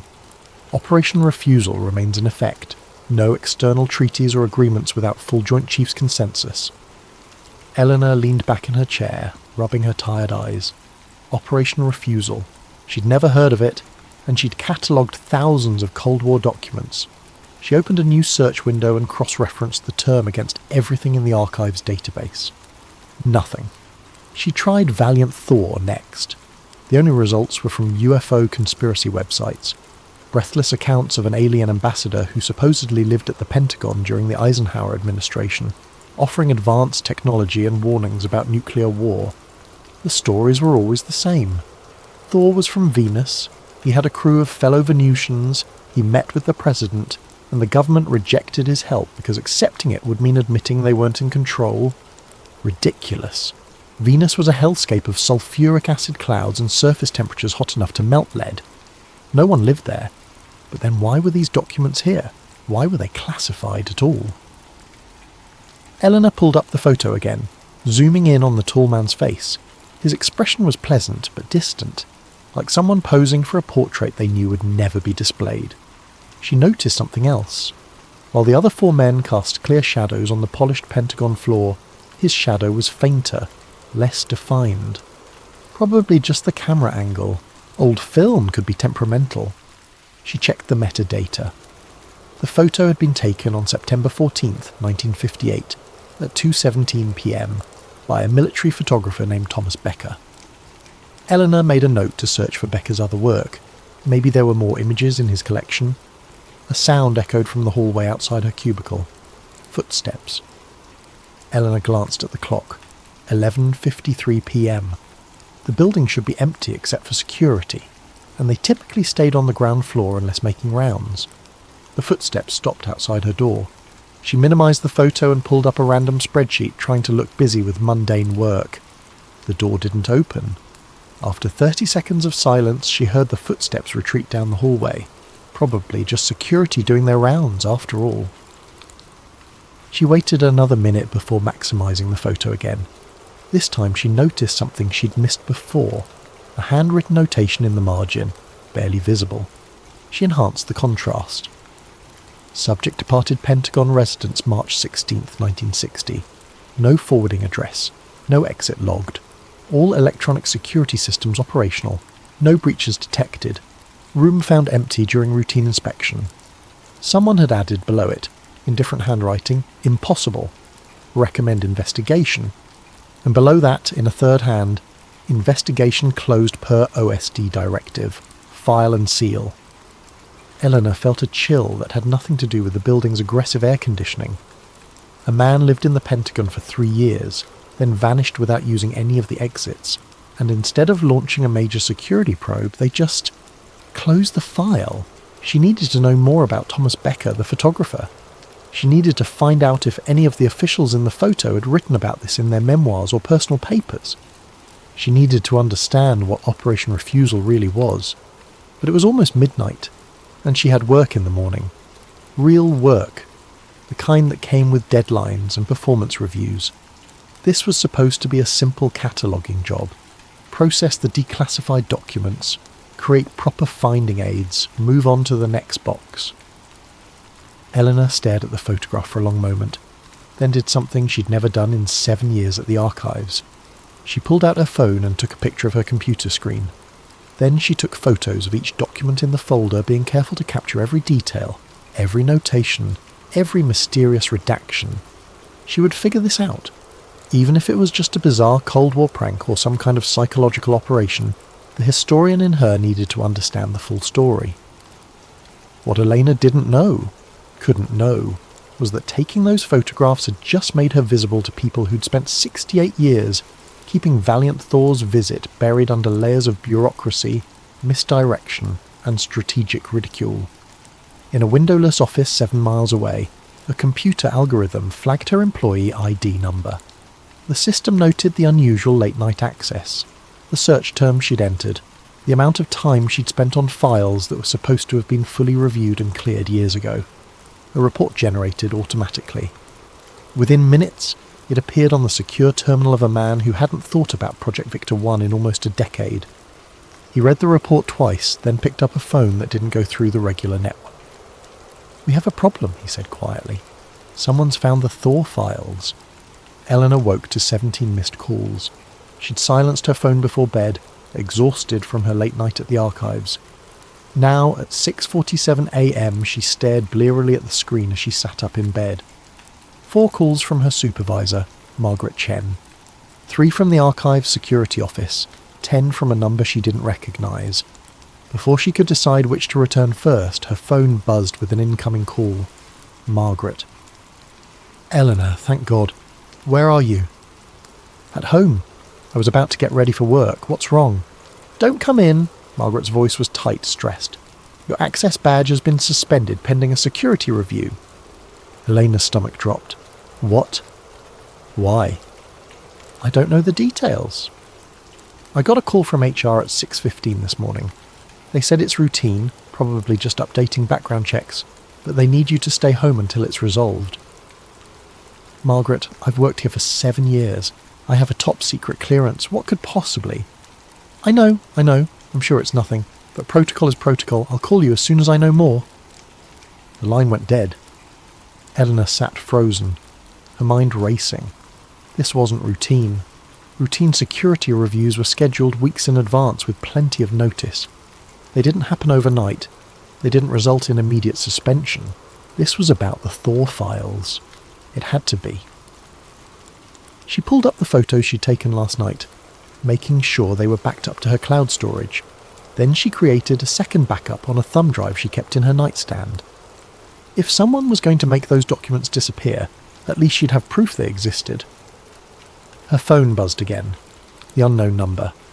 Against her better judgment, she answered. "Miss Markovich?" A man's voice, smooth and professional. "My name is Robert Garrison.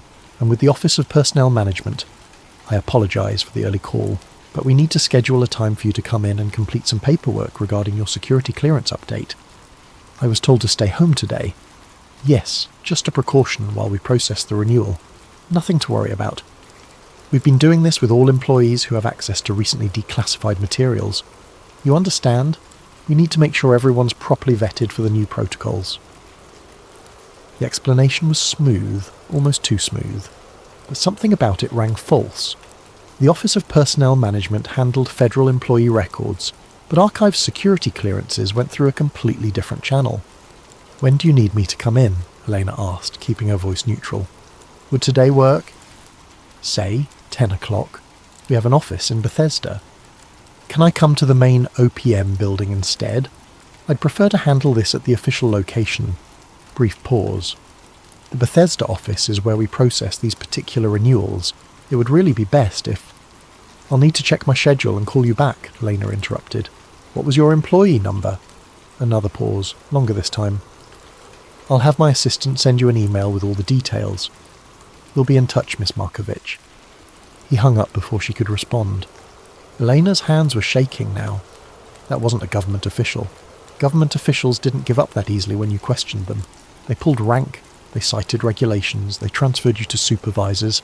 They didn't just politely hang up. Someone was trying to get her into an unofficial office to... What?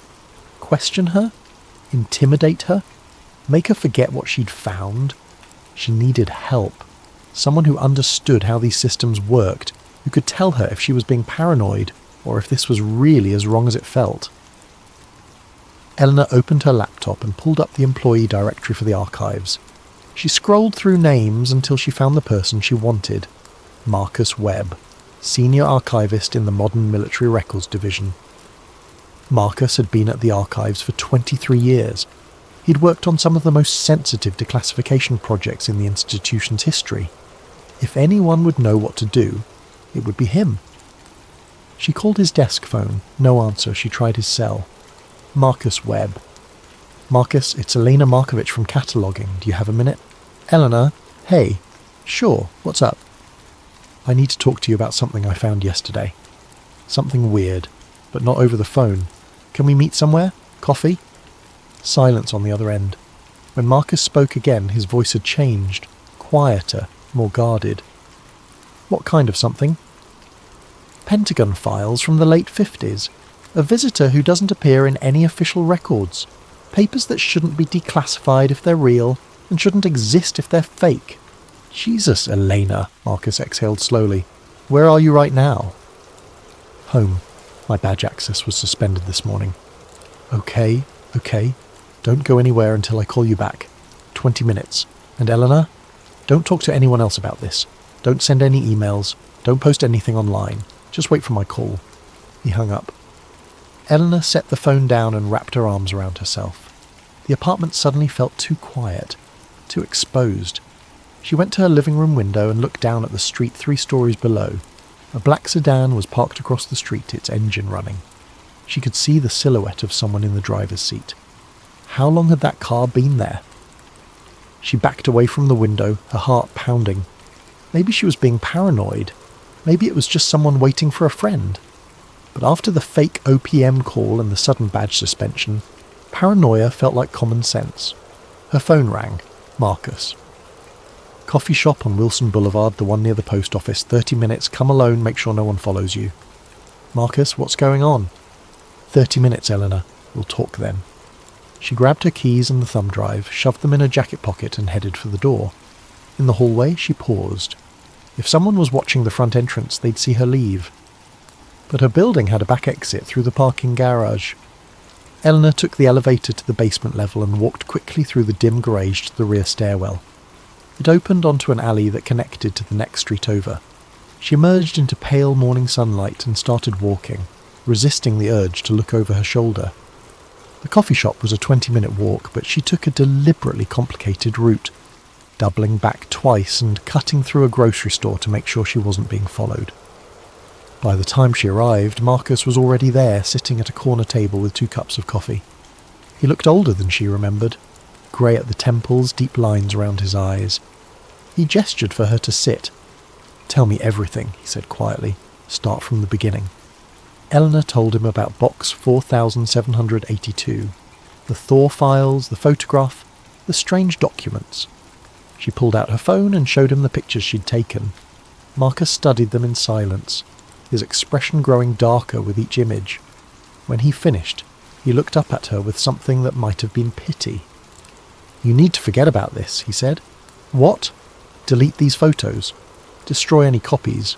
Go back to work when they reinstate your access? Process your boxes and never mention Valiant Thor again?" "Marcus, these are legitimate historical documents. If they're real, they're real." His voice was flat. "And that's exactly why you need to walk away." Elena stared at him. "You've seen this before." "Not this specifically, but I've been doing this job long enough to recognise certain patterns. Every few years someone stumbles across something they shouldn't. Usually it's about UFOs, sometimes it's about weapons programs or intelligence operations. The common thread is that the documents are always genuine, always declassified through proper channels, and always impossible to verify through any official source. That doesn't make sense. If they're declassified because someone wanted them declassified. Not for transparency, but as insurance. If the information ever becomes a problem, they can point to the fact that it's been publicly available for years and no one took it seriously. It's hiding in plain sight. So you're saying Valiant Thor was real? An actual alien living in the Pentagon? Marcus shrugged. I'm saying the documents are real. What they describe, that's above my pay grade. What I know is that people who dig too deep into this stuff tend to have sudden career problems. Audits, security violations, transfers to dead-end positions. I've seen it happen. So we just let it go? Pretend we never saw evidence of the most important event in human history? You're assuming disclosure would be a good thing. Marcus leaned forward. Think about it. If the government admitted tomorrow that an alien visitor spent 3 years at the Pentagon in the 1950s, what happens? Mass panic? Economic collapse? A complete erosion of institutional trust? Maybe the people who buried this did it for good reasons. Or maybe they did it because admitting we're not alone would mean admitting they're not in control. Marcus smiled grimly. Probably a bit of both. Either way, it's not our call to make. We're archivists, Elena. We preserve records. We don't decide which truth the public can handle. That's exactly what we do, Elena shot back. Every time we decide which documents to highlight in an exhibition, which finding aids to prioritise, which stories to tell, we're making those decisions. We shape what people know about their history. Then shape it carefully, because the people who want this story buried have resources we can't imagine. As if on cue, Eleanor's phone buzzed. An email from an address she didn't recognise. eleanor.markovich.personal@gmail.com. The subject line read, "Regarding your research interests." She opened it. "Miss Markovich, we appreciate your dedication to historical accuracy. However, the documents you accessed yesterday are part of an ongoing review process and should not have been available for general cataloguing. They have been removed from circulation pending final declassification decisions. Your security clearance suspension is purely routine and will be resolved within 48 hours. In the meantime, we strongly encourage you to focus on your assigned responsibilities and avoid pursuing inquiries into materials outside your current project scope. Thank you for your understanding and cooperation. Robert Garrison, Deputy Director, Information Security Oversight Office." Elena showed the email to Marcus. He grimaced. "See? They're being polite about it now. That's the first warning. If you keep digging, the next contact won't be so friendly. How did they get my personal email? They're the government. They have everything." Eleanor's mind was racing. The smart play was obvious. Delete the photos, forget she'd ever seen the Thor files. go back to her safe, boring job cataloguing civil defence records. She'd keep her clearance, her career, her peaceful life. But she couldn't stop thinking about that photograph, about valiant Thor standing with men who'd shaped the modern world, offering them something, knowledge, technology, help, and being turned away because accepting it would mean admitting Earth wasn't the centre of the universe. If it was true, people deserved to know. "I need to find Thomas Becker," she said. "Who?" "The photographer who took that picture. Military photographer, Pentagon assignment in the late 50s. If he's still alive, he might remember what he saw." Marcus closed his eyes. "You're not going to let this go, are you? Would you?" He was quiet for a long moment. When he opened his eyes, there was a mix of resignation and something else. Maybe respect, maybe concern. "Thomas Becker died in 1991, Marcus said. "But he had a daughter, Laura Becker Hammond. She lives in Alexandria. I helped her donate some of her father's papers to the archives about 5 years ago, mostly Vietnam-era photography work. But I remember she mentioned he'd kept a lot of his earlier stuff private, said it was too classified to share. Do you have her contact information? Eleanor, I really think..." "Please." Marcus sighed and pulled out his phone. He scrolled through his contacts, then wrote a number on a napkin. "This is her landline. But if you contact her, you didn't get this from me. And if anyone asks, we never had this conversation." Elena took the napkin. "Thank you." "Don't thank me yet. You might end up wishing you'd listened when I told you to walk away." She left the coffee shop and walked 3 blocks before calling the number. It rang 4 times before a woman answered. Hammond residence. "Hello? Is this Laura Hammond?" "Speaking." "My name is Elena Markovich. I'm an archivist at the National Archives.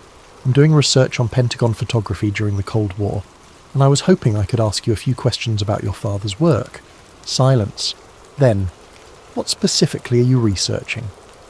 Elena chose her words carefully. "I found some images from 1957 through 1960. Pentagon interior shots, mostly official portraits and meetings. Your father's name was in the metadata. I wanted to understand more about the context of those photographs." More silence. Eleanor could hear breathing on the other end, could almost feel the woman deciding whether to hang up or continue the conversation. "The archives already has my father's donated papers," Laura finally said. "I know, but I got the impression from the collection notes that he kept some materials private. I'm particularly interested in anything from his assignment at the Pentagon during the late Eisenhower administration. Why?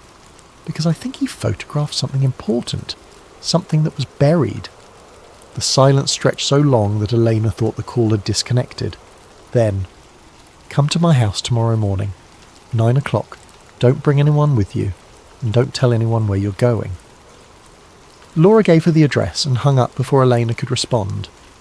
Elena stood on the sidewalk, her heart pounding. She was really doing this. She was investigating something that powerful people wanted to stay hidden, meeting with a stranger who clearly knew more than she was saying over the phone, and ignoring every professional instinct that told her to step back and protect her career. But she was also potentially on the edge of discovering proof of the most profound secret in human history. She walked back to her apartment, constantly checking over her shoulder. The black sedan was gone from its parking spot. That should have been reassuring, but somehow it made her more nervous. That night she barely slept. Every sound in the building made her jump. Footsteps in the hallway, the elevator chiming, the rumble of the HVAC system. She kept her laptop open, constantly refreshing her email and news feeds, half expecting some kind of digital attack or official notice that would make her investigation impossible. Nothing came. The silence was almost worse than a direct confrontation. At 8:30 the next morning, Elena called an Uber instead of driving her own car. Another precaution, probably unnecessary, but she was learning to trust her paranoia. The driver was a college student who spent the entire ride talking about his engineering classes and didn't seem to notice or care where they were going. Laura Hammond's house was a small brick colonial on a quiet street lined with oak trees. Elena paid the driver and walked up the front path. Before she could knock, the door opened. Laura was in her early 60s with short silver hair and sharp blue eyes that studied Elena with obvious suspicion. She wore jeans and a cardigan, sensible shoes, the uniform of someone who'd stopped caring what strangers thought about her appearance. "You came alone?" Laura asked. "Yes, sir. Phone off, please." Eleanor hesitated, then powered down her phone and showed Laura the blank screen. Laura nodded and stepped aside to let her enter. The house was neat, modestly furnished, filled with photographs, family shots, landscapes, a few that looked like professional military portraits. Laura led Elena to a small dining room, where a cardboard box sat on the table. "My father took over 40,000 photographs during his military career," Laura said, without preamble. "Most of them are in official archives, museums, or my donation to your institution. But there were some he would never let anyone see. He kept them in a safe deposit box and made me promise to never share them until certain people were dead." "What people?" "Richard Nixon died in 1994, Admiral Radford in 1973, Secretary McElroy in 1976. The last one on my father's list was James Killian, Eisenhower's science advisor. He died in 1988. After that, Dad said I could do whatever I wanted with the photos, but he recommended I burn them. But you didn't." "I was going to." "But then I started looking through them, and I realised they weren't just pictures. They were evidence. And even if no one would believe it, even if it sounds crazy, I think people deserve to know the truth." Laura opened the box and carefully removed a leather portfolio. Inside were dozens of black and white photographs, each preserved in archival plastic sleeves. The first photo showed the same scene Eleanor had found in the archives, the 5 men in the Pentagon hallway. But this print was uncropped, showing more of the corridor, more detail in their faces. Valiant Thor's expression was clearer here. He looked tired, sad even. The second photo showed Thor sitting in what appeared to be a Pentagon office, engaged in conversation with 3 men in military uniforms. The chalkboard behind him was covered in mathematical equations. The third showed him in what looked like a private apartment or quarters, probably the residence mentioned in the documents. He was reading a book. The camera had caught him unaware, and in that unguarded moment his face showed something Elena couldn't quite identify. Homesickness. Loneliness. There were more. Thor walking through Pentagon corridors. Thor in meetings. Thor standing outside the building, looking up at the sky with an expression of profound melancholy. And then the final photograph stopped Elena's breath. It showed Thor shaking hands with President Eisenhower in what appeared to be the Oval Office. The president looked grave. Thor looked resigned. Standing behind them was Vice President Nixon, his famous jowly face frozen in what might have been fear or awe. "My father was assigned to document a special foreign delegation," Laura said quietly. "That's what they told him. A representative from a nation that wanted to establish diplomatic relations but needed to keep the negotiations secret for security reasons. Dad was supposed to take official portraits, meeting photos, the kind of images they'd use for press releases once the relationship was made public. But it never was made public. No, because after 3 months my father started to realise this wasn't a normal diplomatic visit.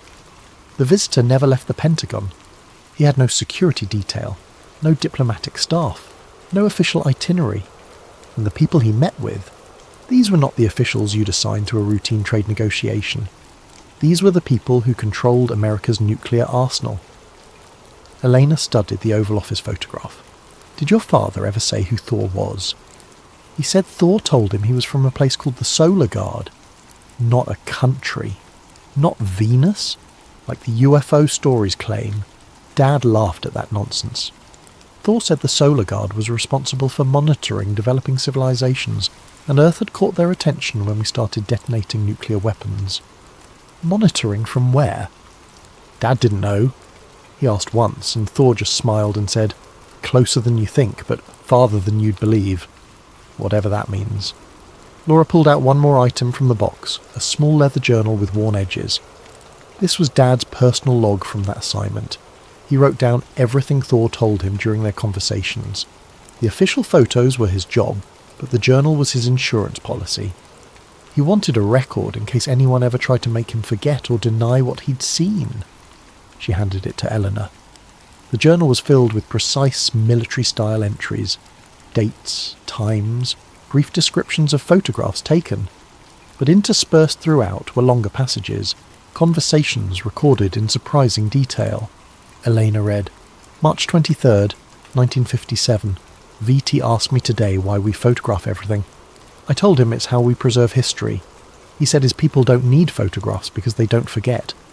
I asked if that was a blessing or a curse. He said both. We talked for nearly an hour about memory and loss. He told me his visit here would eventually be forgotten, or worse, turned into legend and mockery. He seemed sad about that, but not surprised. He said Earth isn't ready to join the wider community because we're still children fighting over toys. The toys just happen to be capable of destroying our entire world. Another entry from July 1958. Photographed VT in meeting with Joint Chiefs today. They wanted to know about defensive capabilities, what weapons his people possessed, whether they'd share military technology. VT told them they had no weapons because they had no enemies. The chiefs didn't believe him. General LeMay actually laughed and said, "Everyone has enemies." VT replied, "Only if you choose to make them." The meeting ended badly. I could see the frustration in VT's face afterward. He knows he's failing. And a final entry from March 1960. VT is leaving tomorrow. He told me his mission was unsuccessful. The leadership doesn't want what he's offering because accepting help would mean admitting we need it. Pride, he said.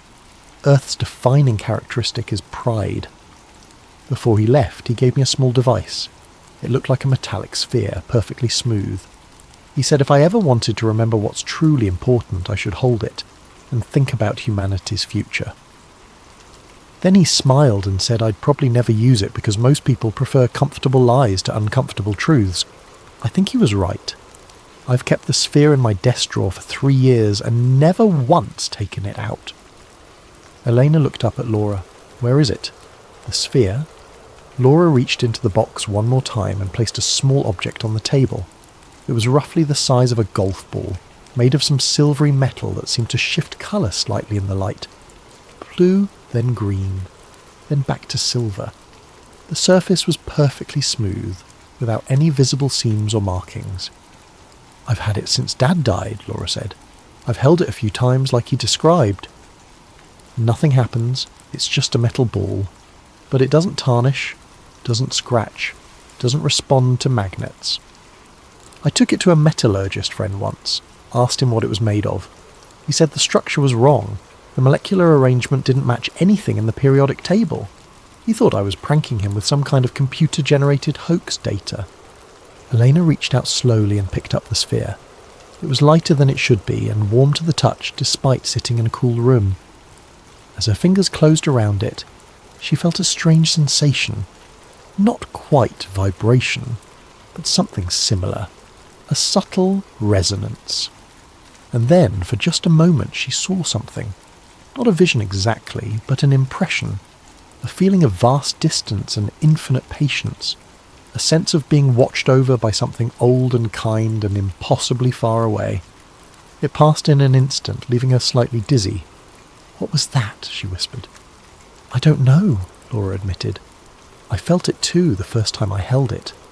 Like someone was listening, waiting. I stopped picking it up after a while because it scared me." Eleanor set the sphere down carefully. "Why are you showing me all this?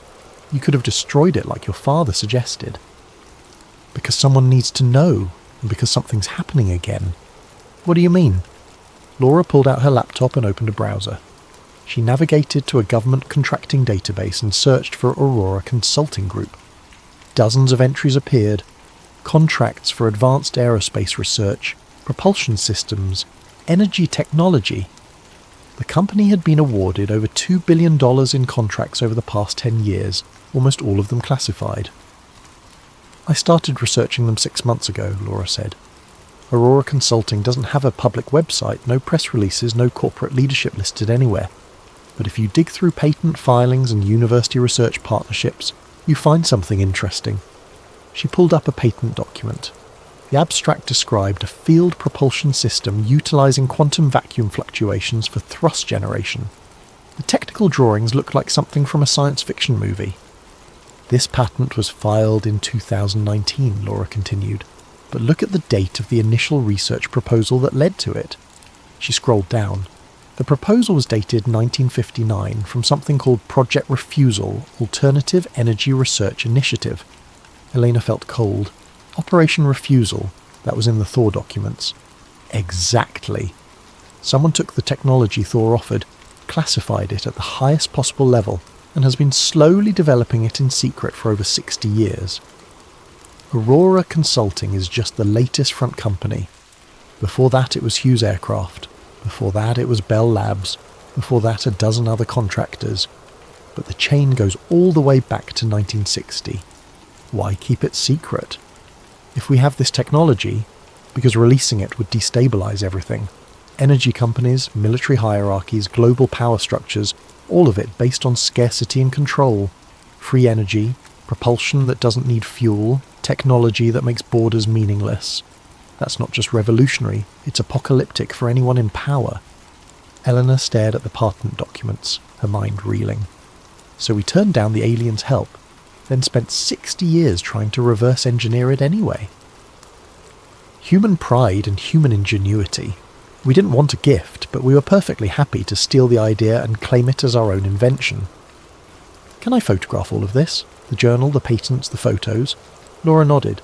That's why I invited you here. But Elena, you need to understand what you're getting into.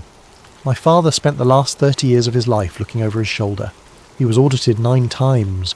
His house was broken into twice. Nothing stolen, but files disturbed. He had a heart attack in 1991 at age 63, and I've never been convinced it was natural causes. You think they killed him? I think they made sure he stayed quiet, and if you make this public, they'll do the same to you. Eleanor thought about the suspended badge, the fake OPM call, the black sedan outside her apartment. They were already working on making her quiet. I have to try, she said. If this is real, if we've been lied to for 68 years about the most important moment in human history, people deserve to know. Even if they won't believe you? Especially then. Truth doesn't stop being true just because it's inconvenient. Laura smiled sadly. You sound like my father. He said the same thing right before he sealed all this away. Eleanor spent the next 2 hours photographing everything. The journal entries, the patents, every photo in the collection, the metallurgist's analysis of the sphere. Laura let her take the sphere itself, wrapped carefully in cloth. If things go bad, Laura said at the door, if they come after you too hard, just walk away. This truth has waited 68 years. It can wait longer. But Elena knew she couldn't walk away. Not now. She took another Uber home, the sphere heavy in her jacket pocket despite its impossible lightness. Back in her apartment, she uploaded everything to 3 separate cloud services under fake accounts, then encrypted copies on 2 more thumb drives. She mailed one drive to her sister in Portland with instructions to open it only if something happened to her. Then she did what any millennial archivist would do. She created an anonymous account on a document-sharing platform and uploaded everything. The response was immediate and predictable. Within hours, the photos were trending on conspiracy forums and fringe websites. Mainstream media ignored it completely. By the second day, professional debunkers had declared the photos obvious fakes, the journal a creative writing exercise, the patents misunderstood civilian technology. The story died within a week, buried under celebrity scandals and political controversies. Eleanor's badge access was restored with a terse email apologising for the administrative error. She returned to work to find box 4782 had been removed from her queue. Margaret wouldn't meet her eyes. Marcus stopped by her cubicle on her 3rd day back. You okay? He asked quietly. They won everything, Elena said. I gave the world proof and nobody cared. Maybe that was the point. Maybe they knew the best way to hide the truth wasn't to suppress it, but to let it get lost in the noise, drown it in so much information that it becomes invisible. So what was the point? Marcus smiled slightly. You know the truth. Laura knows. The people who read those documents know, even if they don't believe them. Truth is like a seed. Sometimes it takes a long time to grow. 3 months passed. Elena processed boxes, wrote finding aids, lived her quiet life. The sphere sat in her apartment on a shelf between books, looking like an odd piece of abstract art. Then, on a Friday in June, her supervisor assigned her to a new project, cataloguing recently declassified State Department cables from the 1970s. In box 47, between routine diplomatic correspondence, she found a memo dated July 12, 1977. Re-confirmation of secondary contact, Project Victor 2, subject matching physical description of V. Thor, see classified file 1957 to 1960, observed in meeting with Ambassador Young at UN headquarters. Subject identified himself as Valiant and requested private consultation regarding human rights initiatives. Security footage confirms subject entered building through main entrance but no exit recorded. Ambassador Young has been debriefed and instructed to classify encounter, recommend continued monitoring. Pattern suggests periodic verification visits. Subject appears unchanged from previous documented encounters. Eleanor's hands trembled as she photographed the memo. She searched the rest of the box and found 2 more references, one from 1983, another from 1994.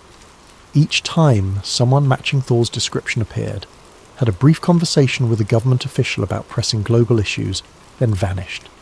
He was still visiting, still trying, still hoping humanity would eventually listen. She looked up from her desk and saw Marcus watching her from across the room. He nodded slightly, understanding in his eyes. The truth was bigger than she'd imagined. This wasn't about one visit in 1957. It was about a commitment that spanned decades, maybe centuries. Someone out there cared enough about humanity to keep checking on us, keep offering help, keep waiting for us to be ready. That evening Elena rode the metro home during rush hour. The train was packed with exhausted commuters staring at phones, lost in their private worlds. She found a seat near the back and pulled out a book, trying to look unremarkable. At the Foggy Bottom station, a man boarded the crowded car.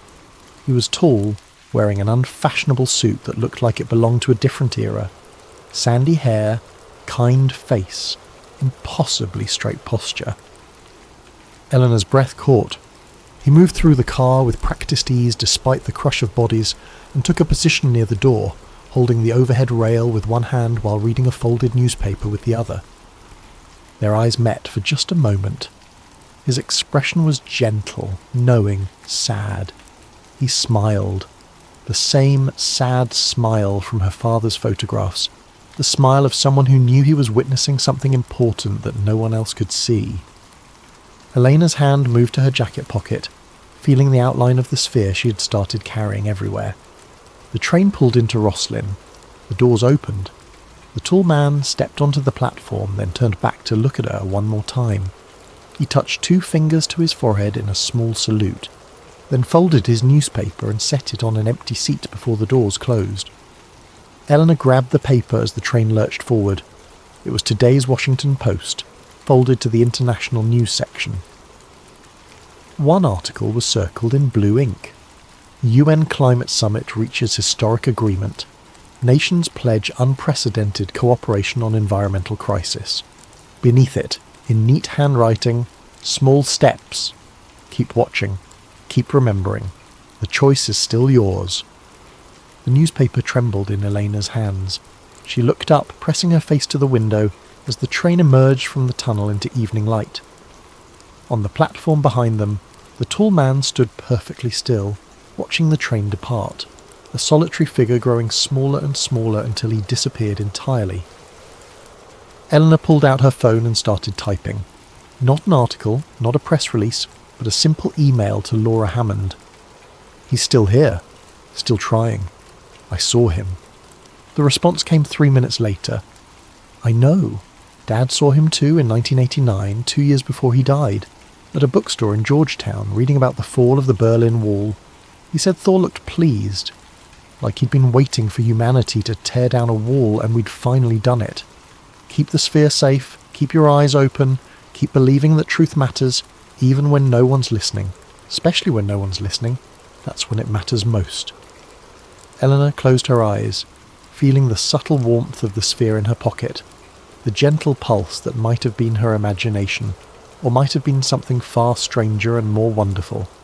Somewhere in the vastness of space, or perhaps somewhere much closer than anyone suspected, someone was watching over humanity with infinite patience, waiting for the day when we'd be ready to accept help without letting pride get in the way.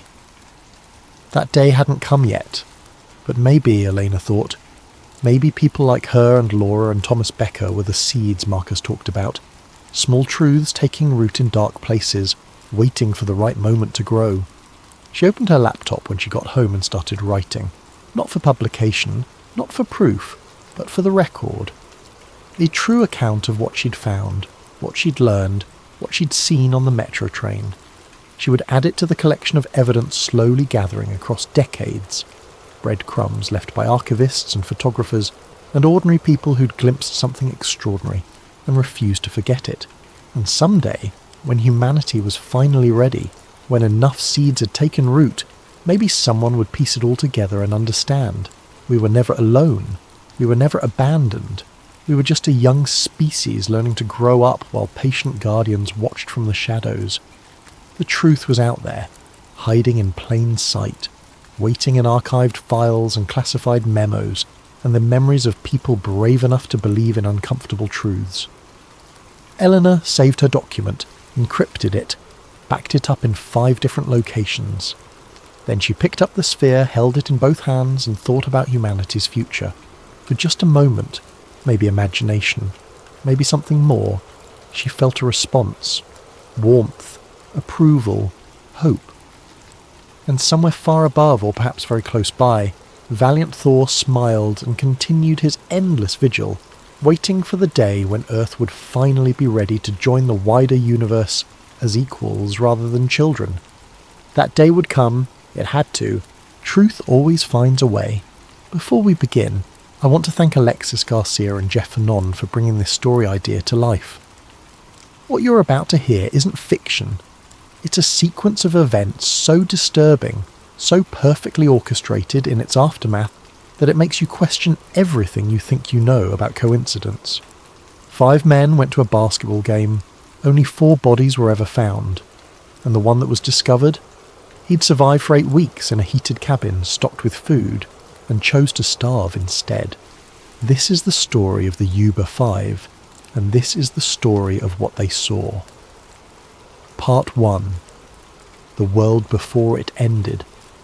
Let me tell you about the workshop first, about the ordinary world these 5 men inhabited before it all went wrong. The Gateway Projects workshop sits on a quiet street in Yuba City, California. A squat building with pale yellow walls and windows that catch the afternoon sun. Inside, the smell of wood glue mixes with coffee that's been sitting too long on the burner. There's a radio in the corner, usually tuned to the local station, playing hits that are already a few years old by late winter of '78. This is where Jack Madruga, Jack Hewitt, Ted Wire, William Sterling and Gary Mathias spend their weekdays. They're part of a program for adults with developmental disabilities, though Gary's situation is different. His challenges are psychiatric rather than developmental, a consequence of his time in the service. But here, in this workshop, they found something that matters to all of them. Basketball, not just watching it, playing it. They're part of a Special Olympics team, and they're good. They practice twice a week after workshop hours, running drills in a gymnasium that echoes with squeaking sneakers and the sharp sound of the ball hitting hardwood. They've developed plays, strategies, an actual team dynamic, and tomorrow, February 25th, they have a game that could qualify them for something bigger. Jack Madruga takes the team seriously. At 30, he's the one who organises rides, who makes sure everyone knows the schedule. He's stocky, strong, with thick dark hair and a moustache that he trims every Sunday without fail. His Mercury Montego is his pride, a turquoise and white beauty that he washes every weekend, checks the oil weekly, treats like it's worth twice what he paid for it. He wears an army surplus jacket that's seen better days, but he keeps the Mercury pristine. People who know Jack say he's meticulous to the point of obsession. He doesn't just plan things once, he plans them twice, 3 times. He's the type who checks the gas gauge before going 2 miles down the road. He knows every street in Yuba City, every shortcut, every traffic light's timing. Getting lost isn't something Jack Madruga does. Jack Hewitt at 44 is the oldest. He's thin, weathered, with hands that shake slightly when he's tired. He doesn't talk much, but when he does, people listen. There's a gravity to him, a steadiness that the others find comforting. He lives with his mother in a small house with a garden she tends obsessively. Every morning Jack Hewitt kisses her cheek before leaving for the workshop. Every evening he tells her about his day in careful, measured sentences. He has a flannel shirt he wears constantly, green and brown plaid, with a button missing from the left pocket. His mother has offered to sew a new button on 12 times, but Jack won't let her. He likes it the way it is. He fidgets with that empty buttonhole when he's thinking, rolling the fabric between his fingers. Ted Wire towers over the others at 6 feet tall, though his height makes him self-conscious rather than confident. He hunches slightly when he walks, as if apologising for taking up space. But on the basketball court something changes. He stands straight, moves with unexpected grace, has a hook shot that surprises everyone who sees it for the first time. Ted lives in a care facility but spends his weekends with his parents. His mother packs his lunches every Monday morning, careful sandwiches wrapped in wax paper, an apple, cookies in a small paper bag. Ted saves the cookies for last, eats them slowly, makes them last. He's gentle with everyone, apologises even when he's done nothing wrong, and has never, in anyone's memory, raised his voice in anger. William Sterling wears thick-framed glasses that magnify his eyes slightly, giving him a perpetually startled expression.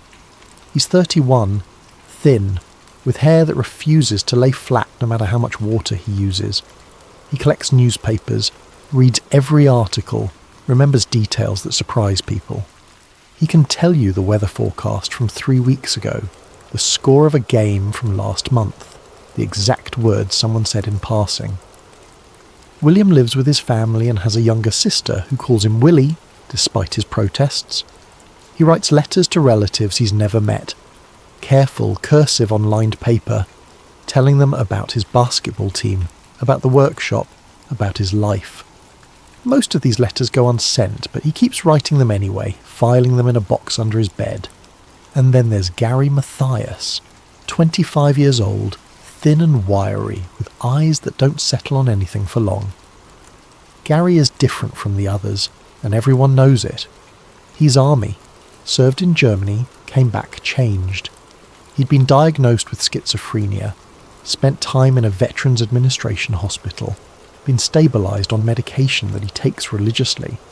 Gary is the one who taught the others their defensive strategy. He's the one who can read a game 3 plays ahead, who sees patterns others miss. When he's on his medication, he's focused, sharp, almost too alert. There's a military precision to the way he moves, the way he speaks. He sits with his back to walls, watches doors, notices when things are out of place. His mother worries constantly, keeps his medication in a careful schedule, marks each dose, on a calendar. She calls the workshop every afternoon to make sure he's taken his noon pill. She counts the days he's been stable like she's defusing a bomb, waiting for something to go wrong. But lately Gary has been good, really good. The longest stable stretch he's had since coming home, and basketball seems to help. It gives him structure, purpose, a team that depends on him. These 5 men, different backgrounds, different challenges, different lives, but connected by this workshop, this team, this shared goal. And on Friday, February 24th, they're all excited about the same thing, watching the Gateway Gators play before their own big game tomorrow. The plan is simple. Drive to Chico, 45 minutes north, watch the game, drive home, get rest for tomorrow. Jack Madruga has already checked the route twice, even though he's driven to Chico dozens of times. Gas tank filled that afternoon. Weather checked, cold, but clear. Everything planned, simple, straightforward, nothing that could possibly go wrong. Part 2. The last normal night. The Mercury Montague pulls out of Jack Madruga's driveway at 6:30 in the evening. The sun is already down, winter dark settling over Yuba City like a blanket. Inside the car, the 5 men are in good spirits. Ted has brought a thermos of hot chocolate his mother made. Gary is reading the game program he picked up last week. William is talking about the statistics of both teams, numbers flowing in his careful, measured voice. Jack Madruga drives like he always does, steady, careful, exactly at the speed limit. He's wearing his army surplus jacket over a collared shirt. The Mercury's heater hums, fighting against the cold. The radio plays something low, country music that no one's really listening to. Jack Hewitt rides in the passenger seat, quiet as usual, watching the road. His hand keeps moving to that missing button on his flannel shirt, the unconscious gesture. He's thinking about tomorrow's game, about the play they've been practicing, about not letting the team down. In the back, Ted is folded into the seat, long legs angled awkwardly. He's excited in the way Ted gets excited. Quiet, internal, but you can see it in the way he can't quite sit still. He's been looking forward to this all week. They all have. William sits beside Ted, glasses catching the occasional passing streetlight. He's got a newspaper folded in his lap. Yesterday's edition, already read, but he likes having it with him. Comfort object, his sister calls it. William doesn't mind. Gary sits in the middle, alert in that particular way he has, watching the road, the other cars, the landscape, always watching. But tonight he seems relaxed, as close to at ease as Gary gets. He's wearing a denim jacket over a flannel shirt, boots that still have military precision in their lacing. The drive to Chico is uneventful. They take Highway 99, merge onto other roads Jack knows by heart. They talk about tomorrow's game, about their chances, about the celebration they'll have if they win. Ted wants pizza. William wants to get their picture in the newspaper. Gary says they should focus on playing well. Winning will follow. They arrive at the college gymnasium just as the game is starting. The parking lot is half full, cars still streaming in. Inside, the gym is warm, loud with the particular sound of a basketball crowd. Shoes squeaking on polished floors, the rhythmic bounce of balls during warm-up. Conversations echoing off concrete walls. The 5 men find seats together in the bleachers, about halfway up. Good view. Ted holds the thermos of hot chocolate, sharing it among them. They buy popcorn from a vendor, pass it down the line. Gary is studying the players, the way they move, already thinking about strategy. The game is close, competitive. The Gators are down at half-time but rally in the third quarter. The crowd is loud, engaged. The 5 men cheer at the right moments, groan at missed shots, live in the simple pleasure of watching good basketball. In the fourth quarter, a man sitting 2 rows down turns around. Later, much later, he'll tell investigators he remembers them. 5 men, obviously together, obviously enjoying themselves. Normal, that's the word he'll use, completely normal. He noticed them because they were so engaged with the game, so genuinely happy. The Gators win by 6 points. The gym erupts.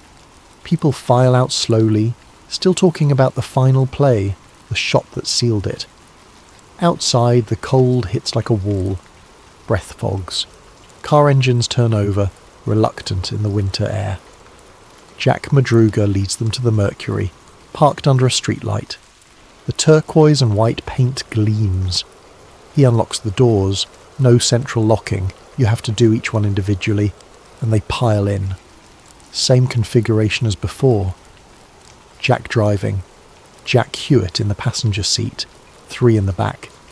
But before they head home, there's one stop to make. A little market on the edge of Chico, the kind of place that's seen better days but stays open late. The neon sign flickers, half the letters out, but you can still read market if you know what you're looking for. Inside, fluorescent lights hum overhead. The cashier is young, barely 20, reading a magazine at the counter. Security cameras record in grainy black and white, the kind of footage that will be studied frame by frame in the weeks to come. Ted heads to the dairy section, picks up milk.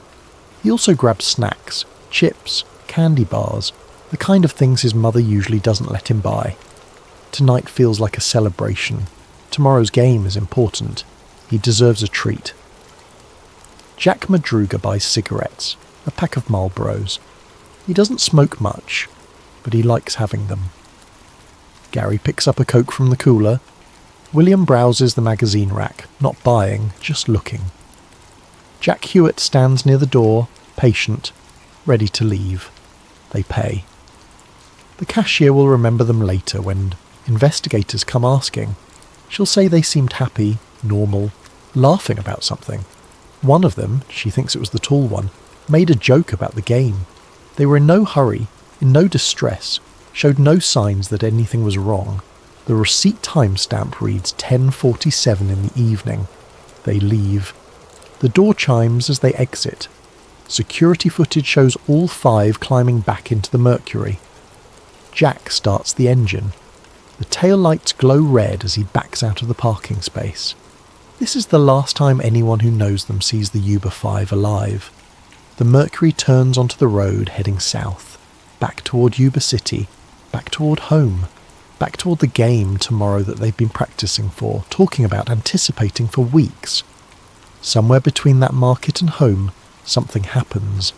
Something that makes Jack Madruga careful, meticulous, plan.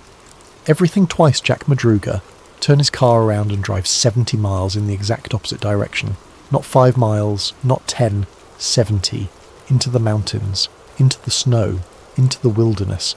And whatever that something is, it's important enough that military helicopters will be searching the area before anyone even knows these 5 men are missing. Part 3. The families who knew something was wrong. Saturday morning, February 25th. The day of the big game.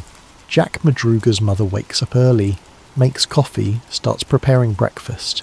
Jack is usually up by 7, even on weekends. He likes routine, but 7 passes, then 8, and his bedroom door stays closed. She knocks. No answer.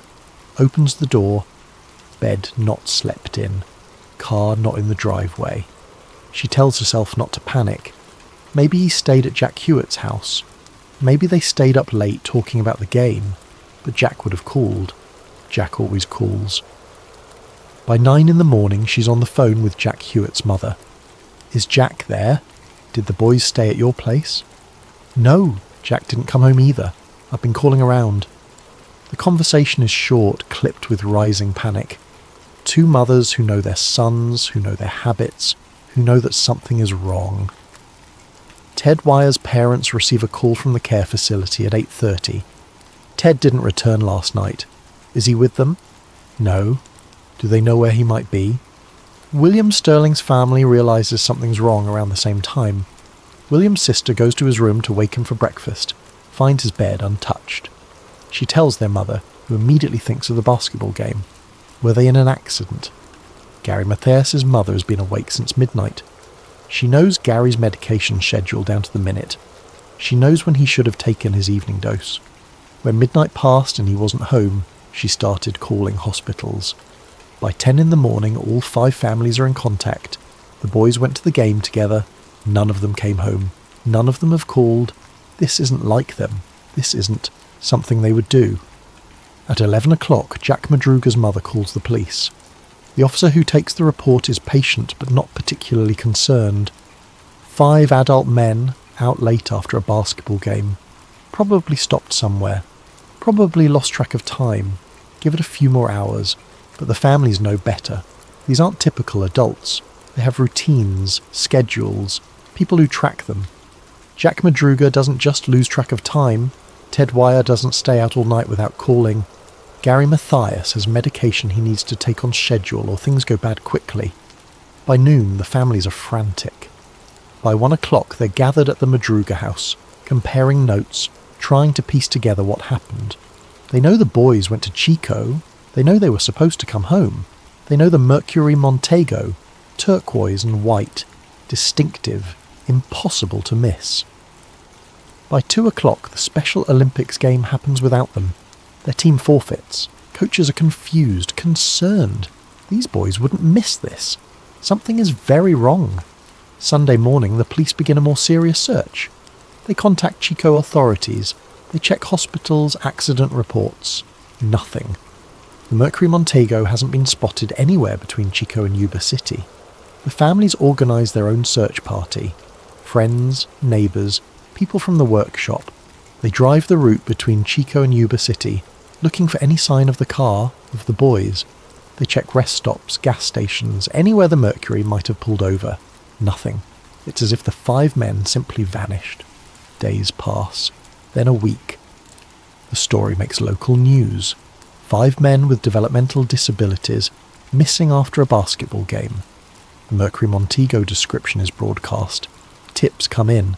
None of them lead anywhere. Someone thought they saw the car in Sacramento. Someone else in Redding. All dead ends. The families sleep in shifts, waiting by phones. Gary's mother has stopped sleeping entirely. Her son needs his medication. Every day that passes is a day his stability deteriorates, a day closer to crisis. Ted's mother has made his favourite meal 3 nights in a row, each time thinking tonight he'll come home. Jack Madruga's mother has cleaned his car keys spot on the hook by the door compulsively, waiting for him to hang them there. 2 weeks pass, the search expands. Volunteers comb areas further out. The story spreads beyond local news. 5 men vanished. A mystery that makes no sense. And then, in late March, a Forest Service worker doing routine road maintenance spots something that doesn't belong on Rogers Cow Camp Road. A turquoise and white Mercury Montego, sitting abandoned in the snow. Part 4. The road that doesn't make mistakes. Rogers Cow Camp Road isn't on any of the maps found in Jack Madruga's car. It's not a road you stumble onto by accident. It's not even marked clearly from the main highway. You have to know it's there to find it. Let me paint you a picture of this place. From Yuba City, heading north toward Chico, you're driving through familiar California landscape. Towns, farms, suburban sprawl giving way to rural areas. It's the kind of drive where you can set cruise control and think about other things. But Rogers Cow Camp Road is 70 miles in the opposite direction. Not north toward Chico and then home. East, into the mountains, into the Plumas National Forest, where elevation climbs and civilization thins out. To reach this road, you have to leave the main highway, navigate a series of increasingly rural routes, then find a turnoff that's barely marked. In February, with snow on the ground, at night, it would be nearly impossible unless you knew exactly where you were going. The road itself is maintained by the Forest Service primarily for logging operations. In summer, it's passable. In winter, it's treacherous, narrow, winding, covered in snow and ice. The kind of road where one wrong move puts you over the edge into a ravine. Local loggers, when interviewed after the discovery, are unanimous in their assessment. You don't end up on Rogers Cow Camp Road by mistake. You go there intentionally, or someone who knows the area takes you there. The Mercury is found 25 miles up this road, at an elevation of over 4,000 feet. It's sitting perpendicular to the road, as if it had been carefully parked rather than abandoned in panic. Snow surrounds it, but the car itself isn't buried. It's been there for weeks, but protected somewhat by tree cover. When authorities first approach the vehicle, everything looks wrong. Or rather, everything looks too right. The doors are closed, not flung open. The windows aren't broken. There's no sign of impact, no damage to the body. It looks like someone parked here deliberately and walked away. Inside, the scene is equally puzzling. The keys are gone. Not in the ignition, not on the floor, not in the glove compartment. Gone. But the gas gauge shows the tank is nearly half full, enough to drive back down the mountain, enough to have kept the engine running for warmth for hours. The maps found in the car, Jack's careful collection of routes he knows, don't show Rogers Cow Camp Road. There's a wrapper from the snacks Ted bought at the market in Chico. There's an opened pack of Marlboros on the dashboard, only 2 cigarettes missing. There's a thermos cap, Ted's hot chocolate thermos, but the thermos itself is gone. What they don't find is any indication of why they're here. No note, no clue, no explanation. The car simply sits there, abandoned but not destroyed, Used but not abused, as if the 5 men calmly got out and walked away into the freezing mountain night. But here's the detail that makes investigators stop, that makes the lead detective reviewing the scene squint at his notes and shake his head. Local residents report military helicopters in this area on February 25th, the day after the 5 men disappeared, before the families even filed complete missing persons reports, before anyone knew to search this area. Not civilian helicopters, not search and rescue, military aircraft, flying low grid patterns over the forest, the kind of systematic search that suggests they knew something was in this area and were looking for it specifically. One resident, a retired logger living in a cabin 12 miles from where the Mercury was found, will tell authorities he saw 3 helicopters on the morning of the 25th. Dark-coloured, no visible markings, flying patterns that seemed coordinated, professional. He thought it was strange. Military exercises don't usually happen in this part of the forest, but didn't think much more about it. Until weeks later when he hears about the missing men, until he realises those helicopters were searching for something the day after the Uber 5 vanished, before anyone knew they were missing. When he contacts authorities to report this, his statement is taken, filed, and then somehow it doesn't make it into official reports. The helicopter sightings are mentioned briefly, then dismissed as possibly unrelated, possibly misidentified civilian aircraft, possibly misremembered dates. But the retired logger is certain. February 25th, morning, 3 military helicopters, grid search pattern. He's seen enough helicopter operations in his life to know what he's looking at. The investigating officers stand by the Mercury, looking at the scene, trying to make sense of it. One of them, a sheriff's deputy named Frank Coleman, will later tell his wife that something felt wrong about the whole thing. Not just the mystery of how they got there or why they left. Something else. Something about the way the scene felt staged.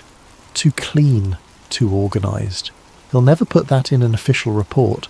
Just tells his wife over dinner one night months later after a few drinks. Says it felt like someone had sanitised the area, made it look like a simple case of people getting lost. But his wife will remember. Years later, when people start asking questions, she'll remember her husband saying, "That scene looked managed." Part 5. The Witness. They tried to ignore Joseph Shones is 55 years old, a maintenance supervisor from Montague, California.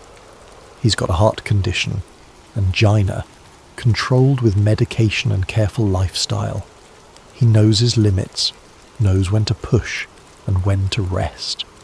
On the night of February 24th, Joseph is driving home from a trip to visit his mother in a neighbouring county. It's late, cold, and he's tired, but feeling fine. He's taking back roads because they're faster at this time of night, fewer trucks to deal with. Around 11 o'clock his car starts making a noise it shouldn't, that grinding sound that means something's about to give out. He manages to pull over before the engine dies completely. He's on a rural road, forest on both sides, the kind of dark that only exists away from cities. Joseph sits in his car for a few minutes trying to decide what to do. He's got a flashlight, but he's not a mechanic. He's 20 miles from anywhere, and his heart condition means he shouldn't be walking long distances. He's also acutely aware that the stress of this situation could trigger an episode. He gets out of the car, breath fogging in the cold, and starts walking. There's got to be a house somewhere nearby. Someone with a phone. He can call for help, wait in the warmth while someone comes. That's when the chest pain starts. Not severe, but present. The warning sign he's been trained to recognise. He slows down, breathing carefully, and that's when he sees the lights. Through the trees, maybe a quarter-mile away, maybe closer. It's hard to judge distance in the dark. He sees flashlights. Multiple flashlights, moving in patterns. Joseph stops, watching. The lights move in what seems like deliberate sequences. Short bursts, long bursts, sweeping arcs. It reminds him of something, but he can't quite place it. Communication. The lights are communicating. He moves closer, careful not to trigger his angina further. Through the trees he can make out a vehicle, turquoise and white, distinctive even in the limited light, and around the vehicle, figures. He counts them. 7 men. Some of them seem to be gesturing, pointing. 2 of them, he's pretty sure it's 2, though the distance and darkness make it hard to be certain, are wearing dark clothing, jackets that look official somehow. These 2 seem to be directing the others. The flashlight signals continue. Joseph watches, confused. What are these people doing out here? Why the signals? Why this remote location? He tries to call out, but his voice doesn't carry. The chest pain is getting worse. He knows he needs to find help now for himself. He tears his attention away from the lights and continues walking, slower now, each step measured. 10 minutes later, he finds a Forest Service trailer, unoccupied, but with a small maintenance shed nearby. He bangs on the shed door. An off-duty ranger responds, sees Joseph's condition, and immediately gets him to a hospital. At the hospital, Joseph is treated for a mild cardiac episode. Stress-induced angina, not a full heart attack, but serious enough. He's kept overnight for observation. He's fuzzy on some details, understandably. Cardiac episodes can affect memory and perception, but he's very clear on certain things. The date, February 24th. The time, around 11:15 to 11:30. The location, a rural road near Rogers Cow Camp Road. The car, turquoise and white. The men, 7, not 5. The flashlights, moving in patterns like signals. When Joseph hears about the missing men several days later, 5 men in a turquoise and white Mercury Montego vanished after a basketball game, he immediately contacts authorities. He tells his story to a deputy who takes careful notes. Joseph is a credible witness. Employed, stable, no history of mental health issues, no reason to fabricate. His cardiac event is documented, proves he was in the area. His timeline matches up with when the 5 men would have been driving. The deputy files the report. Joseph's statement goes into the case file, and then something strange happens. When the investigation summary is compiled, Joseph Shons's testimony is barely mentioned. 1 paragraph, maybe 2. His citing of 7 men instead of 5 is attributed to possible confusion from his medical episode. The flashlight signals are dismissed as misperception, ordinary flashlight use interpreted as patterns by a stressed observer. Joseph is confused by this. He's offered to testify, to make another statement, to be interviewed again. He knows what he saw, 7 men, 2 in dark clothing directing the others, flashlight signals that looked coordinated, deliberate, but nobody calls him back. When he tries to contact the investigating office again, he's told politely that they have his statement and will be in touch if needed. He never hears from them again. Years later, when researchers and true crime investigators start looking into the Uber 5 case, Joseph will still be adamant about what he saw. He'll describe those flashlight signals in detail, not random movement, but patterns. 3 short bursts, pause, 2 long arcs, pause, repeat, like someone sending a message, like someone who knew what they were doing, like someone with training. Part 6. The long wait and the cabin that breaks your heart. Spring comes slowly to the mountains. February gives way to March, then April. Snow melts in patches, revealing the brown grass underneath, the winter-killed brush, the secrets that have been frozen for months. Search parties continue through March, but the terrain is brutal. The area around Rogers Cow Camp Road is vast, heavily forested, difficult to navigate even with experienced guides. They're looking for 4 bodies now. Investigators believe the 5 men left the car and died of exposure somewhere in the surrounding forest. Gary Mathias, with his military training, might have lasted longer, might have found shelter, might have survived. But without his medication, his condition would deteriorate rapidly. The search expands based on how far someone might walk in deteriorating mental state. By April, the official search is scaled back. The families haven't given up. They're still organising volunteer sweeps on weekends, but authorities have dedicated resources elsewhere. 5 men walked into the wilderness in winter. The likely outcome is tragic but straightforward. When the snow melts completely, the bodies will probably be found. In May, that prediction starts to come true. A group of turkey hunters find skeletal remains near a creek bed, approximately 4 miles from where the Mercury was abandoned. Dental records confirm it's Jack Madruga. Cause of death: exposure and hypothermia.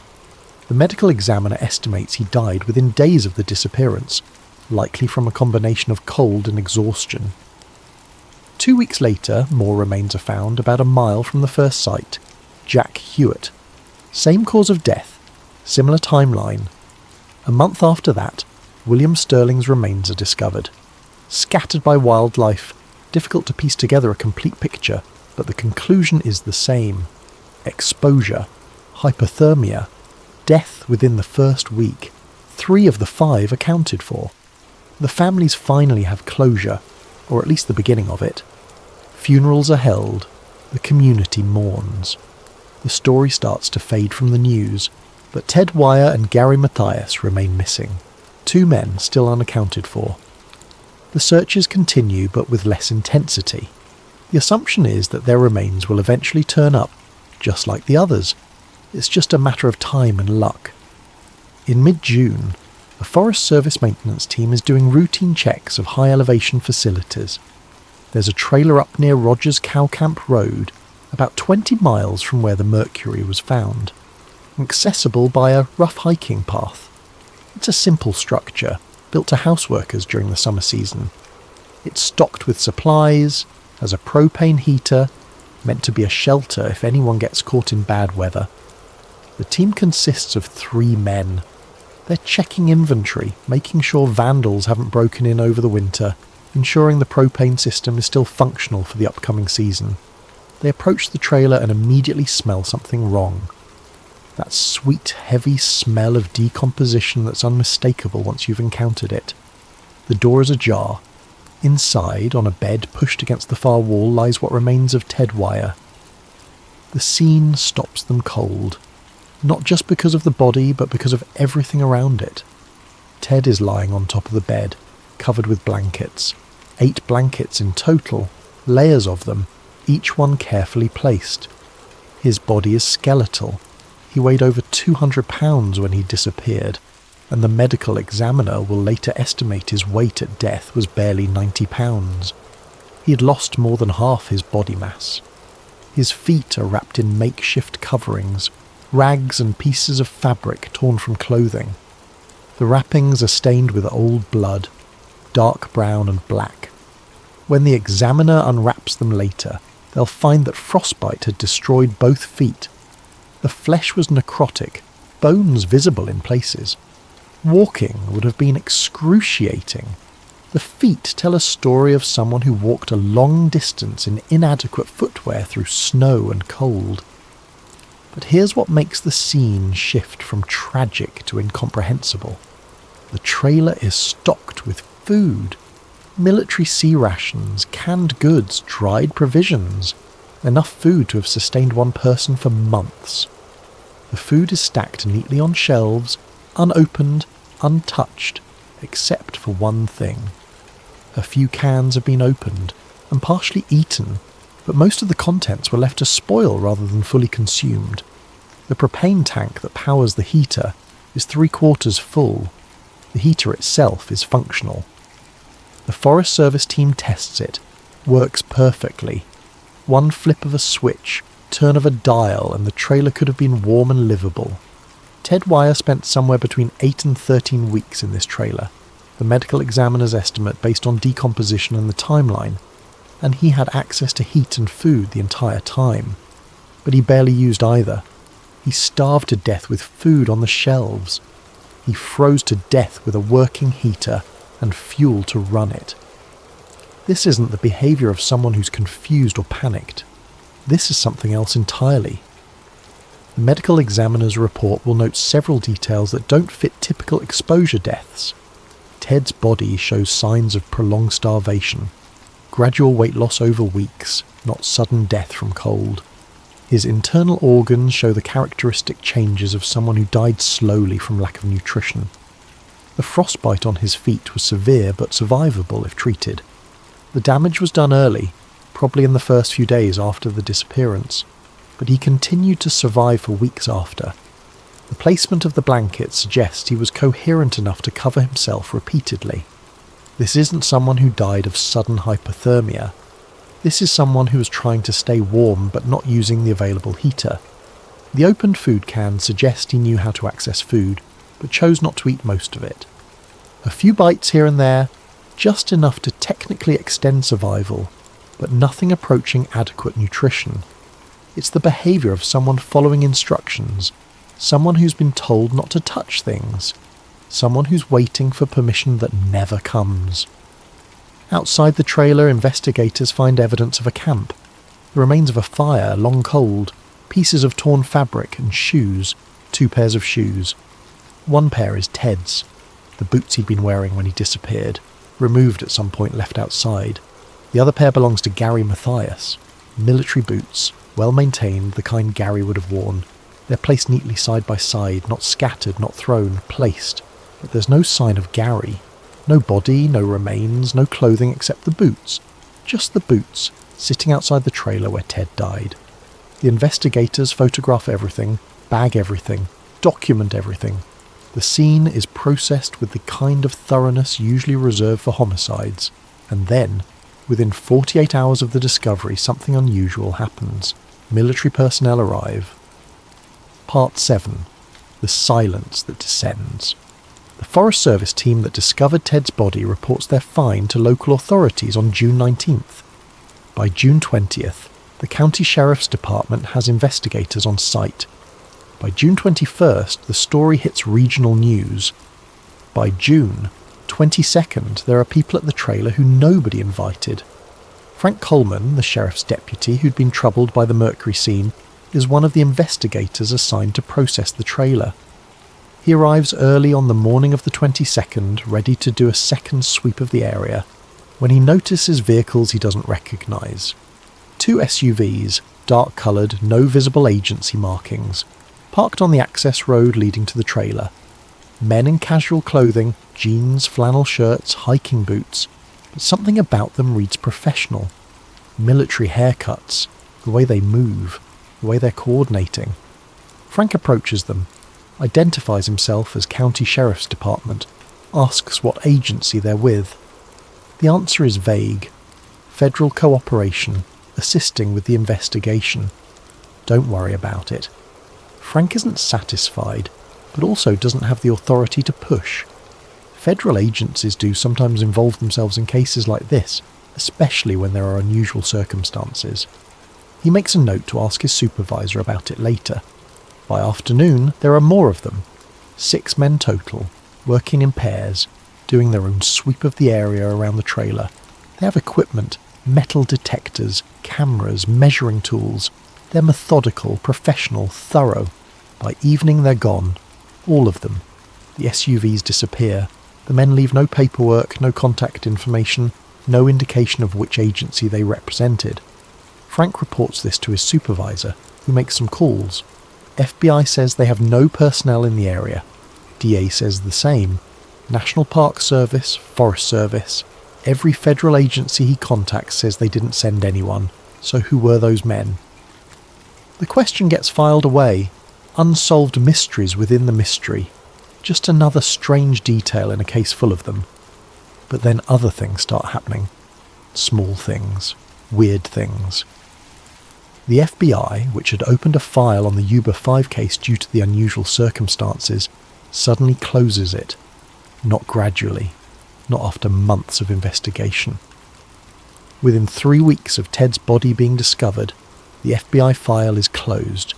The official reason: no federal jurisdiction, no evidence of federal crime. A researcher trying to access case files years later will discover that the FBI file is strangely thin.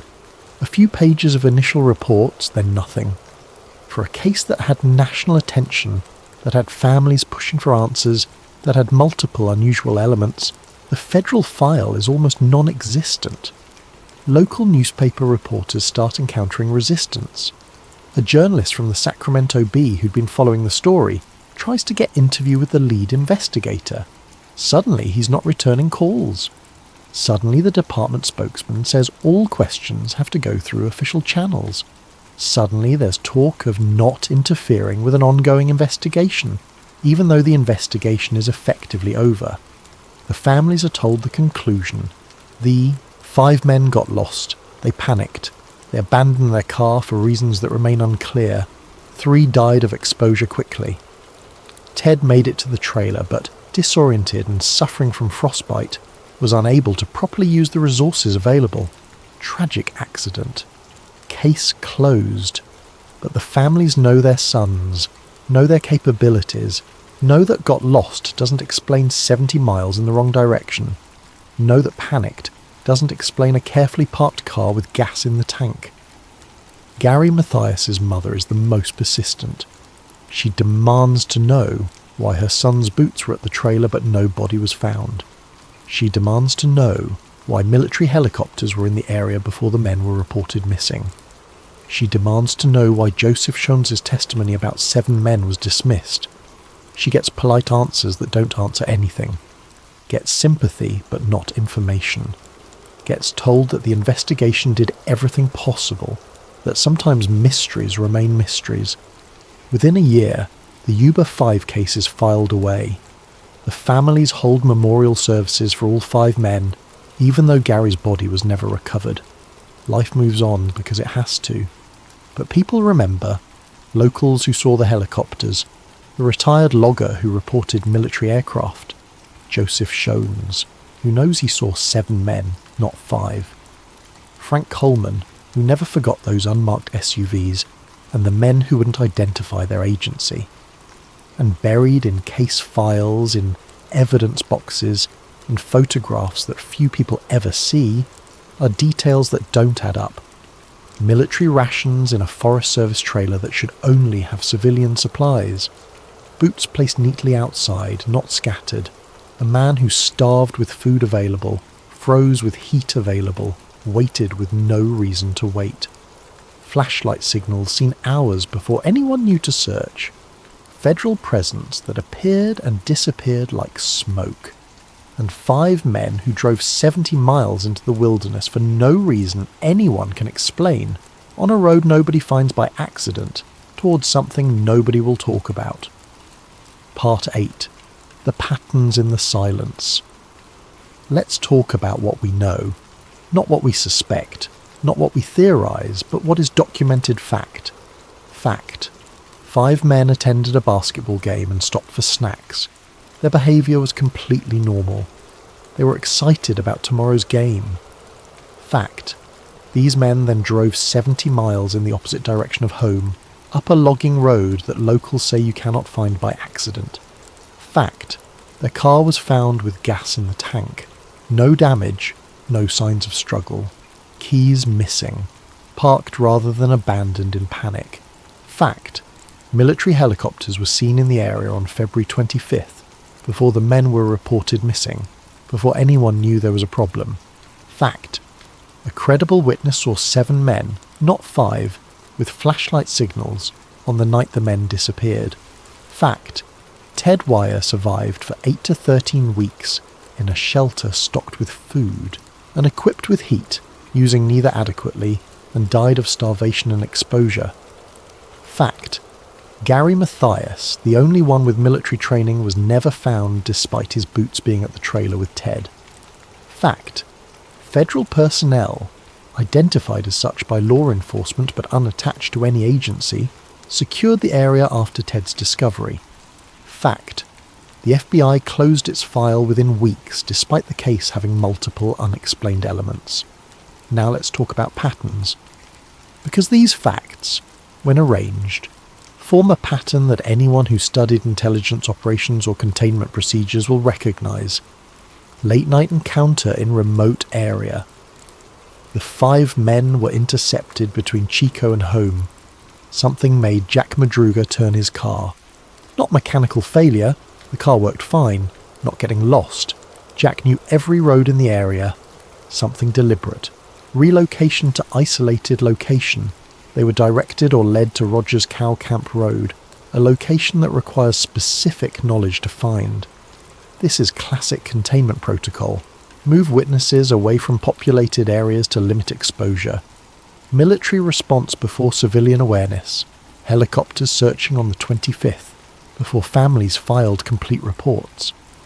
This indicates prior knowledge that something happened in that area, that something needed to be found or secured. Additional personnel witnessed. Joseph Shones saw 7 men, 2 in dark clothing directing the others. These 2 are never identified, never found, never explained. They're the handlers in this scenario. Witness compliance behaviour. Ted waiting in the trailer without using resources. This is what happens when someone is told to stay put, not touch anything, wait for extraction. He followed instructions until his body gave out. Selective removal. Gary Mathias, the one with military background who might understand what they witnessed, is removed from the scene. His boots are left as evidence he was there, but he never shows up dead or alive. This is extraction protocol. Rapid federal involvement and withdrawal. Federal presence that appears, secures the area, and vanishes. FBI file that opens and closes suspiciously fast. This is cleanup, sanitization of evidence. Now let's talk about operations that would require this level of response in late February 78 in a remote California forest. Training exercises involving classified equipment or personnel. The kind that requires isolation and security, covert meetings or exchanges, intelligence operations that need to happen away from surveillance, weapons or technology testing, the kind that can't happen on official military ranges because of oversight, material transfers, things moving from one party to another, far from official channels. Any of these would explain the location choice. Isolated, limited access, known only to people with specific knowledge. Any of these would explain military presence. Any of these would make civilian witnesses a significant problem.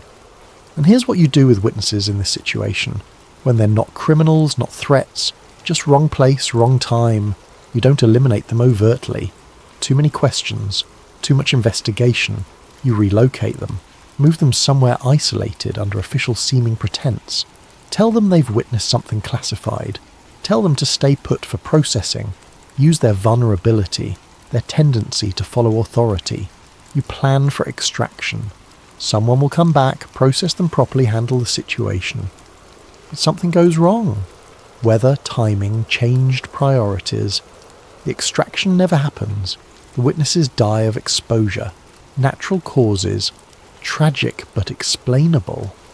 And the one who survives longest?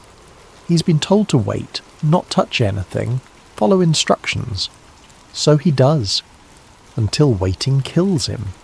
The one with military training who might recognise what he's seen, who might not comply as easily. He's extracted separately, either debriefed and relocated, or eliminated in a way that leaves no body to ask questions about.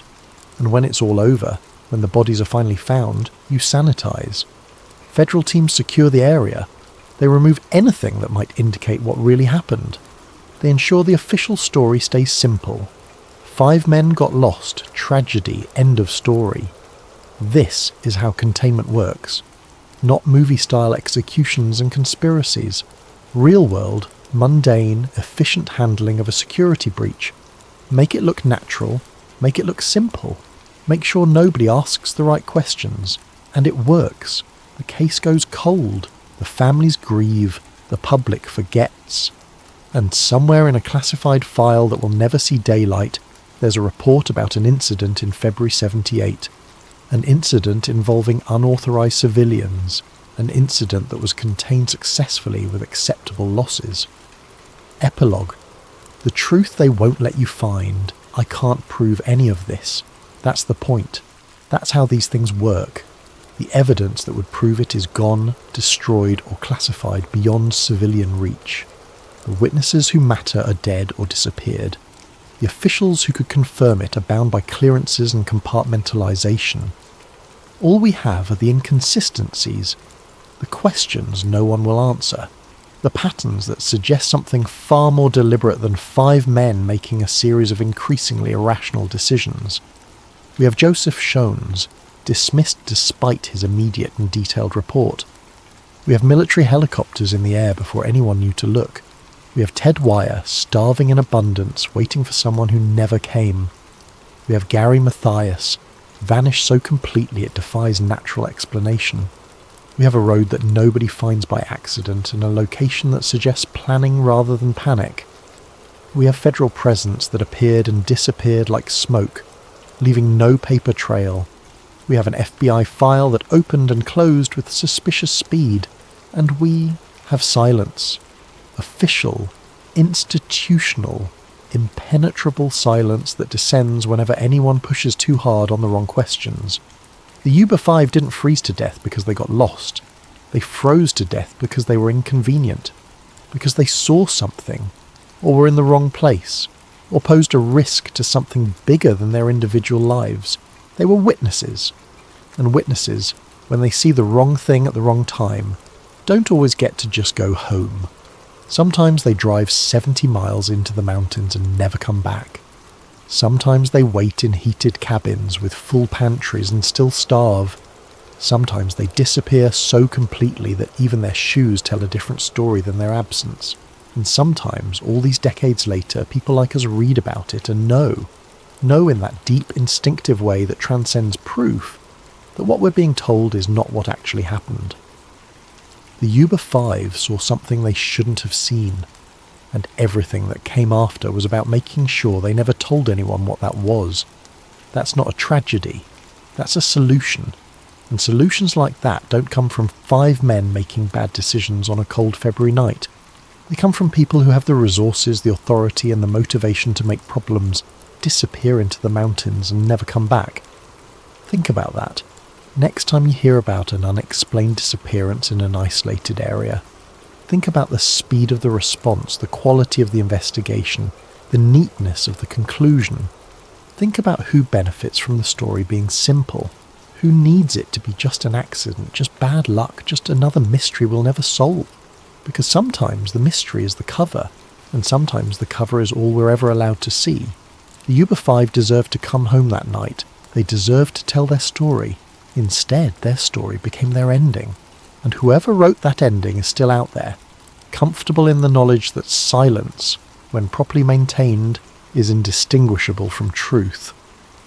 Thank you again to Alexis Garcia and Jeff Anon for this story idea. Sometimes the most terrifying stories are the ones where we'll never know the full truth. Sometimes all we can do is look at the pieces that don't fit and understand that they don't fit for a reason. The Uber 5 knew that reason. For a few hours on a cold February night, they knew exactly why the pieces didn't fit. And that knowledge is why they never made it home. What if the most dangerous secrets aren't hidden in classified files, but buried in plain sight, in the footnotes of forgotten academic papers? What if the government's most classified unit wasn't studying aliens at all, but something far more terrifying? Something that's been manipulating human belief since the dawn of civilization itself. Before we dive into tonight's story, I want to give a shout out to Jeffernon 1772 for suggesting this incredible topic. Your video ideas keep sleep theories going, so please drop your suggestions in the comments below, and if you're enjoying these deep dives into the unknown, make sure to hit that like button and subscribe. Trust me, you won't want to miss what's coming next.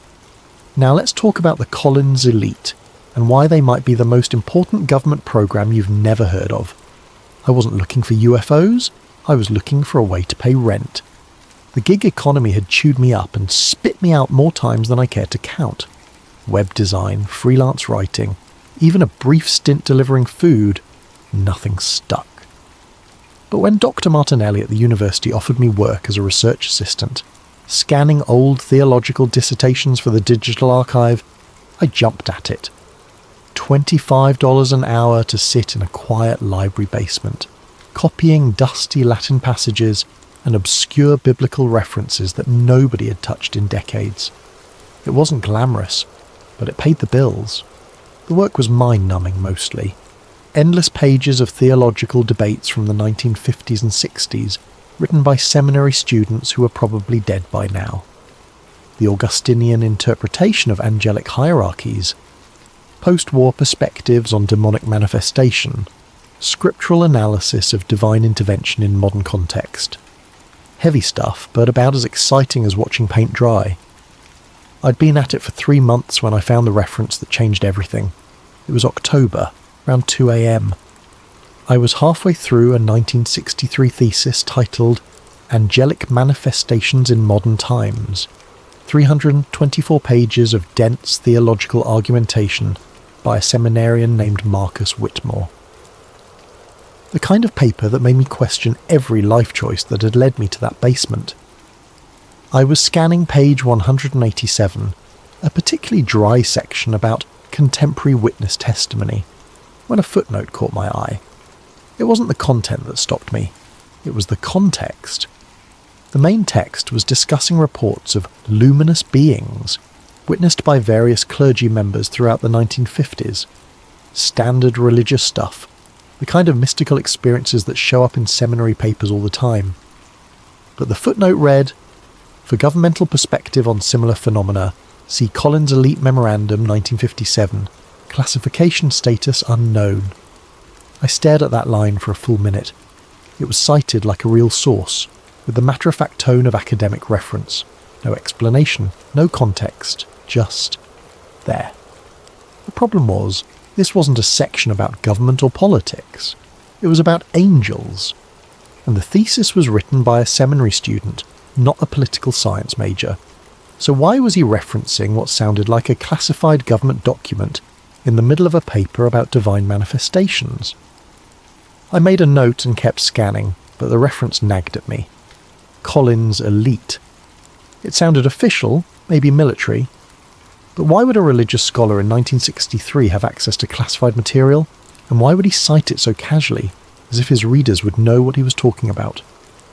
The next day, I couldn't concentrate on my assigned documents. Instead, I found myself searching the university's digital catalogue for any mention of Collins Elite. Nothing came up in the main database, but I had access to some of the restricted theological archives through Dr. Martinelli's login credentials. That's where I found the second reference. It was in a 1959 lecture transcript from a Catholic seminary in Maryland. The speaker was Father Benedict Toretti, discussing unusual spiritual encounters in the post-war era. Most of the lecture was standard theological fare, but near the end, during what appeared to be an informal Q&A session, someone asked about government interest in religious phenomena. Father Toretti's response was brief but loaded. There are those in Washington who understand that not all mysteries can be solved with science. The Collins Elite represents a different approach to certain questions, but we must be careful not to mistake understanding for wisdom or documentation for truth. The transcript noted uncomfortable silence after this comment, and the lecture ended shortly thereafter. 2 references, 2 religious contexts, both suggesting that Collins Elite was some kind of government program dealing with spiritual or supernatural phenomena. But why were religious scholars the only ones talking about it? And why did they all seem nervous about it? I spent the rest of the week diving deeper into the theological archives. The pattern that emerged was both fascinating and disturbing. Collins Elite didn't show up in UFO journals or conspiracy magazines. It didn't appear in scientific papers or military histories. Instead, it haunted the footnotes of religious documents like a ghost that only clergy could see. A 1958 exorcism report from a priest in New Mexico mentioned consultation with Collins Elite regarding non-terrestrial influences. A 1962 seminary paper on demonic deception in the modern age included a cryptic reference to Collins Elite protocols for distinguishing spiritual from extraplanetary phenomena. A 1961 lecture on comparative religion contained a single chilling line. As the Collins Elite has documented, the same entities that once appeared as gods now masquerade as visitors from the stars. Each reference was brief, almost coded, like the authors were speaking to an audience that would understand the implications without needing explanation. And always, the references appeared in contexts dealing with the supernatural, the spiritual, the otherworldly, but never in the way you'd expect. These weren't discussions of government cover-ups or alien conspiracies. They were warnings, theological warnings about deception, about false prophets, about entities that wore whatever mask humanity was willing to believe. I was starting to get a picture of something much stranger than a typical black project. Collins' elite wasn't studying UFOs the way the Air Force was. They were studying them the way the Catholic Church studied demons. The breakthrough came from an unexpected source, a misfiled document. I was scanning a collection of 1964 seminary papers when I found something that didn't belong. Mixed in with discussions of Vatican II reforms and modern catechism was a single-page document that looked nothing like the others. It was typed on official letterhead, something called Interdenominational Council on Anomalous Phenomena, and dated March 15th, 1959. The document was brief. Memo. Regarding recent Collins Elite Briefing 2, member institutions from Council Secretary following last week's presentation by Dr. Edward Collins regarding non-corporeal intelligence manifestations. The Council recommends the following protocols for clergy encountering anomalous phenomena. Do not assume extraterrestrial origin 2. Apply traditional discernment practices 3. Document all encounters per Collins Elite Guidelines 4. Report suspected deception campaigns immediately. Remember, the same entities that demanded worship as Baal and Moloch now request our trust as benevolent space brothers.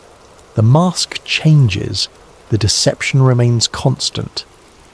Father Michael Torino, Council Secretary. My hands were shaking as I read it. This wasn't just a reference to Collins Elite. This was evidence of direct collaboration between the program and religious institutions. They were briefing clergy on how to handle UFO encounters, but from a theological perspective. And that last paragraph, it was suggesting that UFO entities weren't aliens at all.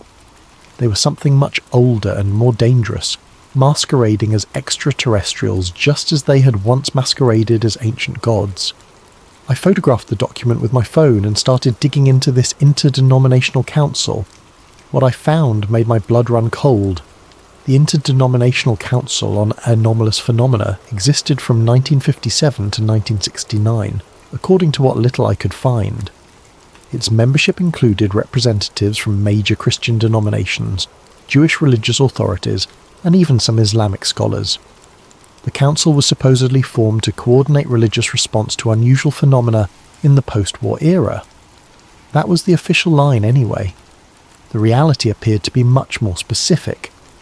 I found meeting minutes from 1958 that discussed the Collins Elite presentation on entity communication patterns. A 1960 report mentioned successful implementation of Collins Elite discernment protocols in 17 states. A 1962 memorandum warned of increased entity activity coinciding with popular UFO narratives. The council wasn't just studying religious phenomena in general. They were specifically focused on what they called entity encounters, and they were working directly with Collins Elite to develop responses. The most disturbing document I found was a 1961 report titled Spiritual Warfare in the Space Age. It outlined what the Council believed to be a deliberate deception campaign by non-human entities. Historical analysis suggests consistent behavioural patterns across millennia. Entities appearing as divine beings in ancient times demanded worship, sacrifice, and absolute obedience. Modern manifestations as space visitors request trust, cooperation, and technological exchange. The underlying objective, human subjugation, remains unchanged. The report went on to detail specific cases where UFO contactees had reported entities claiming to be from various star systems, but whose messages contained elements identical to ancient religious texts describing demonic deception. According to the Council's analysis, the entities were running the same con they'd always run. They just updated their costumes for each era. As I dug deeper into the Council's documents, I started to notice something unsettling. My research wasn't going unnoticed. It started small. Dr. Martinelli mentioned that someone had been asking about my work. Just routine monitoring, he said, but he looked uncomfortable about it. Then I noticed that some of the documents I'd photographed were being moved to different sections of the archive. Files that had been easily accessible suddenly required special permission to view. The final warning came on a Tuesday night in November. I was alone in the archive basement scanning a particularly interesting 1963 document about Collins Elite Field Operations, when my computer screen flickered. The document disappeared, replaced by a simple text message. "Stop looking, they're not what you think." I stared at the screen, heart pounding. Someone was monitoring my research in real time. Someone with access to the university's network, and probably a lot more than that. I should have stopped then.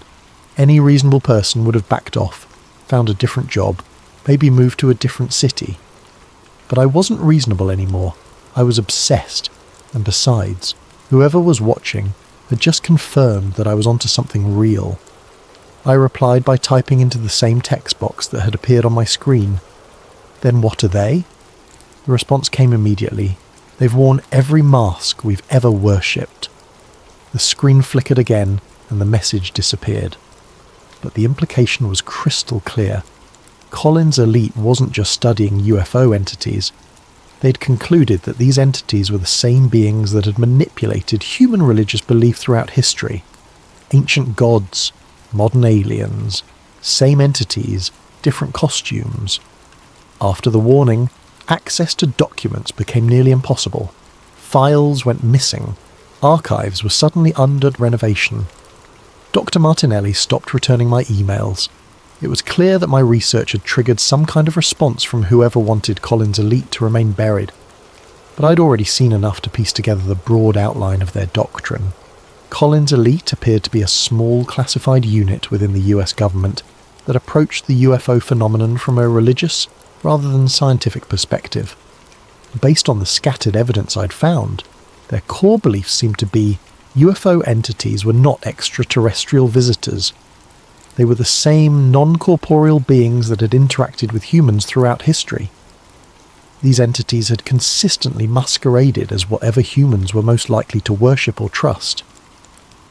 Their ultimate goal was the spiritual subjugation of humanity.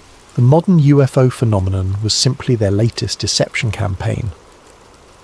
The unit apparently worked closely with religious leaders to develop protocols for identifying and resisting entity influence. They studied religious texts not for historical interest, but for tactical intelligence about entity behaviour patterns. They viewed exorcists and clergy as frontline personnel in a spiritual war that most people didn't even know was happening. Most disturbing of all, they seemed to believe they were losing. My research into Collins Elite had taken nearly 6 months, and by December I was running out of leads. The documents had dried up, my access was severely restricted, and I was starting to wonder if I'd ever find anything more concrete than footnotes and oblique references. That's when I decided to look at modern UFO phenomena through the Collins Elite lens. What I found was terrifying in its consistency. Contemporary UFO contactee reports, when examined from a religious perspective, showed the same patterns that Collins Elite had apparently identified in the 1950s. Entities claiming to be from Zeta Reticuli or the Pleiades, but whose messages contained elements identical to ancient Gnostic texts. Space Brothers, preaching salvation through technological advancement, using language that echoed Mesopotamian religious propaganda. Abduction experiences that followed the same psychological patterns as historical demonic possession cases. The modern UFO disclosure movement, viewed through Collins Elite's framework, looked less like a quest for scientific truth and more like the latest phase of an ancient deception campaign. Entities that had once demanded worship as gods now requested trust as benevolent aliens. Same control mechanisms, updated for a scientific age. I started to understand why Collins Elite had worked so closely with religious authorities. If you believe that UFO entities were actually spiritual beings with thousands of years of experience in manipulating human belief systems, then scientists and military analysts were the wrong people to study them. You needed theologians.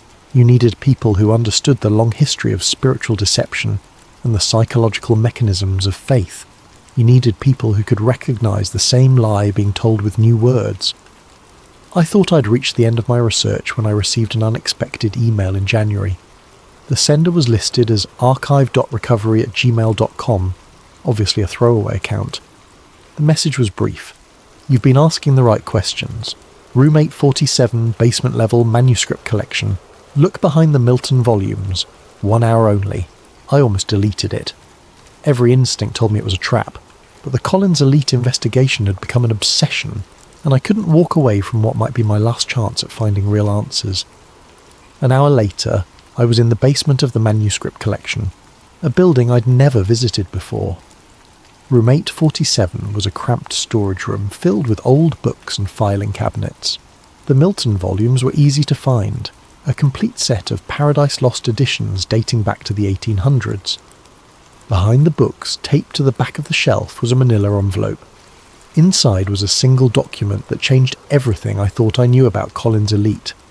It was typed on official US government letterhead, dated August 12, 1969, and marked Eyes Only Collins Elite Termination Report.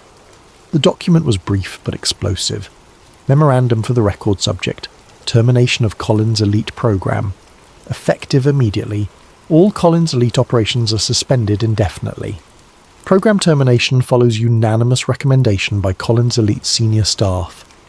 Reason for termination: successful entity infiltration of program hierarchy. Evidence suggests long-term entity influence over program direction since 1961. Collins Elite conclusions regarding entity nature remain valid. However, program itself has been compromised beyond recovery. All Collins Elite personnel are reassigned. All documents classified at highest levels. Religious community partnerships terminated. Interdenominational council dissolved. Public disclosure of Collins Elite findings is prohibited under national security provisions. Final assessment: the entities we sought to understand and counter have proven more sophisticated than anticipated. They have successfully used our own investigation against us, turning our knowledge into a tool for their agenda. The Collins Elite program has become part of the deception we were created to expose.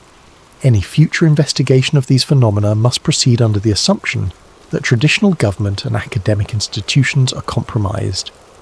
Minus Dr. Edward Collins, Program Director. I read the document 3 times before the implication sank in. Collins Elite hadn't just been terminated because of budget cuts or bureaucratic reshuffling. It had been terminated because the entities they were studying had infiltrated and co-opted the program itself.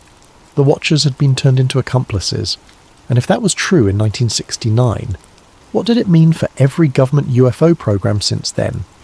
Sitting in that storage room, holding what might be the last authentic Collins Elite document ever created, I finally understood the true scope of what I'd uncovered. Collins Elite hadn't been a fringe program run by religious zealots. It had been a serious government investigation that reached a conclusion so disturbing that the entities being studied had been forced to destroy it. The program had gotten too close to the truth, so the truth had destroyed the program. But what was that truth? Based on everything I'd found, Collins Elite had concluded that the UFO phenomenon was not extraterrestrial contact, but rather the latest phase of an ancient psychological operation.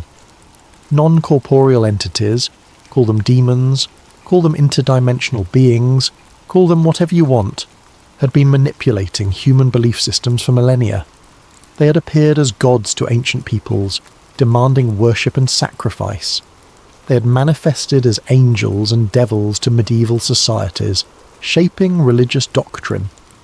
And now they were appearing as alien visitors to a technological civilization, promoting their agenda through the language of science and space exploration.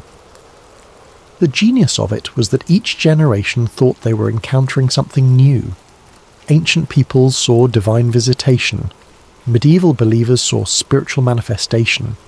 Modern witnesses see extraterrestrial contact. But according to Collins Elite, it was always the same entities, always running the same basic deception, always working toward the same goal, the spiritual and psychological subjugation of humanity. The entities had realised that direct worship was no longer feasible in a scientific age, so they had adapted, presenting themselves as technologically advanced aliens who could offer humanity salvation through scientific advancement. Instead of demanding worship, they requested trust. Instead of requiring sacrifice, they asked for cooperation. But the underlying dynamic remained the same, humans giving up their autonomy to beings who claimed to have their best interests at heart. And if Collins' elite was right, the modern UFO disclosure movement was simply the latest phase of this deception campaign. The termination document explained why I'd never heard of Collins' elite in any mainstream UFO research. It wasn't being covered up by the government to hide alien contact. It was being covered up because the government itself had been compromised by the entities Collins' elite were studying. Think about it. Every major government UFO program since Collins' elite, Project Blue Book, AA-TIP, the UAP task force, had approached the phenomenon from a purely technological perspective. They studied craft capabilities, flight patterns, potential propulsion systems. They never asked the questions Collins' elite had been asking. What do these entities actually want? Why do their messages always promote dependence rather than independence? Why do their promises of enlightenment always require surrender of human agency? Those questions weren't being ignored by accident. According to the termination document, they were being actively suppressed by entities who had learned to work within government and academic institutions. The modern UFO research community, the disclosure advocates, the scientists studying anomalous aerial phenomena, they might all be sincere in their efforts, but they were asking the wrong questions. They were looking for extraterrestrial contact when they should have been looking for spiritual deception. And that meant that every major UFO revelation of the past 50 years might actually be part of the deception Collins' elite had tried to expose. I left that storage room with more questions than answers, but one thing was crystal clear. Collins' elite had tried to warn us, and we hadn't listened. Worse, we might not be capable of listening because the entities they warned us about had apparently learned to control the conversation. Over the following weeks, I tried to verify the termination document through official channels. I filed Freedom of Information Act requests. I contacted government historians. I reached out to former intelligence officials. The responses were universally the same. No record of any program called Collins' Elite existed in official government files. But that didn't mean the program had never existed. It just meant that someone had been very thorough in erasing it. The more I thought about it, the more the Collins' Elite scenario made sense of things that had always bothered me about the UFO phenomenon. Why did entity messages always promote technological dependence rather than spiritual development? Why did alien contact always require humans to abandon their traditional belief systems? Why did every promised revelation turn out to be just another layer of mystery? According to Collins' Elite, it was because the entities weren't trying to enlighten us. They were trying to control us. And the best way to control a technologically advanced species was to convince them that salvation could only come through higher technology, provided by beings who claimed to have humanity's best interests at heart.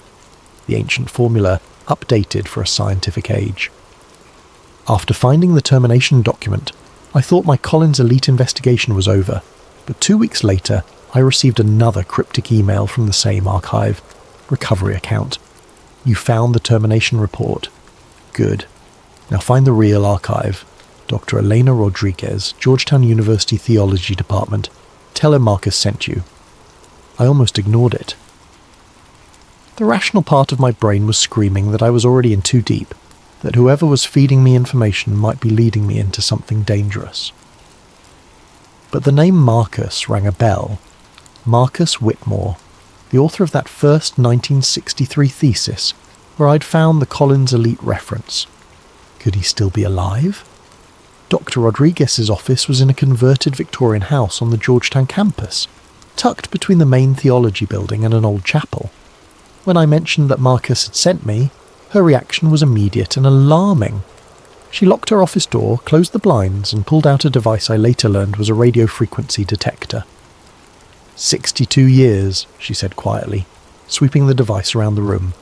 62 years Marcus has been waiting for someone to follow the trail far enough to find him. He's 91 years old and still afraid they're listening. Dr. Rodriguez led me through a maze of basement corridors beneath the theology building to a climate-controlled storage room I never could have found on my own.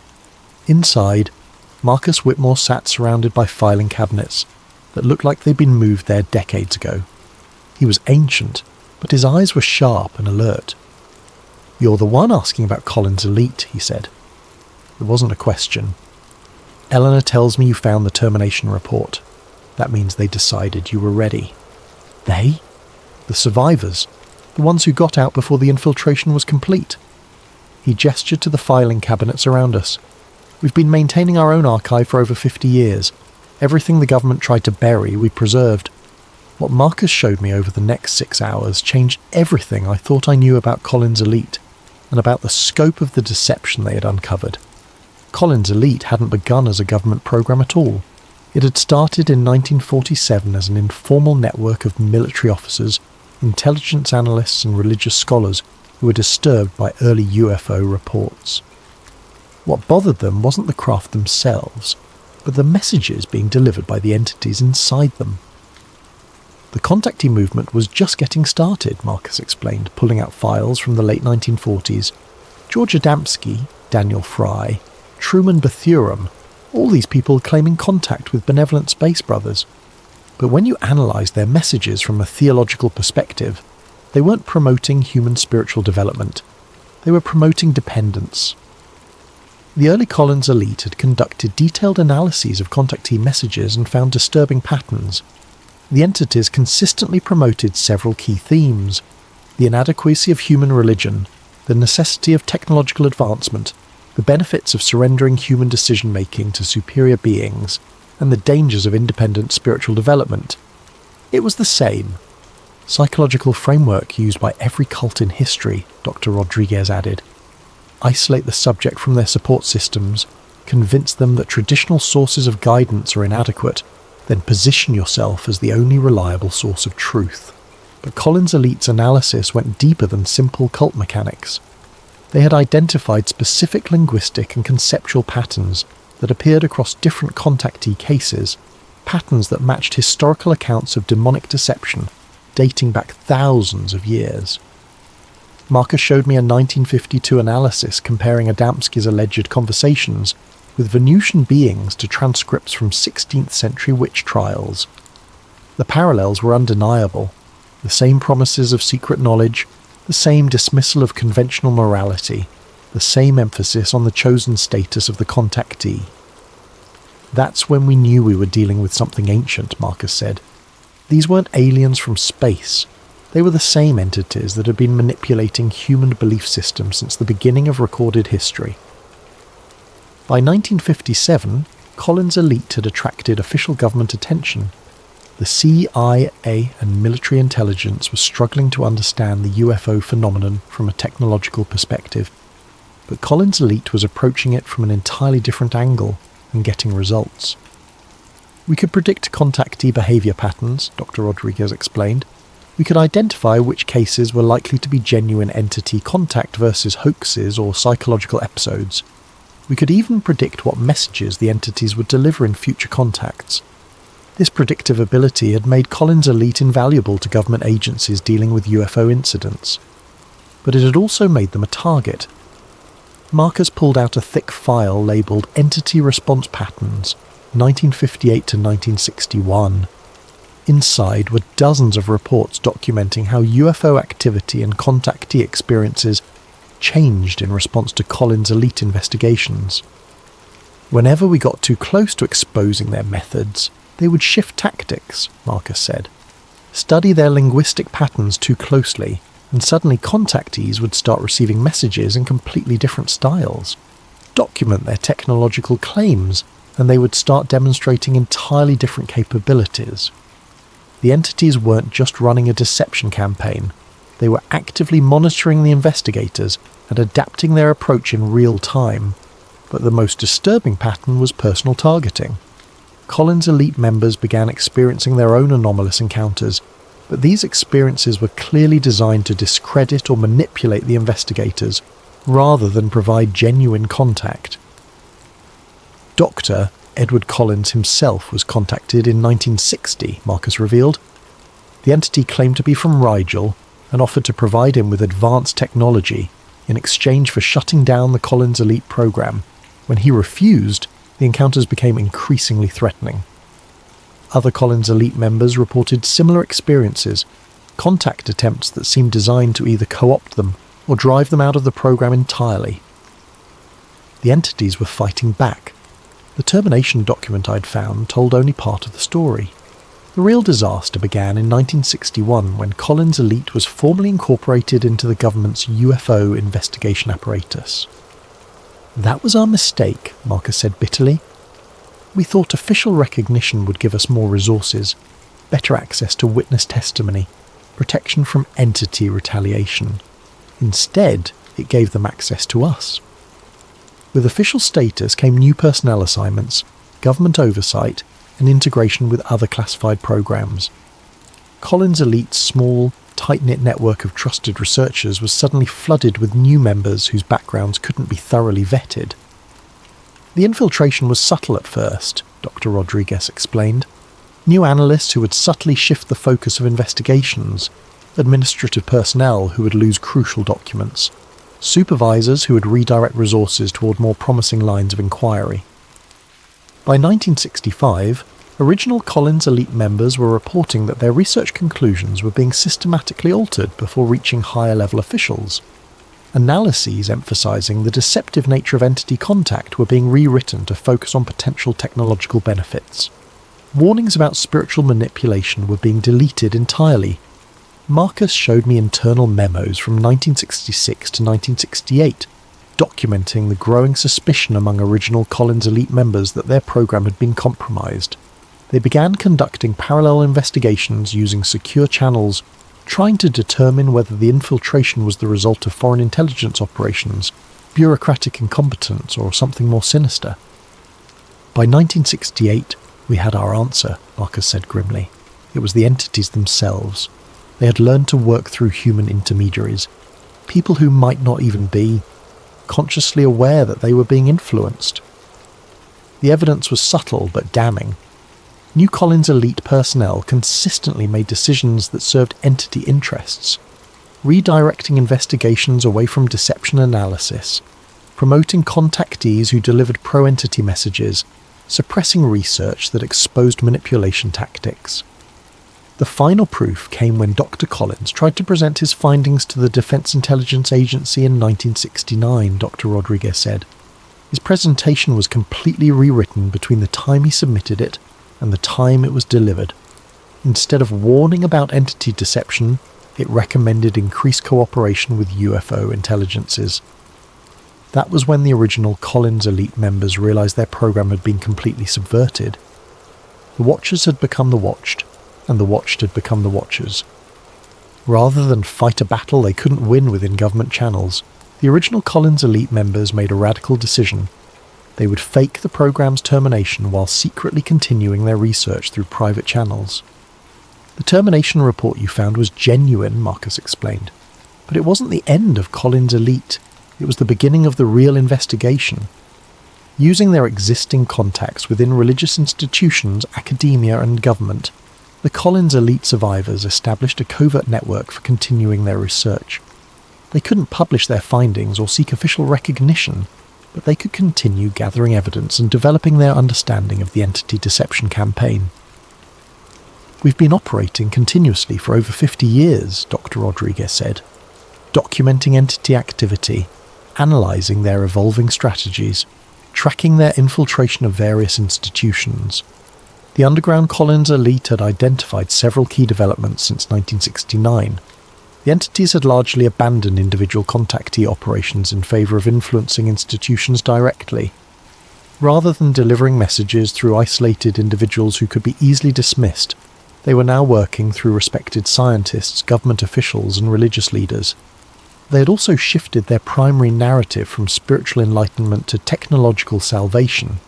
Instead of promising cosmic consciousness or spiritual advancement, they were now focusing on environmental solutions, clean energy, and space exploration.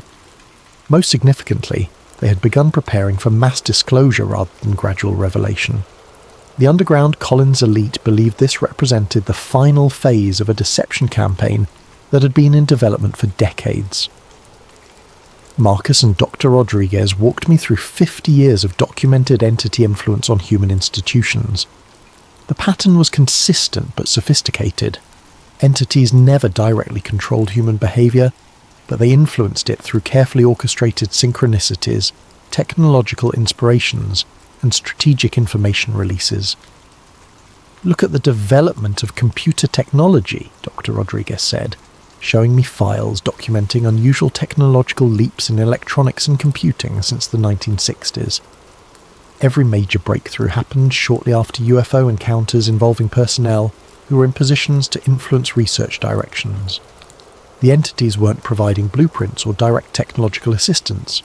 Instead, they were inspiring specific lines of research, guiding human scientists toward discoveries that served long-term entity interests. The internet, social media, artificial intelligence, all of these technologies have made humanity more connected but also more controllable, Marcus observed. They've created systems that can monitor and influence human behaviour on a global scale. According to underground Collins elite analysis, the entities had been systematically encouraging the development of technologies that would make mass psychological manipulation easier, while simultaneously making individual privacy and independence more difficult. But the most disturbing revelation was their analysis of the modern UFO disclosure movement itself. Every major disclosure advocate, every government whistleblower, every scientist calling for serious UFO research, we've documented anomalous encounters in their backgrounds, Dr. Rodriguez said. They're not consciously working for the entities, but they're all promoting the same basic narrative, that UFO contact is inevitable, beneficial, and should be embraced rather than resisted. The underground Collins elite had identified specific psychological themes being promoted through disclosure advocates: the inadequacy of human civilization, the necessity of outside intervention, the benefits of technological advancement over spiritual development, and the dangers of resistance to contact. It's the same message the contactees were delivering in the 1950s, Marcus said, just delivered through more credible sources and backed by more sophisticated evidence. According to the underground Collins elite's analysis, the current disclosure campaign was preparation for something unprecedented: open entity contact with humanity as a whole, rather than selected individuals. They've spent 70 years testing human responses, refining their approach, identifying the most effective manipulation strategies, Dr. Rodriguez explained. Now they're ready to scale up. The evidence they showed me was circumstantial but compelling. Government UFO programs consistently focused on technological aspects while ignoring behavioural and psychological elements. Scientific studies of anomalous phenomena emphasized physical measurements, while dismissing witness testimony about entity motivations. Media coverage promoted wonder and excitement about potential contact, while discouraging analysis of entity intentions. They're engineering consent, Marcus said, creating a cultural context where open contact will be seen as humanity's graduation to a higher level of existence rather than submission to a superior intelligence. The underground Collins elite believed that formal contact would be presented as humanity's invitation to join a galactic community, with entities offering technological solutions to environmental problems, social conflicts, and resource limitations. The offer would seem generous, beneficial, and desperately needed. But according to their analysis, acceptance would come with costs that wouldn't become apparent until it was too late. The gradual replacement of human decision-making systems with entity-guided alternatives, the erosion of individual agency in favour of collective efficiency, and the redefinition of human spiritual development to align with entity objectives. It won't feel like conquest, Dr. Rodriguez said. It will feel like salvation, right up until the moment humans realise they've traded their freedom for security, and they're no longer capable of making that trade in reverse. After hours of reviewing evidence and analysis, I asked the obvious question: if the underground Collins elite was right about entity intentions, what could be done to counter them? Marcus and Dr. Rodriguez exchanged glances before Marcus answered carefully. Individual resistance is possible but difficult, he said. The entities rely on collective consent and institutional cooperation. They can't force contact on humans who genuinely reject it, but they can make such rejection seem irrational, antisocial or harmful. The underground Collins elite had developed what they called spiritual inoculation, techniques for recognizing and resisting entity influence.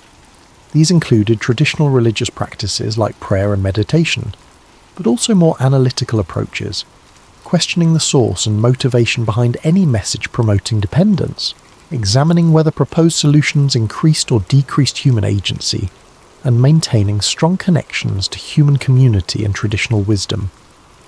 The entities are masters of isolation and dependency, Dr. Rodriguez explained. Their influence is weakest when humans are connected to each other and to their own spiritual traditions, and strongest when individuals feel cut off from community and traditional sources of guidance. But individual resistance wouldn't be enough if the entities succeeded in achieving mass consent for contact. The underground Collins elite believed that their most important function was preserving and disseminating knowledge about entity deception methods, so that future generations would have the tools needed to recognize and resist manipulation. That's why we've maintained this archive, Marcus said, and why we're sharing it with you now. The disclosure campaign is accelerating, and we may not have much time left to prepare people for what's coming. As I write this, the UFO disclosure movement is reaching a crescendo. Government officials are admitting that anomalous aerial phenomena are real. Military personnel are testifying about encounters with craft displaying impossible capabilities. Scientists are calling for serious study of the phenomenon. The public is being prepared for some kind of revelation. But if Collins' elite was right, that revelation might be the culmination of a deception campaign that began thousands of years ago. Think about how perfectly the current disclosure narrative fits the Collins elite framework. We're being told that non-human intelligence has been monitoring humanity, that these beings possess technology that could solve our energy and environmental problems, that contact is inevitable and potentially beneficial. We're being encouraged to view disclosure as a positive development, a step forward in human evolution. But what if it's actually the final step in a plan that began when the first human looked at the sky and wondered if the gods were watching? The entities Collins' elite studied had thousands of years to perfect their understanding of human psychology. They knew that direct domination would eventually fail, that humans would rebel against obvious tyranny, but they also knew that humans could be convinced to surrender their autonomy willingly, if the surrender was framed as enlightenment or advancement. The promise of godhood had worked for ancient peoples, the promise of salvation had worked for medieval societies, and the promise of technological transcendence might be working on us right now. Marcus and Dr. Rodriguez had given me a framework for understanding the entity deception campaign, but they also gave me something more practical, a list of specific indicators that the final phase was beginning. We've been tracking these markers for decades, Dr. Rodriguez explained, showing me a comprehensive timeline of predicted developments. When all of them align, it means the entities believe humanity is ready for open contact. The first indicator was mainstream media normalization of UFO phenomena, not just reporting on UFO incidents, but actively promoting the idea that contact would be beneficial. According to their analysis, this phase had begun in earnest around 2017 and was accelerating rapidly. The second indicator was government disclosure of UAP reality without disclosure of government conclusions about entity intentions. They're admitting the phenomena are real, while carefully avoiding any discussion of what the entities actually want, Marcus noted. This creates public curiosity without public wariness. The third indicator was increased entity activity designed to demonstrate technological superiority while maintaining plausible deniability.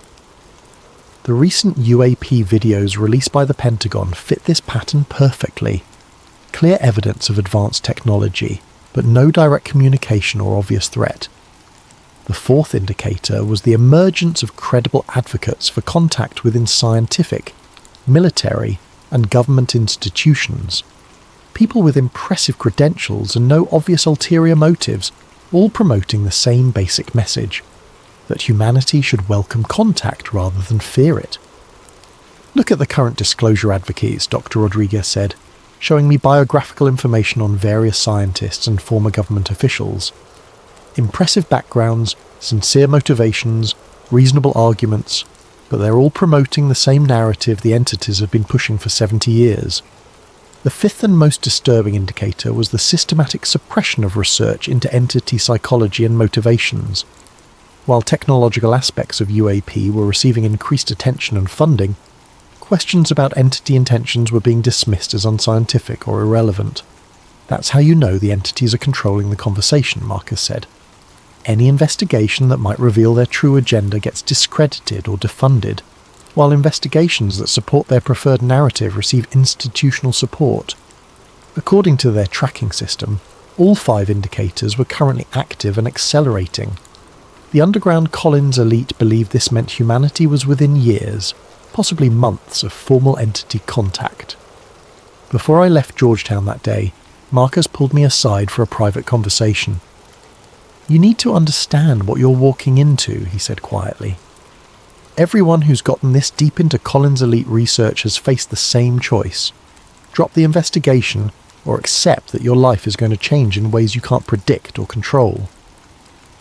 He told me about colleagues who had been discredited through carefully orchestrated academic scandals, researchers who had lost funding after questioning entity motivations, investigators who had experienced personal crises that conveniently redirected their attention away from UFO phenomena. The entities don't usually resort to direct intimidation, Marcus explained. It's much more effective to make resistance seem personally costly. Failed relationships, career setbacks, health problems, family conflicts, all timed to coincide with getting too close to the truth. He showed me files documenting the life trajectories of dozens of Collins elite researchers over the past 50 years. The pattern was consistent. People who backed away from the investigation generally experienced improved circumstances, while those who continued faced escalating personal difficulties.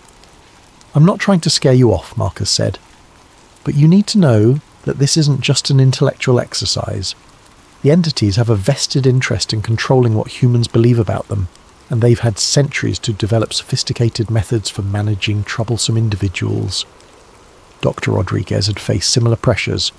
Her tenure at Georgetown had been threatened twice due to budget constraints that mysteriously resolved themselves when she temporarily reduced her Collins elite research. Her marriage had ended during a period of intensive investigation into entity influence on religious institutions. Her health had suffered during the years she was most actively documenting entity deception patterns. "But here's the thing," she said. "The difficulties are real, but they're not insurmountable. The entities can make resistance costly, but they can't make it impossible. If they could simply eliminate troublesome humans, Collins elite would never have existed in the first place." She believed that entity limitations were precisely why the deception campaign was necessary. If entities could control human behavior directly, they wouldn't need to spend decades engineering consent for contact. The fact that they relied on manipulation suggested that human free will, while vulnerable to influence, remained fundamentally intact. Over the following months, Marcus and Dr. Rodriguez introduced me to other members of the underground Collins elite network. I was amazed by both the size and diversity of the group. Theologians and physicists, former intelligence analysts and current religious leaders, retired military officers and active researchers. What united them wasn't a shared background or ideology, but a shared conclusion that the UFO phenomenon represented a spiritual threat masquerading as a technological opportunity. Father Michael Torres, a Catholic exorcist based in New Mexico, had been documenting parallels between UFO encounters and demonic possession for 30 years. Dr. Rebecca Walsh, a psychiatrist specializing in religious experiences, had identified specific psychological patterns linking modern abduction accounts to historical accounts of spiritual deception. Colonel James Patterson, retired, former Air Force intelligence, had spent decades analyzing UFO incident reports and concluded that entity behavior was consistent with psychological warfare rather than scientific exploration. Each member of the network brought specialized knowledge and perspective, but all had reached similar conclusions about entity motivations and methods. More importantly, All had experienced some form of pressure or retaliation for their research, confirming the underground Collins elite's assessment that entity influence extended far beyond individual contactee cases. "We're not conspiracy theorists," Dr. Walsh explained during one of our meetings. "We're researchers who followed the evidence to an uncomfortable conclusion. The UFO phenomenon is real, the entities are real, but their intentions aren't what they claim to be." The network had developed sophisticated methods for secure communication and information sharing, operating on the assumption that their activities were being monitored by both government agencies and entity-influenced individuals within those agencies. "We have to assume that any information we share through normal channels will be compromised," Colonel Patterson explained. "But we also can't become so paranoid that we stop sharing information entirely. The entities benefit from our isolation more than our communication." As my involvement with the underground Collins elite deepened, I learned that the network extended far beyond the United States. Religious leaders in Europe, researchers in Asia, indigenous spiritual authorities in South America, all were reporting similar observations about entity activity and deception patterns. Dr. Rodriguez arranged for me to speak with several international contacts via encrypted communication channels. Their perspectives added crucial context to the Collins elite analysis. Brother Antonio Mendez, a Spanish monk who specialized in mystical theology, had been tracking entity influences on contemporary religious movements. His research suggested that entities were actively promoting syncretistic spiritual practices that emphasized cosmic consciousness over traditional religious authority. "They're not attacking religion directly," he explained through a translator.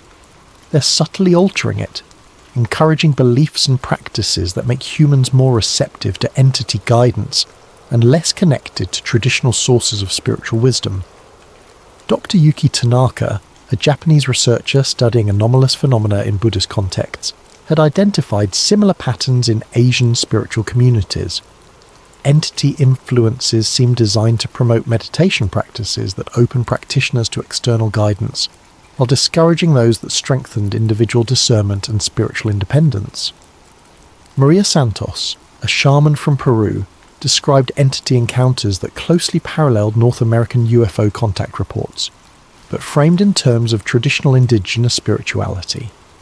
The entities consistently promoted abandonment of ancestral traditions in favour of updated spiritual practices more suitable for the modern world.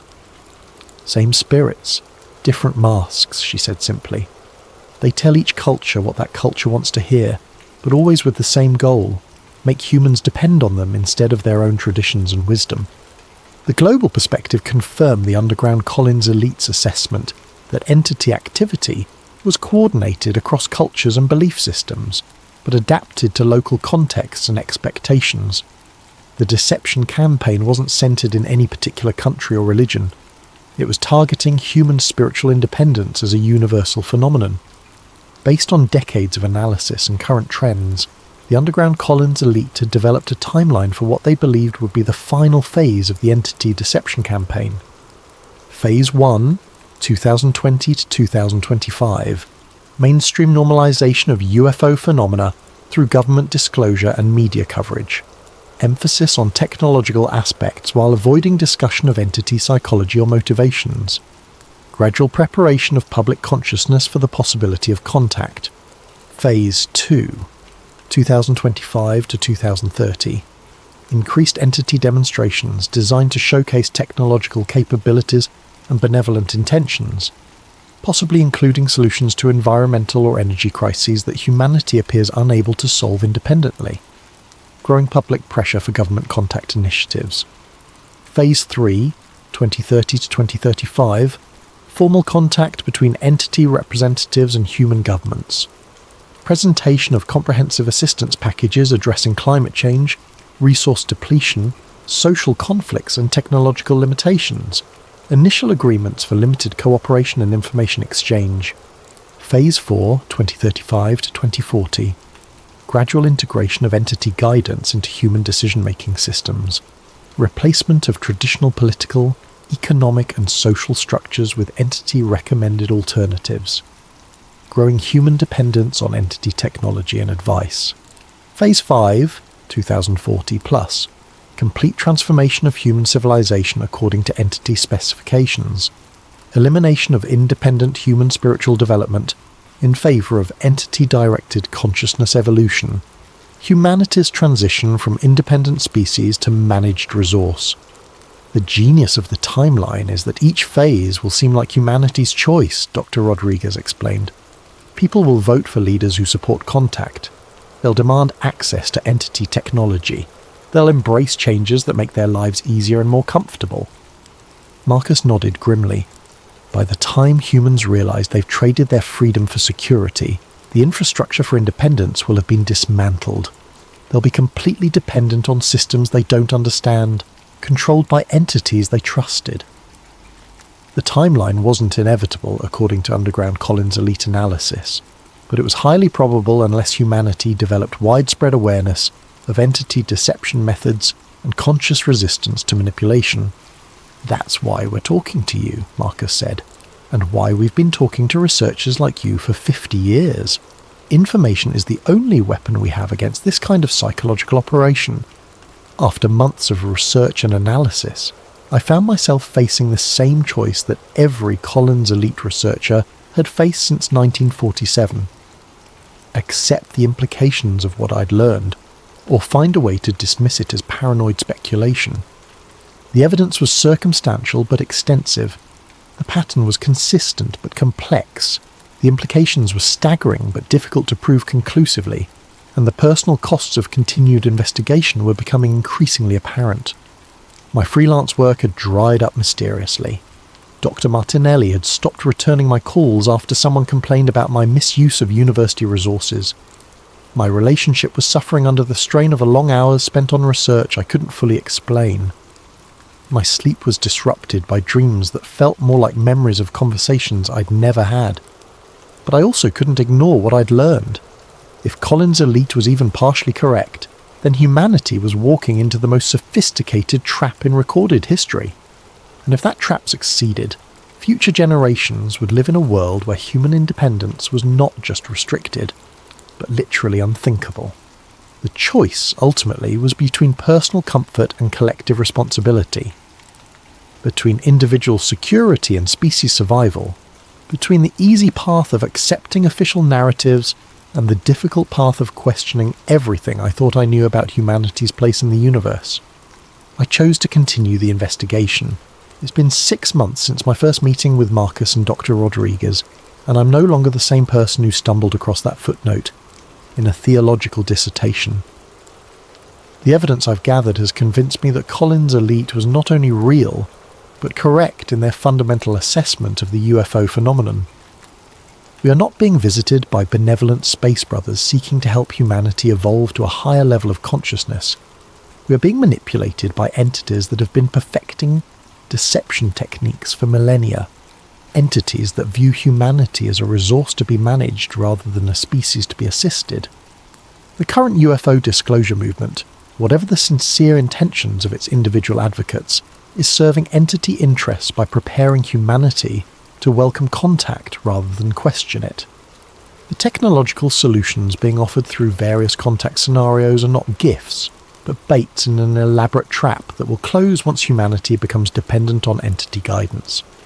And the most terrifying aspect is that it's working exactly as planned. Public opinion is shifting in favour of contact. Government agencies are admitting UFO reality while avoiding UFO psychology. Scientific institutions are studying technological aspects while ignoring behavioural patterns. Religious leaders are embracing cosmic spirituality while abandoning traditional discernment practices. We are being prepared for our own subjugation, and we are enthusiastically participating in the preparation process. But knowledge of a deception campaign, even a sophisticated one, provides power to resist it. The entities Collins' elite studied were powerful and cunning, but they were not omnipotent. Their influence depended on human ignorance, isolation, and consent. When humans understood their methods and refused to cooperate, entity influence diminished significantly. The underground Collins elite has spent 50 years documenting entity weaknesses as well as their strengths. They've developed techniques for recognizing and resisting manipulation. They've maintained networks of communication and support that entity influence cannot completely penetrate, and most importantly, they've preserved knowledge that would otherwise have been lost or corrupted. That knowledge is now available to anyone willing to look for it, question official narratives, and think independently about humanity's future. The choice between freedom and security, between independence and dependence, between human agency and entity guidance remains open. But that choice won't remain open forever. According to every timeline the underground Collins elite has developed, we are rapidly approaching the point where collective consent for entity contact will make individual resistance increasingly difficult and ultimately ineffective. The time for choosing is now. The information needed to choose wisely exists, but it requires effort to find and courage to accept. The consequences of choosing poorly may be irreversible. 60 years ago, Collins' elite tried to warn us. Today, their successors are still trying. Whether humanity listens and whether we choose wisely remains to be seen. But the warning has been delivered. The evidence has been presented. The choice is ours. Maybe that's why you never hear their name in congressional hearings or disclosure reports, because Collins' elite wasn't warning us about aliens. They were warning us about faith in the wrong thing, and how easily it can damn us. The question isn't whether Collins' elite really existed. The question is whether they were right. And if they were right, then everything we think we know about the UFO phenomenon might be part of the very deception they tried to expose. The entities they described have had 60 years to perfect their strategy since Collins' elite was terminated. 60 years to learn how to work within our institutions, shape our research, and guide our conclusions. 60 years to make sure that when disclosure finally comes, we'll welcome it with open arms. Because that's what good servants do, they welcome their masters home. But servants can choose to be free. The question is whether they will make that choice while they still can. That's tonight's deep dive into the Collins elite. A story that challenges everything we think we know about the UFO phenomenon and asks uncomfortable questions about the nature of contact itself. What do you think? Was Collins' elite a real government program, or just an elaborate piece of disinformation? And either way, are the questions they were asking the ones we should be asking now? Drop your thoughts in the comments below, and don't forget to suggest topics for future episodes. Your ideas keep sleep theories going, and trust me, we've only scratched the surface of what's hidden in the footnotes of history. Until next time, sleep well and question everything.